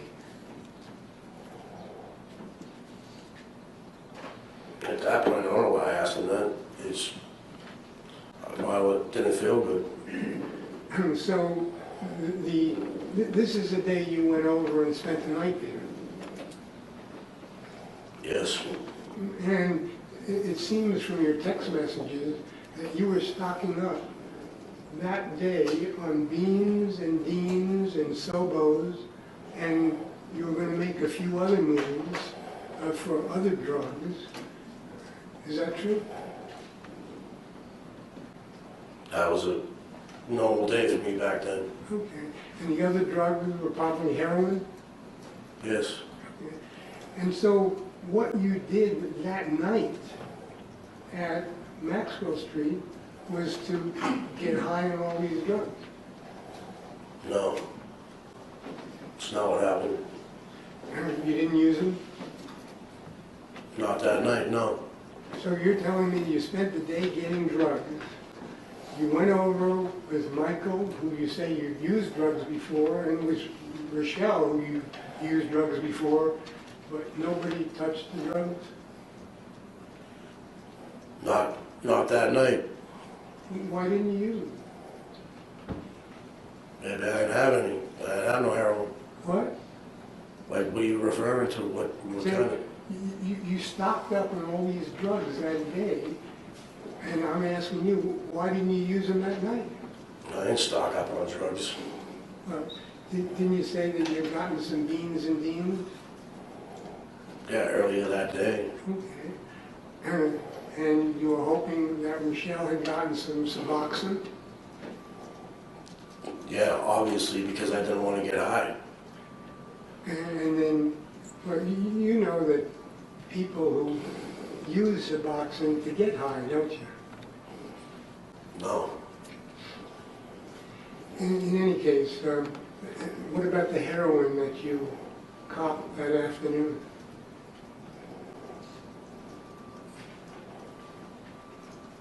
Where does it say that? Well, you said you went out to make some moves. Obviously, if I'm asking her if she had any Suboxone, I didn't want to get high that night. What about the heroin that you had gotten when you made the moves that afternoon? Obviously, I didn't get heroin that day. What's obvious about it? If I'm asking for the Suboxone.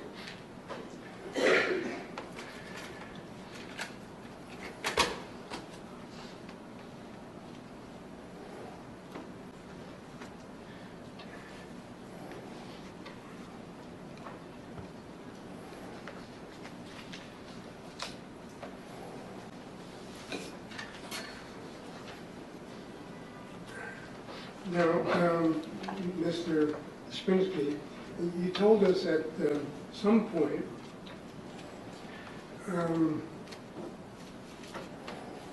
how Rochelle treated Bella, correct? Correct. And at some point, you said that her treatment of Bella was horrible, correct?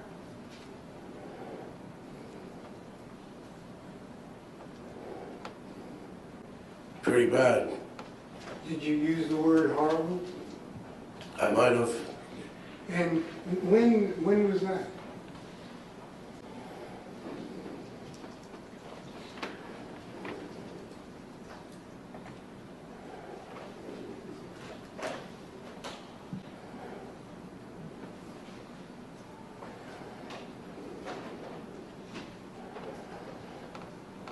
I don't know. I only seen her treat her good for a little while.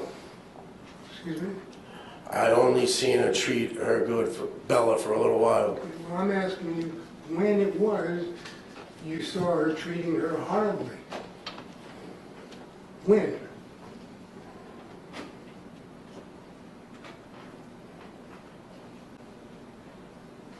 Honestly, the only time I seen horribly, like spanking or just not treating a child well. Yeah, and I'm asking you when that happened.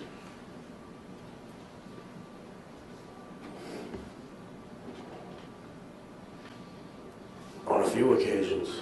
Yeah, and tell us when that happened. Was it in February? Was it in March? Was it in April? Was it in May? Was it in June?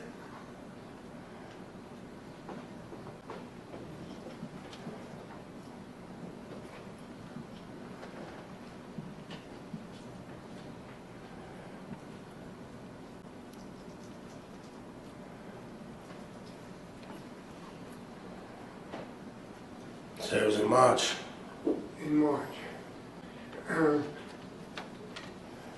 And is this where you saw her spank her? I can't tell you like the exact dates, but I didn't ask for the exact date, I asked when it was, you said it was in March. And I'm asking, is that when you saw her spank her?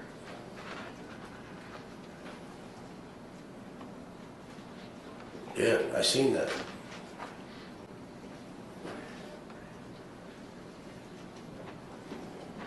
And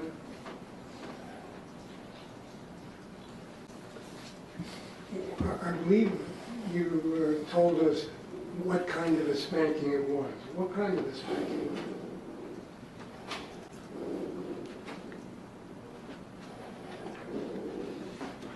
Did you say it was not hard? Yeah, that's what I said. Is that true? Yeah, it is true. Isn't it true that you told the grand jury, when you testified before the grand jury, that it was hard enough to injure her?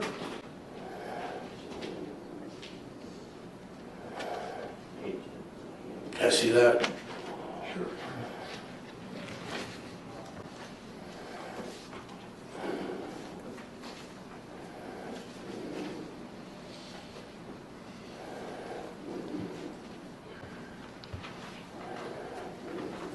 On page 32 and 33.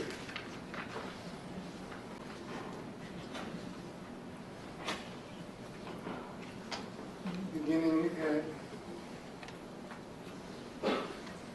line 21. You see that? I see that. Okay. You were asked by Mr. Deacon, how did she strike Bella? And you said, she's spanking her. And Mr. Deacon said, on her buttocks? And you said, yes. And Mr. Deacon said, hard enough to injure, or what you might think of, for lack of a better term, ordinary spanking? And you said, definitely, definitely not ordinary. And then you were asked by Mr. Deacon, hard enough to hurt? And you answered, I'd say yeah, I'd say so. So which is it, Mr. Sprinsky? Hard enough to hurt, yes, but not. Hurt. So when you testified here a while ago, and you were asked, Hold on, wait a minute. Objection, he was interrupted his answer. He said hard enough to hurt, but not. And the defense counsel Did you finish your sentence? Hard enough to hurt, but not? Not injured. okay, do you remember a while ago when you testified when Mr. Deacon asked you here this morning about the spanking, and you said it wasn't hard?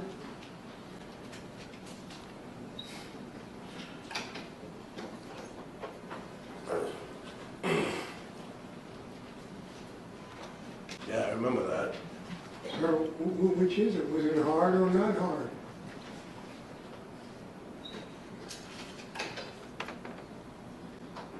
It's not the way you would treat a child. Was it hard or not hard?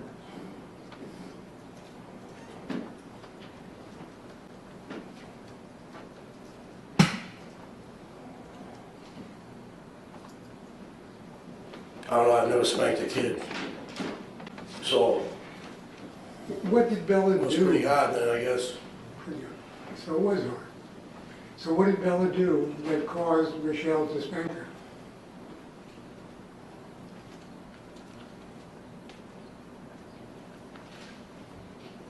What did she do?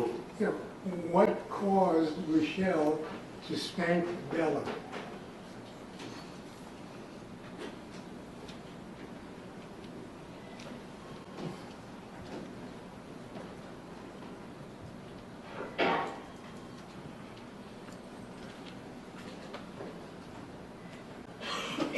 Oh, because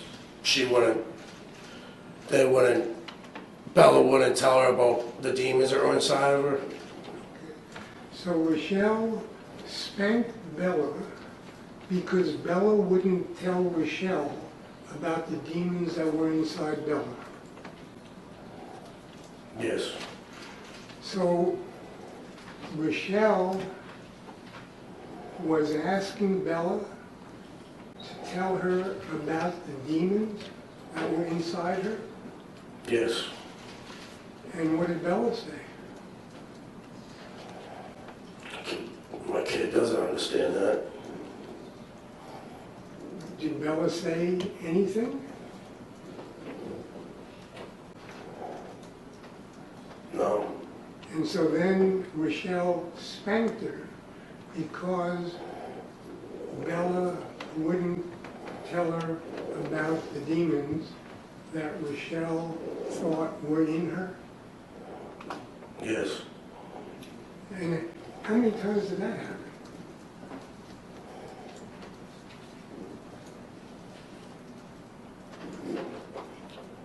Who knows? I didn't see it much. Well, but you saw it a few times, didn't you? Yeah, I did. And you saw, and you heard Bella telling you, not Bella, Rochelle telling you that Bella was possessed by demons. Can you repeat that question? Rochelle told you that Bella was possessed by demons. Yeah, she told me that. On how many occasions did she tell you that? Very few. But you remember it. Yeah. And you remember it because she spanked Bella for not explaining about the demons. Right? Is that why I didn't? What are you trying to read? Can you repeat that? Yeah. You say that Rochelle told you that Bella was possessed by demons. Yeah, so she told me. Right. And then you also say that she spanked Bella when Bella wouldn't tell her why she had demons. Yes. Did you think that was pretty crazy? Yes. Did you ask Rochelle, why do you think that there are demons in Bella? Did I ask why? Yeah, did you ask Rochelle, why do you think that there are demons in Bella?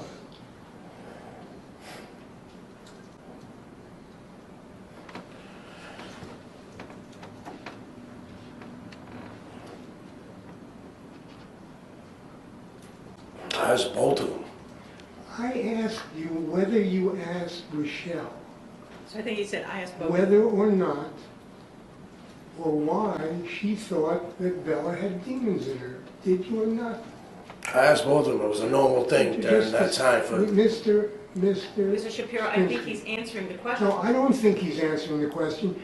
You told us that Rochelle told you that Bella was possessed by demons. They both told me that. She told me that too. Okay. Now, when she told you that, did you ask her why did she think that? Not at that point. At any point, did you ask Rochelle why she thinks Bella is inhabited or possessed by demons?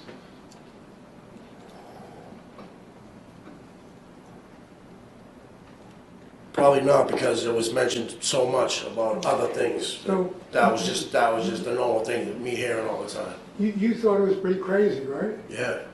But you didn't bother asking about it, did you? I guess not. And one of the reasons you thought it was pretty crazy was because Rochelle told you a lot of crazy stories, didn't she?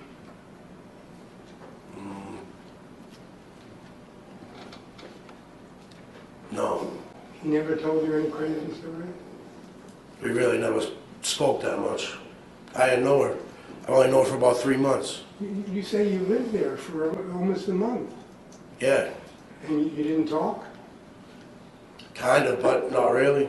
And you're telling me that she never told you any other crazy stories except that Bella was possessed by demons? That's the only crazy story she ever told you? I'm sure she did. You're sure she did what? I'm sure she did tell me crazy stories. And do you have any recollection of those crazy stories? No. None at all. It's just jibber jabber nonsense. Did you think it was nonsense when she was telling you? You don't know what to believe when you've been hearing it for so long. Did you believe that Bella was possessed by demons? No. What did you think of Rochelle when she told you that? That it's crazy. Did you believe her? No. When she told you other crazy stories, did you believe her? She told me like really no crazy stories. I like really didn't know her.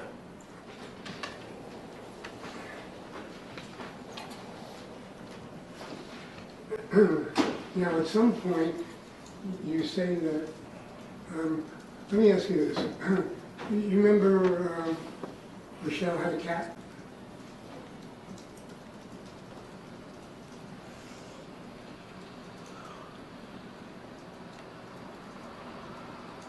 Cat? A cat.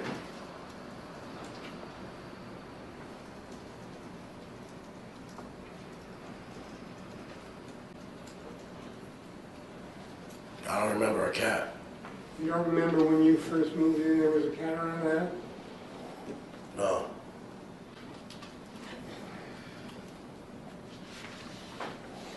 You never had any conversations with Rochelle about the cat?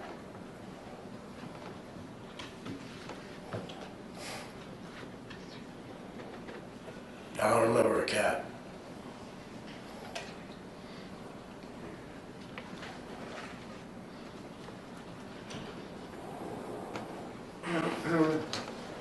You also told us that on 2 occasions you saw Mr. McCarthy lock Bella in a closet. Correct? Correct. And let's talk about the first time. When was that?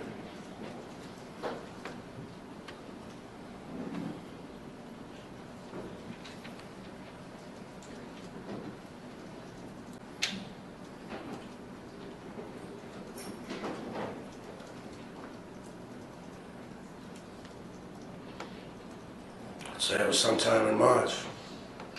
Sometime in March. Beginning, middle, end? It could have been the end. And what about the second time? Shortly after. And is that when you were living there? I really didn't live there like as someone, a normal person would rent a house, but I stayed there. Yeah, but you told us that at some point you rented a house. Exactly.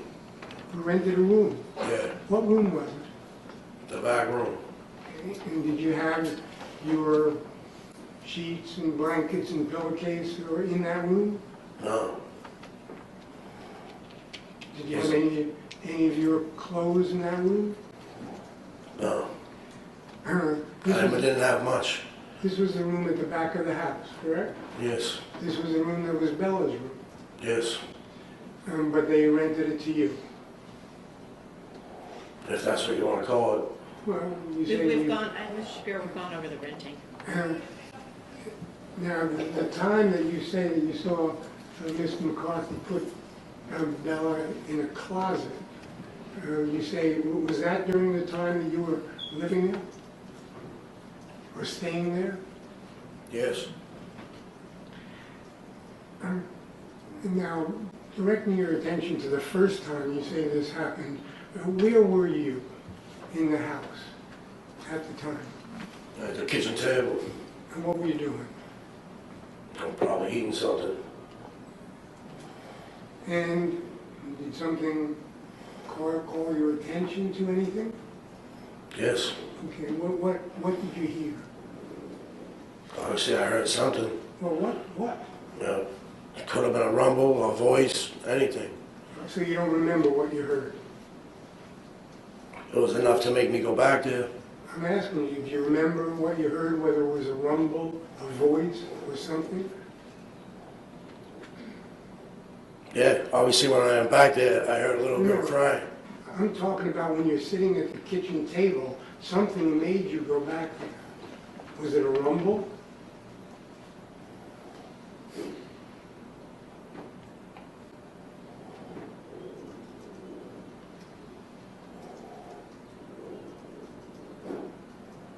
It could have been that, it could have been her crying.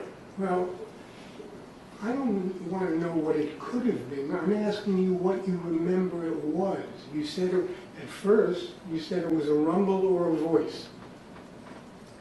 All I know is that I'm telling you the truth.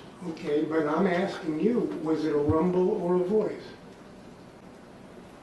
Or do you recall precisely what it was that you heard that caused you to go back?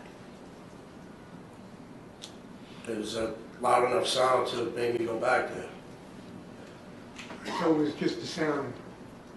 You don't remember what? It could have been the door closing. So why would you go back if you heard the door close? Because he wasn't there. Neither was the child. Who wasn't there? Michael Bella. You heard a door close and that caused you to go into the back room where you were staying? No, it wasn't. It wasn't where I was staying.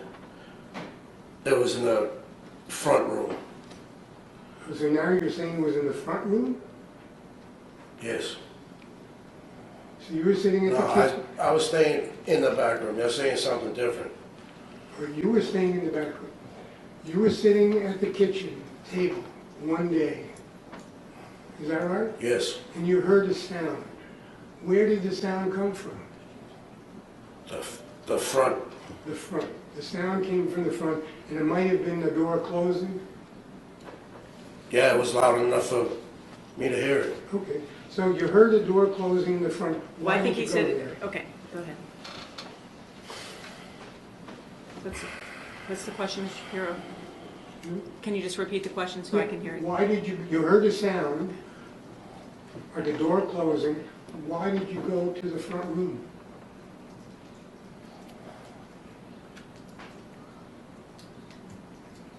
Because that's usually what people do when they hear noises or they're concerned about something maybe. What was there about a door closing that made you concerned? Oh, maybe because I didn't see Bella?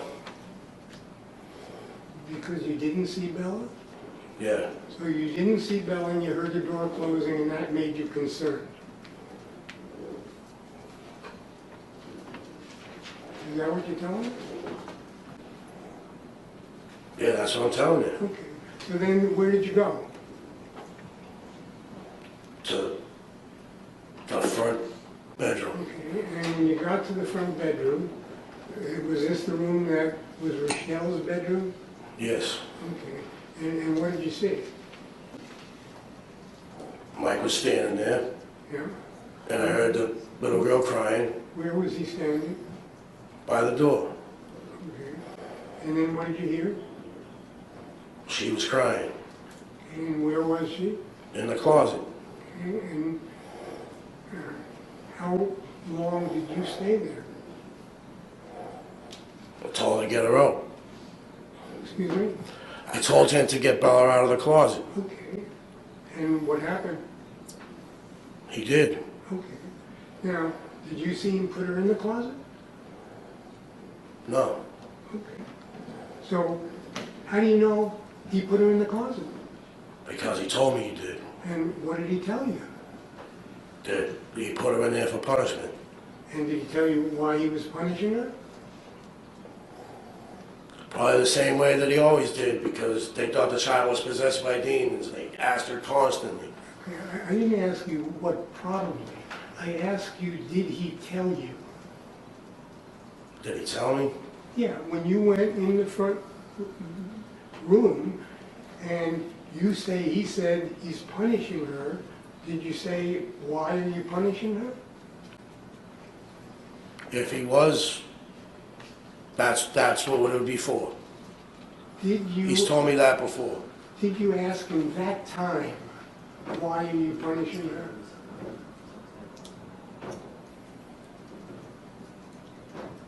No, I said, what the fuck are you doing locking a kid in the closet? Well, at that point, you hadn't seen him lock her in the closet, had you? At that point, no. Okay. So you never asked him why he was punishing her? Did you?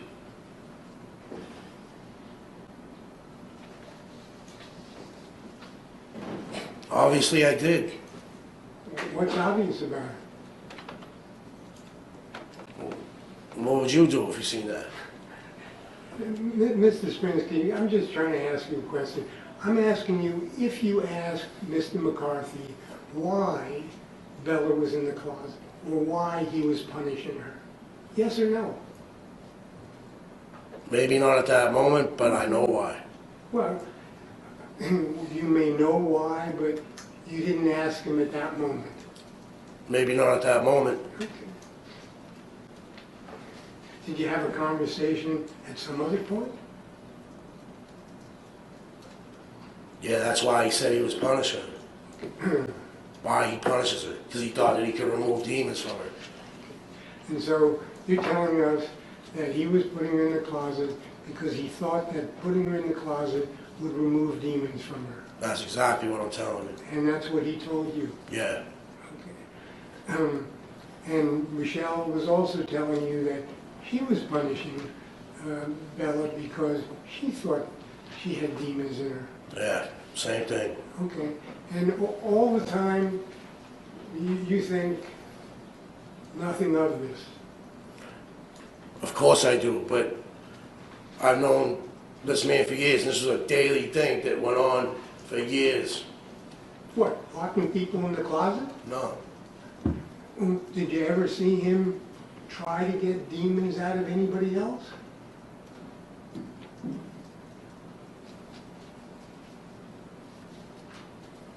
Did you?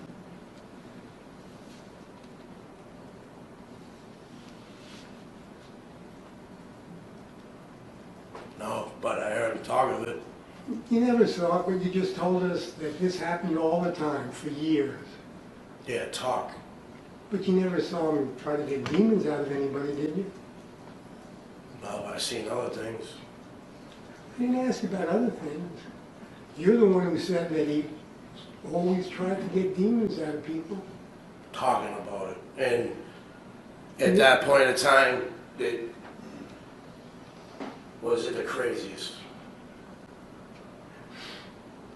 Now, So, Mr. Shapiro, Yeah. we're going to have to break at some point. So. as good a time as any. Okay. Okay, so can I talk to counsel at sidebar as to what's happening tomorrow?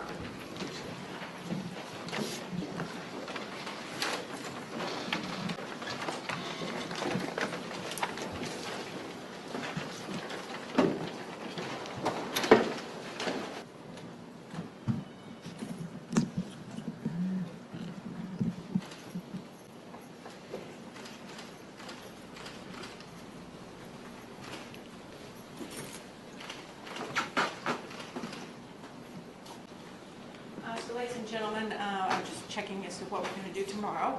We're going to go on a field trip, meeting here tomorrow at 9 o'clock, where I'll give you some brief instructions, and then we're going to get on a bus and travel to certain locations. That should take pretty much the morning.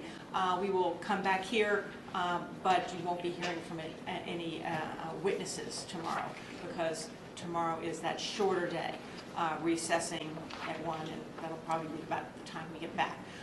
Friday is a full day, so get here at 9, proceed till 4 o'clock. That's the game plan. We will excuse you now, again, with my instructions not to talk about this case with anyone, not to do any independent investigation for law or facts. Don't look up anything on the internet, please. Stay away from any media and anybody else you know to be associated with the case. And thank you for being on time as you have. We'll see you tomorrow morning. Court, all rise, please. Jurors, you can step down for me, please. Thank you. Okay, we'll see Councilman Collins as well. May be seated.